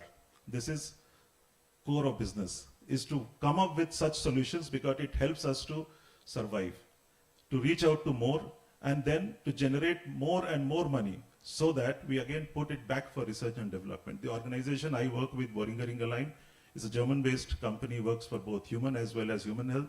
We put 30% of our profit back to R&D.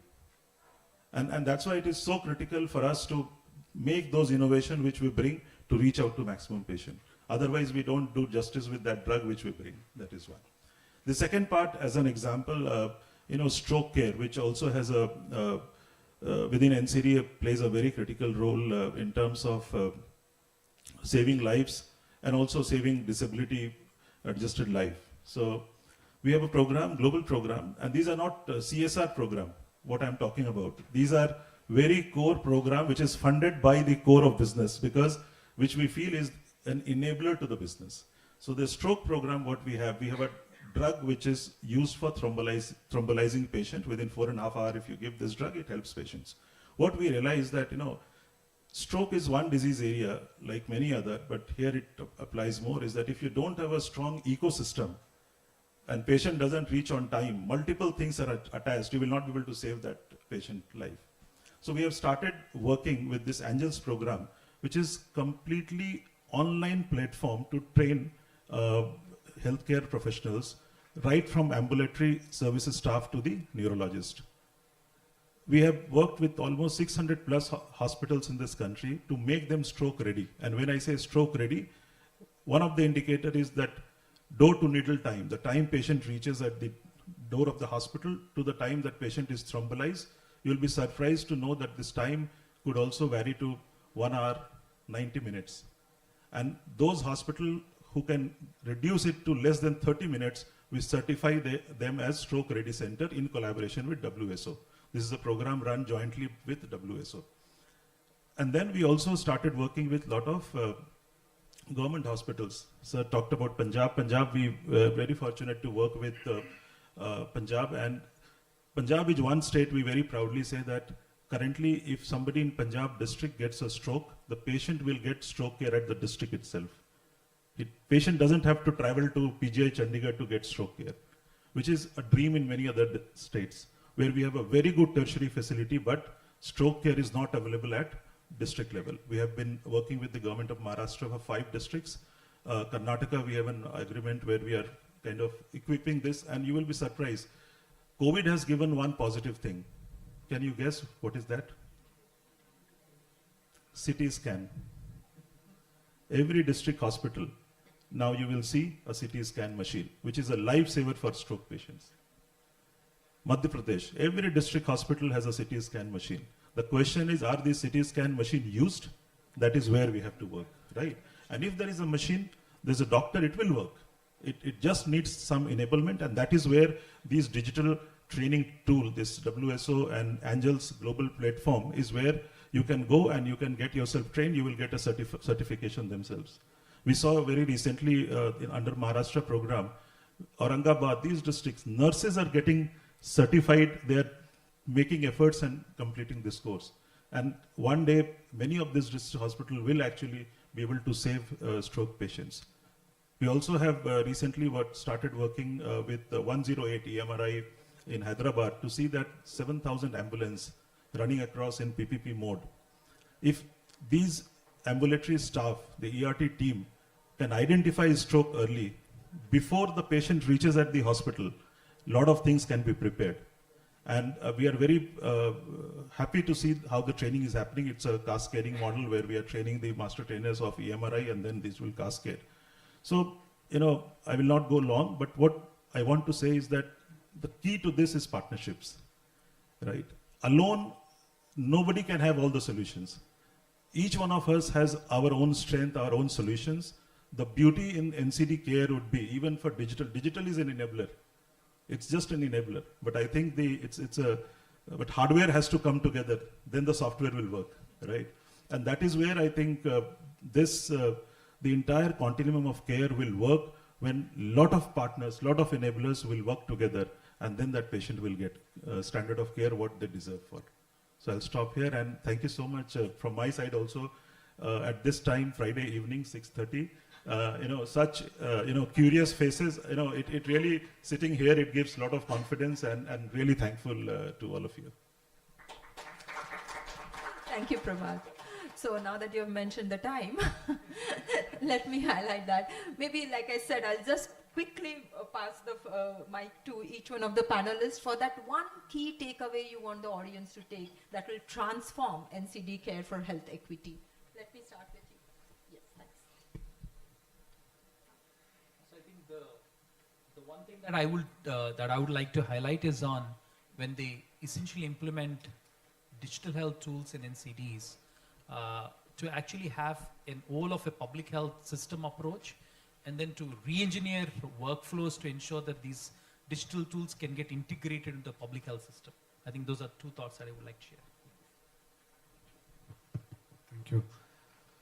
I think in terms of, solutions, which is available both in terms of technology, clinical science, it's all there fragmented. One of the key things, I think, for a country like India, where 1 billion population live and 70% of them rural and things, we should also look at the logistics part of it. One of the things which we did not integrate into is the role of drones here. If we can deliver, screening is one big part of the NCD fight. Then once you screen, the next part is also, I call most of the when we worked in the public health space, I call the society as a pain mitigating society. We don't have a preventive health seeking behavior. So like one of the panelists here, most of them highlighted that adherence is a problem. So one, you have to educate them, and two, you also have to ensure that access, care and medication is made available at the doorstep.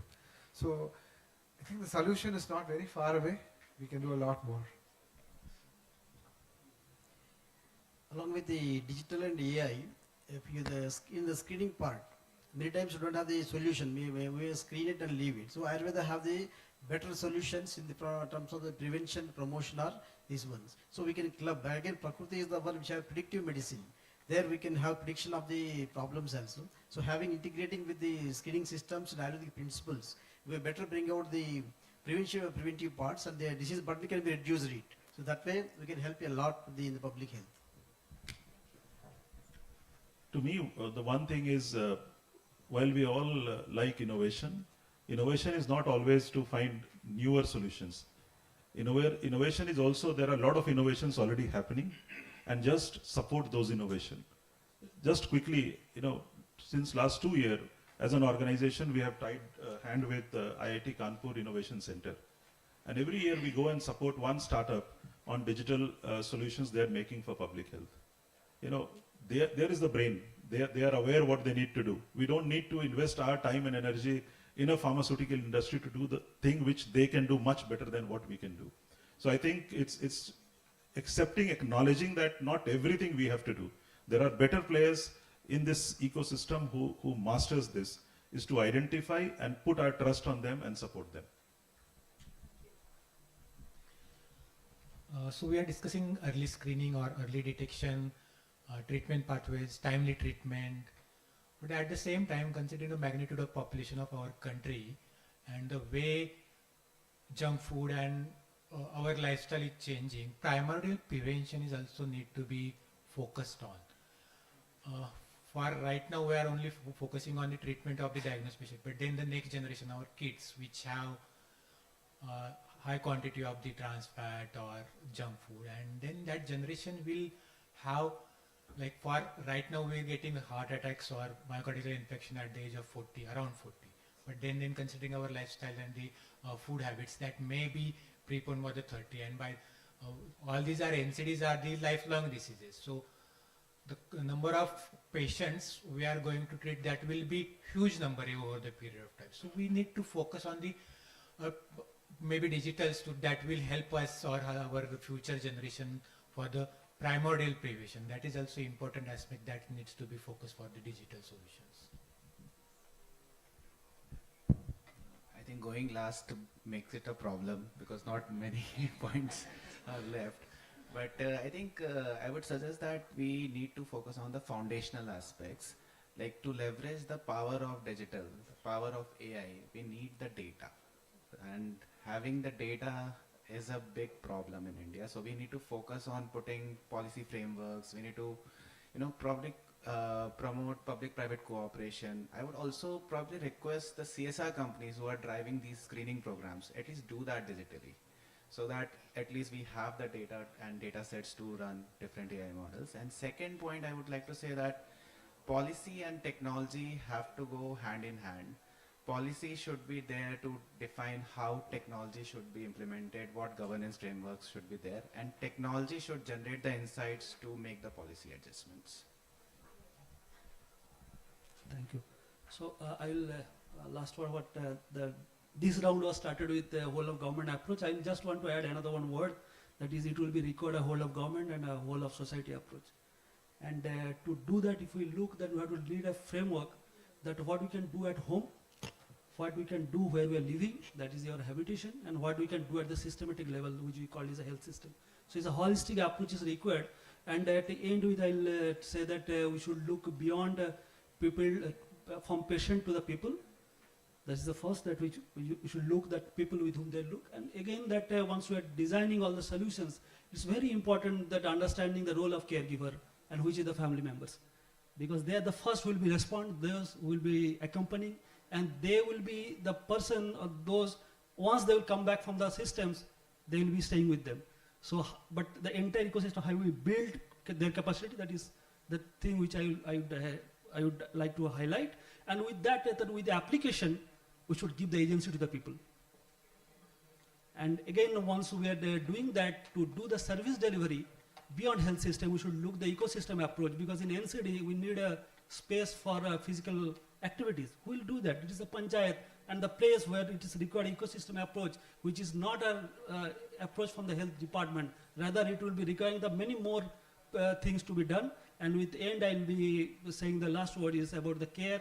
It is about the ecosystem, and it is about neighborhood of care. Bringing all cares within the neighborhoods. Where we are living, that is the accessibility. So that's the neighborhood of care that I will imagine, and look at how we bring everything to a neighbor, that when I'm required, I will be getting the access to it at that quick point of time to save my life, to help the other's life.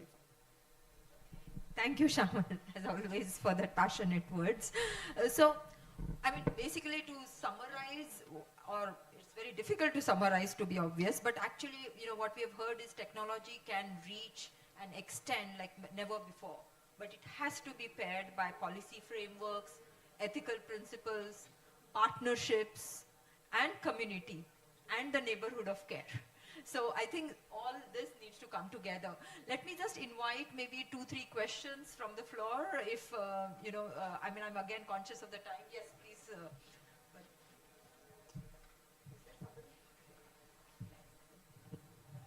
Hi, my name is Deepika. I work with the George Institute for Global Health, and I also lead a movement called Women in Global Health, India chapter. Actually, looking at the title of the session, Transforming NCD Care for Health Equity, I was a little disappointed to see a panel because we're talking about equity and not having women, youth, people with lived experiences represented on the panel who would bring their experiences, and then talking about all the solutions that you have mentioned to,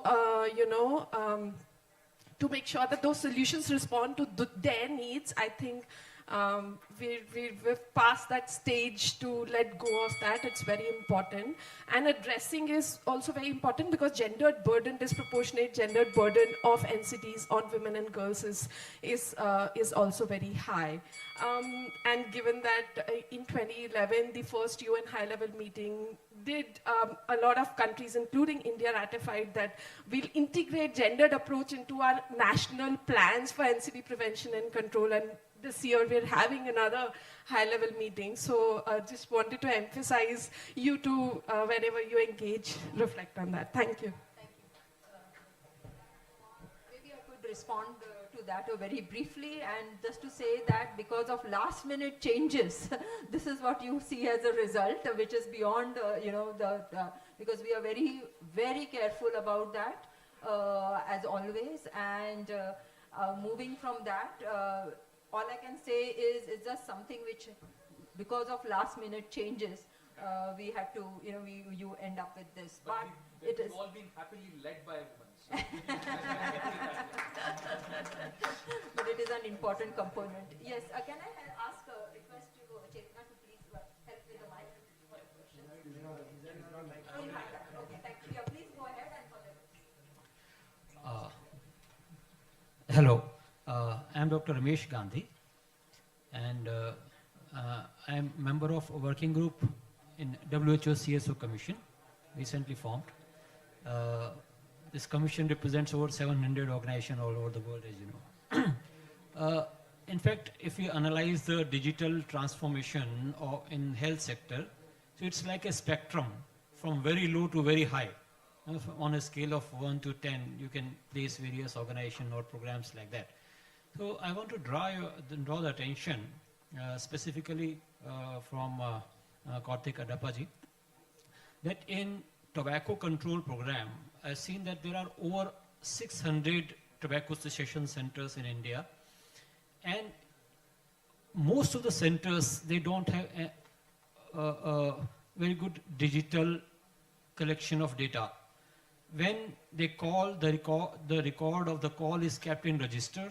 There is no follow-up. There are over 270 million tobacco users or tobacco addicts, which is a very huge population, huge burden on health, and absolutely minimal digitalization of TCCs. And also, if you analyze the digitalization of National Tobacco Quit Line, the follow-up part and the integration of other behavioral aspects data, which will help people quit tobacco and come out of it, is also very minimal. So my question and suggestion to you is that what can be done to increase the digitalization and behavioral change so that quitting becomes a movement? Thank you.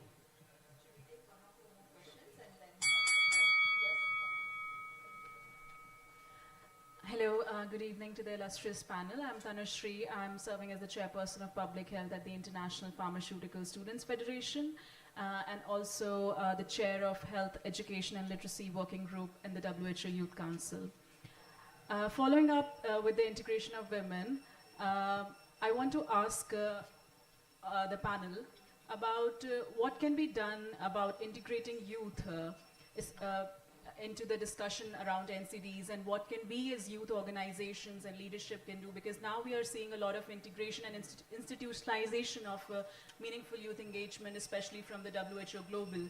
So in the context of India, how can this be taken forward in the national and regional context? Thank you.